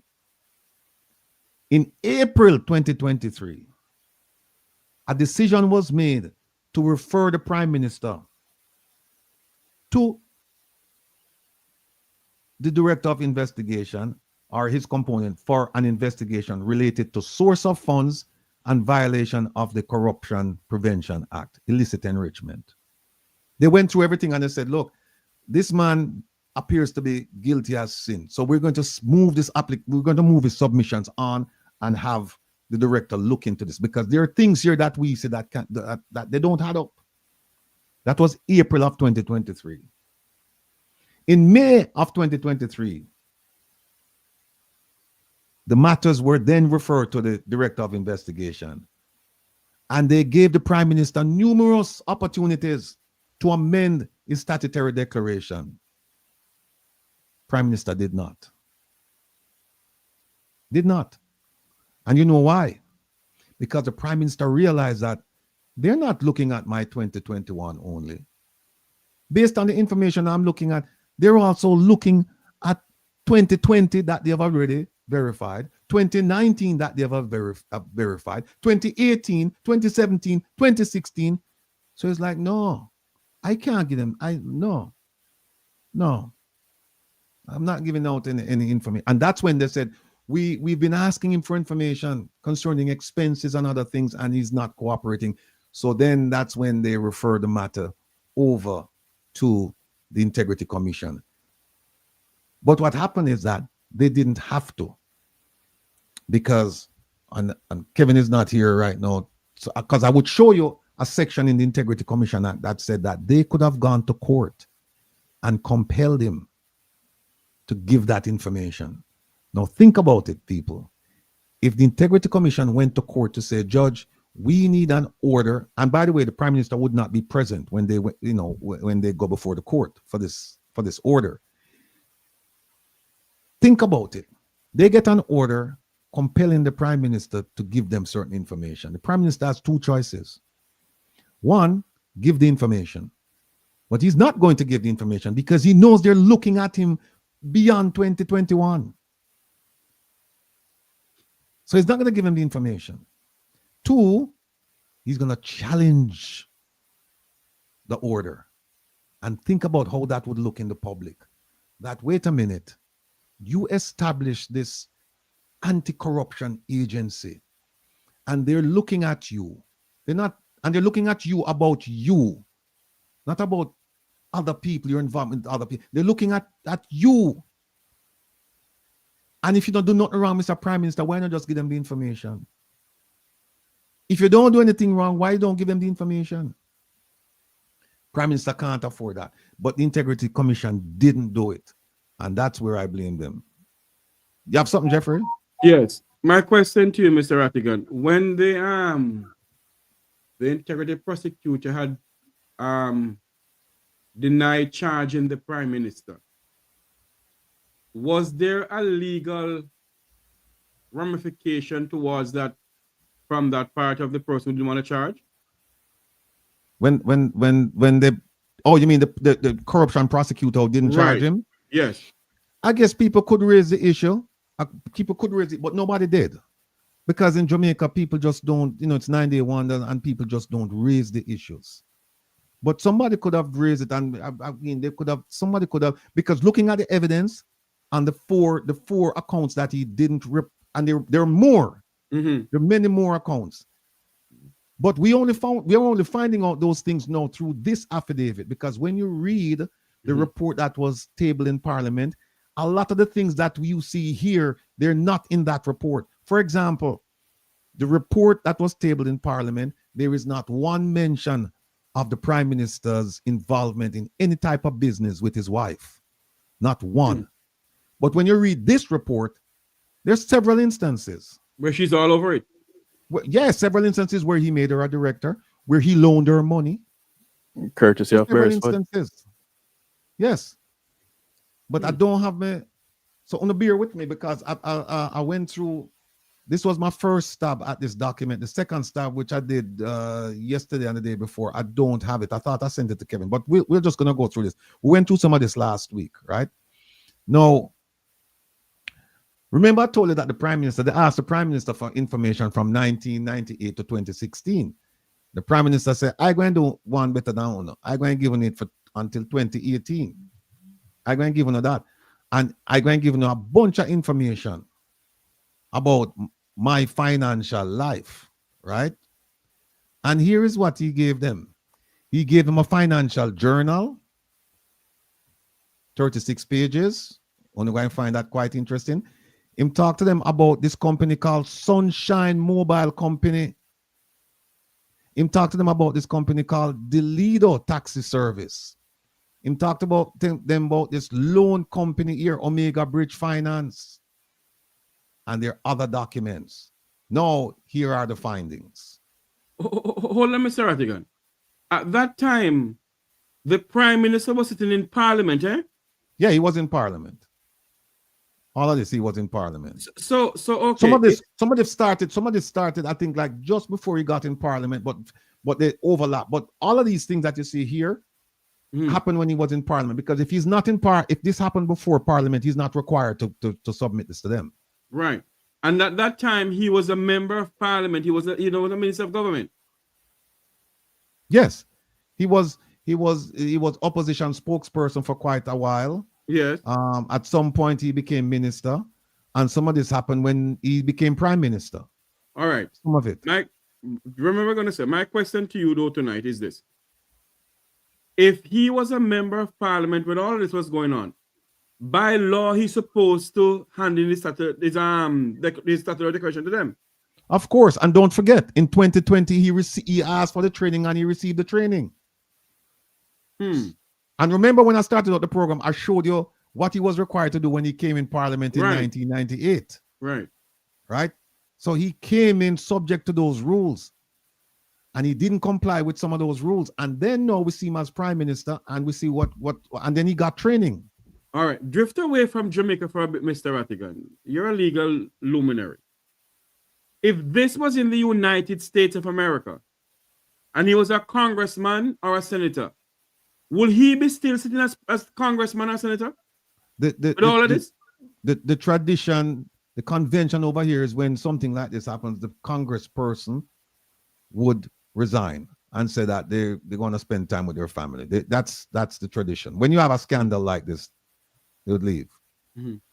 Okay. Or Serene Sue, you came late because I was talking about how the affidavit reached a public domain when you file for, when you challenge a jurisdiction, but then you also challenge facts that go to the main case. And once you do that, then you're opening the door for all your documents to come out in the public. They should have just argued jurisdiction, which is a purely legal argument. And that argument says, look, Judge, the Integrity Commission had no power, no authority to do what they did. That's it. And there are many arguments he could have made. I mean, I could have made them fame. I could have made the arguments fame, but it's too late now. Him can't make them arguments. It has gone through the gate. Mr. Rattigan, I want you to go back to your thing, but just one more question before I let you go back, sir. Jamaica's constitutional system run under the Westminster style of government in London, in England. All right. I want you to see if you can have a little thing with pertaining to London now. If this happened in England, the Prime Minister of England, all this going on in England, would he be forced to resign? Yeah, it would be. People would be calling for his resignation, left, right, and center. Even before the matter is resolved, they would say to him, "Look, resign and go deal with this, and then once it's done, you can come back." But you'll be ineffective sitting here trying to fight this in court and at the same time trying to run the country. You'll be too distracted. So it would be a problem. In all of this, then, although we are running under the Westminster style of government, the rule of law don't apply to certain people in this country then. Well, don't forget, it took him 18 months to respond to the Integrity Commission, whereas a regular person, they wouldn't give you 18 months. They wouldn't give you 18 months. It took him 18 months to respond to questions that they asked him. All right. Now, look at that right there. The 36-page financial journal, this 36-page, the one that he gave. Remember, he gave them several things, right? He gave them this. Come on. He gave them all of this. So the financial journal is one. Then he gave them stuff about Sunshine Mobile Company, the Lido Taxi Service, Omega Bridge, and then some documents. Now look at what they said about the journal, the 36-page journal. They said his explanations disclose multiple businesses and accompanying investments, assets, and income, which were not previously declared. Were not declared. And you heard what the lady said about not declaring the penalties associated with not declaring the assets, the liabilities, the income, all of that information on your statutory declaration. And the Prime Minister did that for a number of years. Now we're all getting at the nitty-gritty now. All right. So now we talked about this last week, but there's some information inside here that I have to go over and I have to show you. Premium Group Limited. This is a company run by Mr. Edward Siaga that the Prime Minister was working there, right? Remember now, the Prime Minister took his seat in Parliament in 1998. He was still working there because here it is right here. He said he was working there, a position he held until September 2000. Of note, income from his employer was not declared for 2000. I don't know if it was declared for 1999. Because remember, he entered Parliament in 1998. There it is. It was not declared. Then we go to Sunshine Mobile. It's a taxi business. And he said, I was involved in the taxi business before I got into politics. But then what happened? He owned 3 cars and he gave the 3 cars to Sunshine Mobile. And Sunshine Mobile start run the taxi them for him. He agreed, the Prime Minister agreed. He wasn't Prime Minister at the time. He agreed that he was going to purchase the company from Mr. Bob Buchanan. I don't know if I'm related to ISAT, but see it. And he said that the price would be 1.4 million and he would pay 15,000. No, Mr. Buchanan borrow some money from the Prime Minister's loan company, See it right there, so Mr. Buchanan's debt to Mr. Holness loan company, Omega Bridge Finance. And them say, okay, we're gonna write off that, sell me the price, sell me the company for this much, and we'll write off the debt you owe my loan company. And then Mr. Holness would take care of the business, take control of the business, and become managing director. And all shares transfer to the Prime Minister. Now watch what happened right as now. Ratty. Sorry for that cut you so much, Mr. Rattigan, but I have to ask this question. The Prime Minister wasn't Prime Minister at the time. He was member of Wait a minute. This is 2000. Yeah, he wasn't Prime Minister at the time. Okay, he was not Prime Minister. Yeah. when we do our research, Andrew Holness never hold a 9-to-5 job. Correct. And he was working for that voluntary organization and he worked for the Prime Minister. Right. For the former, the late Edward Seaga. Correct. Right. So tell me something now, sir. Where does Andrew get money from to start have a loan business going? That's one of the questions they're asking. That's a crux of the matter now. Where you get all of this money from to do all of this? Don't forget we did the summary earlier, where we show how much money you make every year, and we said how much you have to pay for taxes and how we buy the house without a mortgage and where the money come from. We did that. So we just combine the two. Now here's what happened to him now. Mr. Buchanan was supposed to transfer the company to the Prime Minister, but look at this. Him said the company never get transferred to him because why?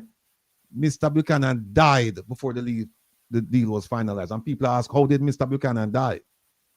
Was it a heart attack? What was the story there? Question. But anyway, and it also, your Prime Minister said the business was mainly cash. So him give you estimates. The business was mainly cash. Yeah. And him give you estimates. What he's saying, Mr. Buchanan business was mainly cash, or his business was mainly cash? No, the business where him going to take over, and remember him pay Buchanan, him buy the business from Buchanan, and at the same time him get money too. And him said it was basically cash because I'm asking him what was the yearly revenue, and see him give an estimate right here. Him said 10.2 million, operating cost of 6.4 million, and operating income of 3.7 million. Him not have no receipts or nothing like that. Him says me in the cash. So him can't justify that through receipts. Almighty God in him. Now look here. Them say the business activity, the assets from the income were never previously declared from 1998 up to the date that them say them wind up the company, them close the company. And see when the company closed, it struck right as January 2018. So from 1998 to 2018, the Prime Minister not tell nobody nothing about this. He not declared upon him statutory declaration. I prison this, people. I prison this. Yes. Prison this. Now look at it. The leader taxi service. Right? This is the one where him open. See the first mention of him wife, yeah? Him put him wife on it. Juliet Holness as the main shareholder and 2 members of his constituency. I wonder if the 2 members are the 2 members were involved in a Westcon. Them same one. Or the lady who was involved in the lands of Clifton. Could very well be, but I suspect that it's a 2 gentlemen. The 2 gentlemen were involved with. I suspect it's those people. Can you put them as shareholders and directors, right?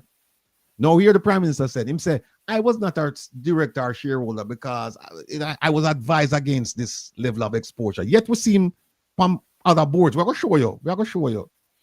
Now look here. Remember, it's a cash business now. Him say him get over 4.5 million from the sale. Him sell the vehicles and everything.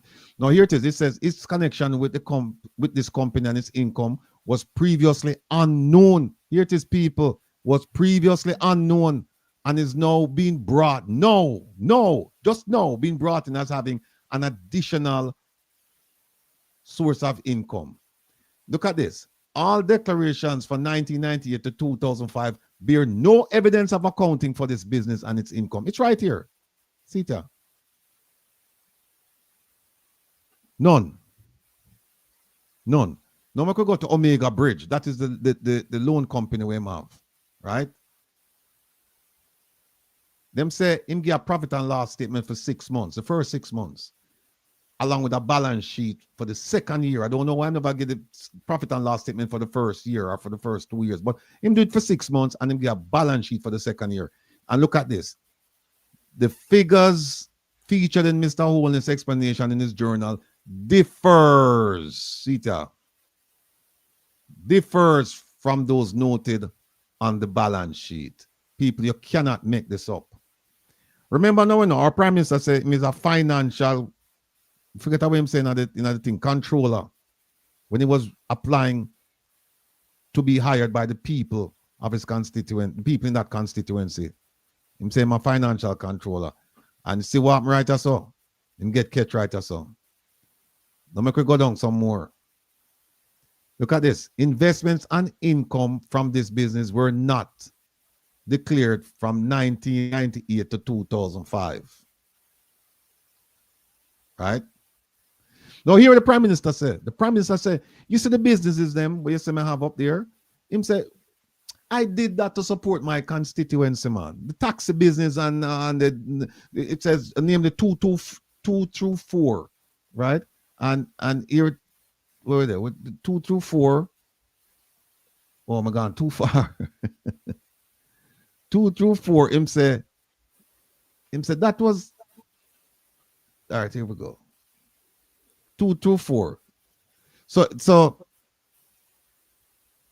Sunshine Mobile, the Leader Taxi, and the loan company, Omega Bridge. Him said, no, man, that is not my money, man. That is to just help out my constituency, man. I will not talk about. Me I help out my constituency, me I do my job. But guess what them find out? Them find out when him sell the companies, him invest the money in him name. Him invest the money in him name and them companies. So them I say, then, oh, you never give to the constituency if it's a constituency thing. So them say, we don't buy that story, Mr. Prime Minister. Come better than that. Here it is right here where him say, see it right here. Him say, name the teacher 2 to 4. These activities were entered primarily to support his constituency and were not declared. Him say, we never declare them because they're not part of my asset. No, a fee money him using. No. This is the way him say. Him use fee money and start Sunshine, the Leader, Omega. And him say, but the money when I put it, him say, no, man, a constituency thing that, man. Hear what the Integrity Commission say. We have no choice but to reject that opinion, as reliance is being sought on the income earned and assets at the disposal of the entities. The constituency never have nothing to do with it. Look at them say further right here. These assets have either been sold or made further investments in an effort to substantiate assets now in its position. So Mr. Prime Minister, don't come tell we are the constituency, the taxi company, the two taxis, Sunshine, the Leader, and Omega. You come and tell us that a constituent. No, man, I your money because after you sell them things, you invest the thing in a your name and your company. Constituency not get no money, brother. What you talk about? No, watch here now, people. All I want to lose money in a cash plus. See, Prime Minister in a cash plus, yeah, I know. See me in a cash plus. See that investment in cash plus. Input him have 4.6 million in a cash plus at one point. I remember this is 2005, you know. Enough money them time there. That at 20 years ago. Eh? It's 2006 you have anything here? No, 2005. It said, 2005. Oh, yeah. Yeah. The balance of cash, yeah. But he couldn't, but he invested in the 2005 and then 2006 and end up with 4.6 million inside there. No, people lose money in a cash plus, you know. We don't know if our Prime Minister lose no money, but look what we know. This investment was never previously disclosed. See it? And it affects declaration 2005 and was in cash out in 2007. First Global. Him never tell them about First Global and see that in a First Global in 2005, him put this. Him put 400 grand in it. Then First Global, that the CD, him buy a CD in a First Global for 3 million. See that? Where the money they come from? And then take out 2 million in a 2006. And look what them say. This investment was not previously declared and affects declaration years 2005, 2006. Mr. Rattigan, hold up in this one. No. Hold up in this one. Please, don't be upset with me. What's hold up in this one? Don't tell me something now. We have a Prime Minister who is involved in all of these things. The blind can't see and the deaf can't hear. And you're telling me that Mo cannot call, Mo cannot call to investigate the Prime Minister? I don't know if Mo can. How would they get called, Jeffrey? Who will call him? So another thing again. What you know? Our prime minister now, who's supposed to be broke, remember they couldn't pay him student loan and them things there. Look where Mado Yasso now. He might give a personal loan now. This is outside of the loan company now. And him give personal loan to and advances to family members and friends between 2006 and 2010, which he did not include. The money where him not included in personal assets. Look who him lend money to. Him relative name Everard Curtis Stewart. Him lend him 2 million. In a 2006. Enough money that, in a 2006. Him lend him 2 million. Right? Then look when him Curtis Stewart have a spice business, so him lend him the money. Right? Now look on this now. Look on this. Him lend him wife money for build house. See there? Loans and advances of 1.38 million and 92,000 US. Totaling 8.68 million to who?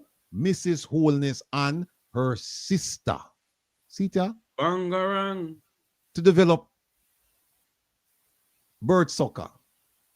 Bird soccer estate. Yeah. And them say she pay him back in 2009 when it done. But here's what them say. Them say the specific Sita, the specific source of funding for these loans were not identified. Where you get the money from, Mr. Prime Minister, that you lend 92,000 US and 1.38 million Jamaican dollars, totaling 8.68 million. Where you get in 2008? Where you get the money from? Then Sita now, him give this money a personal loan to Paul East in 2010. This money, Paul East, I want to keep on the eyes on him because we are going to show you some things about him. Him get contracts of up to companies him associated with get contracts of over 700 million Jamaican dollars. And him also buy a boat with the Prime Minister. What? Yeah, him buy a boat, a fishing boat. Him and another man put some money and then buy a boat and the boat, them buy the boat down in one of them Caribbean islands there. We all get to it, man. You're sure it's not one of those luxury yacht? No, it's a fishing boat, them buy. Oh. Then look here. Nothing was declared in relation to these personal loans and advances in the declarations 2006 to 2011. And the source of funding remains unclear and may possibly be attributed to funds stated as constituency support. And we have rejected that notion that the money are constituency money. We rejected it. Look on Olent. So Olent, yeah. Them say statements for 2005 and 2006 in relation to investment made, but them not talk about it. All right. So now them say, all right, we could do a summary now of what took place. So them go through this. Let me small this up a bit. Hold on there. So them start talk about Olent. As my father would have said, money, such a 316,000 and US. 113. All of them big money and all in. Look, I'm going to show you something. Hold in US there. Currency? Yeah, 316,000 and him deposited 216,000 in a 2006 and 113 in a 2007. All right. I'm going to show you something. And all of this are money when put in him take out. See one yeah, when claim say the last deposit he make to Olent was 93,000 US dollars. And him said the money that come from 1.3 million Jamaican dollars from a fundraising dinner for his constituency. That's what I'm saying now. And in constituency, we know them are dead for hungry. Them not see them kind of money on your food. We know them not see it. See another one below, right? This one here, where him say him had another 20 grand, which was reserved from an annual fundraising dinner for his constituency and used to purchase a motor vehicle for the 2007 election. But make him go on. Let me go down here. Take my time. Go. See it now, people. See boat here now. See boat here. See it. Sport fishing vessel. The company called Panadian. How much I know the notes of the Prime Minister in our company named Panadian? See it. It's a 2000. This a 2003 now. 2000. We name now nice up 3. As my son I said, Dad, why you keep saying 3? You don't say 3. You say 3. See that? Then buy a boat in a 2003 for 220,000 US in a 2003. See data, 2003. And the same Paul East, what I'm telling you about, see me again, you know. Right? Paul East, we lend money to, you know. So Paul East now, it was Paul East, Andrew Holness, and Ian Moore. Them three, they own the boat. Right? And them said the Prime Minister paid 40,000 from his Olin account to Mr. Moore for fee share. And them said no additional amount was paid over as Olin collapsed shortly thereafter. Later in the thing, you see where them said the Prime Minister did pay fee share. He only take 40 grand from Olin, but him get the rest of the money from someplace because them saying PM share. All right? We could go down some more, yeah. So, remember that company there? We could go down some more. ADMAT is a joke, people. ADMAT is a joke. 16 million for the apartment on Arcadia Drive, right? And look here. See him admit, see him admit right. So him say, off note, the Prime Minister disclosed in footnote 25 on page 20 of his journal that he did not declare rental income from this apartment. So the tax people, I'm supposed to know about this too, you know. I'm supposed to get involved. More Olin money. Wycliffe Close, the one where we talked about the other day, been purchased for 15,275,000 from ADMAT. So him say money him get from Olin. Him blame Olin for everything, you know. See Shenstone, Beverly Hills, more money. We are run through them things because we don't have much time. All right. Then they have another one up Narbrook Heights, 23 Hill Road, Narbrook Heights. Now, I'm going to show you something with it. Look at this. Mr. Holness said his sister made the other payment with his assistance. He indicated that the property was transferred to ADMAT in June 2012 for a consideration of $3 million. He explained that he did not declare the property as he did not consider it to be his, even though it was purchased in ADMAT's name. So where you go find later in the report now, you know, is that him say his sister owned the property, but the property in ADMAT's name. So his sister now forgot answer now to IRS in America, you know, and say, hold on, you have property at Narbrook Heights. You put that on your taxes, because his sister live in America. She's supposed to claim this. So the Prime Minister, if the Prime Minister either a lie or him sister no pay the taxes. Either him own it or him take it outright. I'm just using sister and say I'm a sister one. But look how foolish it sounds. The property is in the name of ADMAT. Who is in ADMAT? The Prime Minister, Adam and Matthew. So DR, whatever her name is, she's not in ADMAT. The property is the legal owner of the Narbrook Heights property is ADMAT. But him say, no, I'm a sister own it. Come on now. So the IRS might be interested in him sister for go back and say, make us see if you declare this. Because if she not declare it and she says not mine, then it comes back to the Prime Minister. Now look here now. We'll find another one, the next property in the same Narbrook Heights where them say, in buy is another lot again. ADMAT took steps to purchase the property for $3 million. And the Prime Minister said, I'm not aware of this. See it right here, Mr. Holness in his financial journal explained that he was not aware of a second and separate property from the one previously noted. So how ADMAT get involved in this and the man say, no, money pay. And him say, I don't know. See it right there, so ADMAT had taken steps to purchase a property and for a consideration of $3 million. And the Prime Minister said, I don't know anything about that. My God. It get worse, people. Yeah, ADMAT do it. Him never do it. Yeah, ADMAT do it. Then we say stocks and security. SSL. SSL involved in too, you know. Him have money in a SSL. 100,000. 8,000. 193,000. See there? 342 million. Yeah, and a US money. See, right, I run through them. There's one I want to show. I hope I didn't pass it. Where them show an account with them. 94,000 US in 2010. Yeah. Hold on there. Hold on. There's one with a US. 1,442,000. Yeah, those are various Jamaican bank accounts. But yeah, various bank accounts. Jamaican bank accounts with American money in it. Yep. How it go? You Mr. Rattigan? Holy. But we want to find an account. When we want to show now how much money the man did have in it. Like how he has US money in those accounts, isn't there something the US can investigate too? Of course. All right.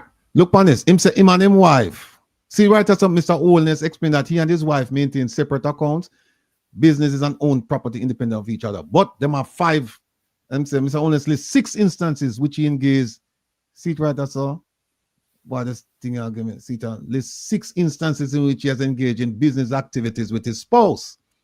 1, them buy a house, family house. 2, them have a bank account and the bank account closed. I would be interested to see how much transactions went through that bank account. This bank account right here. So, then them have mortgage in a with the house in a Mona. Then see the one here, personal loans. See the personal loans that he gave his wife and her sister that him pay back. Then a $10,000, 10 million home improvement loan negotiated by Mrs. Holness but repaid by Mr. Holness. And 6, the purchase of construction. Yeah, purchase of construction material amounting to 18 million. Him purchased it through him wife company from ARC and other suppliers amounting to 18 million. See that? And then him tell him how much property him wife own. But there is one here. There's one, I think it's Olent. Let me go back and see. There's one Olent or hold on, let me see something. There's one account I want to show you how much money the man have inside there. Is it Olent? He had more than $1 million US in the account. Don't tell me it slipped past me again. 117,000, 350,000. Hold on.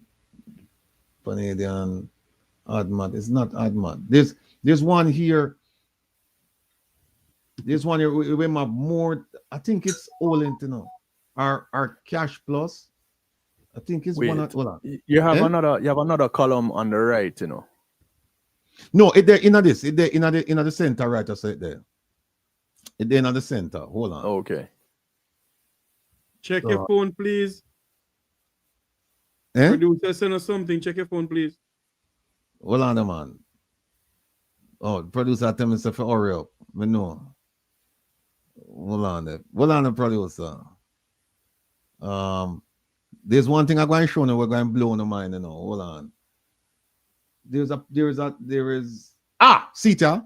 Look on this. Look on this, people. Sita. At August 20, 2007, the balance in this account was $1,214,177 USD. See that? That me the one show now. 1 million. Yeah, $214,177. All right, 1.2 million. Let's just round it off and 1.2 million US dollars. Yeah. 1.2. All right. 748. All right. I'm going to skip. I'm going to show you something now, people. You know, I barely have $1.2 thousand in my bank account right now. Yeah, tell you. Tell me if you're ready for the shot. Just tell me if you're ready for the shot. Go ahead. Because we only have 11 minutes. Let me skip through this. Show you something.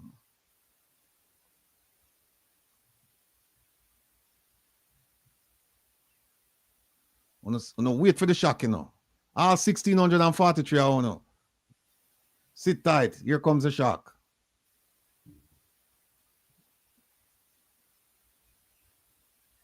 Like that? Nope. Showing the shock, come on. So the shock attack. Hold on. This is money laundering. Hold on. Enough things we're not touching, you know. Enough things we're not touching, you know. But hold on, man. All right. Like this? No. Hold on. Wherever you're watching and listening from around the world and the Eastern Caribbean, this is Regent Ratigan. Okay, that is supplemental. Okay. The other one, it would have been easier for me to find the other one, but it's no big deal. It's coming up. People, on the ready for shock? Tell me if on the ready for shock, Jeffrey. Yes, man, go ahead. Give them heart Kevin, talk to me, Kevin. I can't hear you. Unmute your mic, Kevin. Mute it. Drop it, man. Drop it. All right. Now remember remember now, people, we are talking about 2021 statutory declaration, 2022, 2023. Because remember, I'm showing you, so them certify. Remember, I'm sure they were looking at 2018, but then they end up certifying 2019 and 2020, and it was 2021 that they started having problems. So, and people have been saying it's 2021. Remember, people say in statutory declaration, no, for 3 years or 4 years, it not do that. People, want to look on this. Look on this. So the recommendation, CETA, it says, let me show you. We're not going to believe this. Let me small it up so the whole thing can fit on the page. All right.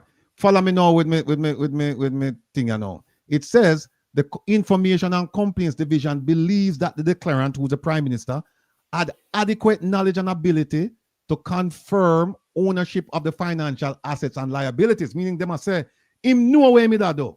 Yes. Look what it says. It follows, therefore, that Andrew Holness knowingly made false statements in his statutory declaration for the period.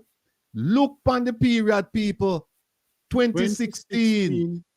2016, 2017, 2018, 2019, 2020, and 2021. If you go to prison. And 19 and 20 certified. Okay. Remember, we were having this discussion last week, Will. Yeah. About decertifying.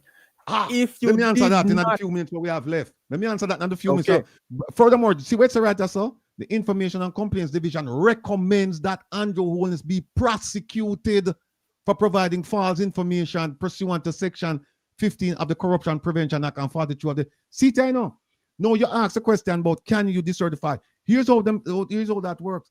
There is a principle in law that says fraud will vitiate any verification. That meaning that if you can show that there was fraud, right? That will overcome it and then say, no, you can decertify him. You can decertify him because this is the man lie. See, try to hey, hold on there. People, when somebody say you knowingly made false statements, I know. CETA so. Let me big it up. Let me big up that piece there. CETA. Holness knowingly made false statements. And them tell you the period when make the false statements. Look, 2017, 18, 19, 20, 21, and them not certified 22, 23, 24. And what them say we are wait for him to give you the information for 2021 before we can do anything. And until now. Him know. If him give them the information for 2021, it's over. Mr. Ratigan, but we have a couple of minutes left. I'm asking this question, Mr. Ratigan. In your honest opinion, sir, do you believe that this man is fit to be on the ballot of Jamaica to become as member of parliament? But based on what we're seeing here, the man should just take for himself. Him should just step aside, as Serene said. Him should step aside. With this alone, he's just fit to be tied at this point. Yes. Yeah. And remember, no people. Oh, hold on there. Me have some companies you have to show. Oh, 754, Kevin. Let me show you some things in this report here. Do it to that 2 minutes and make a wrap up. All right, hold on. Let's see that. We don't know if you're gonna find it, you know. Because what happened is that I'm gonna show you them have some companies here, you know, where the man them a look at and them say, yo, them companies, yeah. And some people them a look at. All right, look on this. Them start look on this company named Saxthorpe in St. Lucia. Another company named 2001 Properties. These you swear it is recommended that the investigation includes the following. C company, British Virgin Islands, them have the boat deal. Then you have another one, NOSL, then Richwell, and then you have a whole bunch of names on you. NOSL is in the Cayman Islands. Yeah, see them all look on him sister, yeah? She, and them all look on him wife, and him kids them. But look on all the things about the people them look on. Look, it's. Hold on, what is going on with Brazil and Belize? See, I'm only thing. This one you talk about? Yes. Money market brokers. Yeah. Government bonds in Belize. Them have bonds all over the place. Belize, Jamaica, all kind of things. Look, we have to wrap it up. We have to wrap it up now. But here are people. Let me just tell you, say, you see this report. That's why I'm doing one. That's why I'm talking to the judge and I said, Judge, strike the report. Strike part type. Me don't want nobody see way night. You know, people. Let me tell you something. Next week we'll come back and we're gonna show you there are more parts to this, you know. There is more inside of this thing, you know. And remember, this is the second affidavit of Craig Beresford. Who wants the first one? And remember, the Prime Minister made he made at least 2 affidavits that I'm aware of. I only have one. And we see the filing. Let me tell you something, people. I said, this thing took me days to go through all of this stuff. And I'm glad I did. Because right now, I have the information that I can point to the Prime Minister and say, Mr. Prime Minister, if I was inclined to believe you, I'm no longer inclined to believe you. Because these are some, I forgot get back. I'll get back to you with the page number of them. But when you read this report and you go through, you're going to have to go have pen and paper and read and go through the things, because the affidavit doesn't spell out all the things in the attachments. So you have to go through the attachments, and the affidavit is about 8 pages, and the attachment is the other 100 pages or 90 something pages, because you have some other loose pages there. But people, look, our time now for Kevin Stew step out and go mix him stew and things like that. And of course, the Rebel is coming back at 10. And I remember I'm coming back with Rastaman Vibration. We'll play pure Rastaman tune. We'll play pure Rastaman tune. And we're going to have some fun. And remember what I said to you, I'm going to start the program. The third song I play, you're going to love it so till. And the last 2 songs, you're going to tell me, said, no. Stay and play them over again. Believe me. Trust and believe me. All right. Look. Rebel have the thing start out. Yeah. We have 3 minutes left, and you know it go. We have got support Mr. Kevin over there.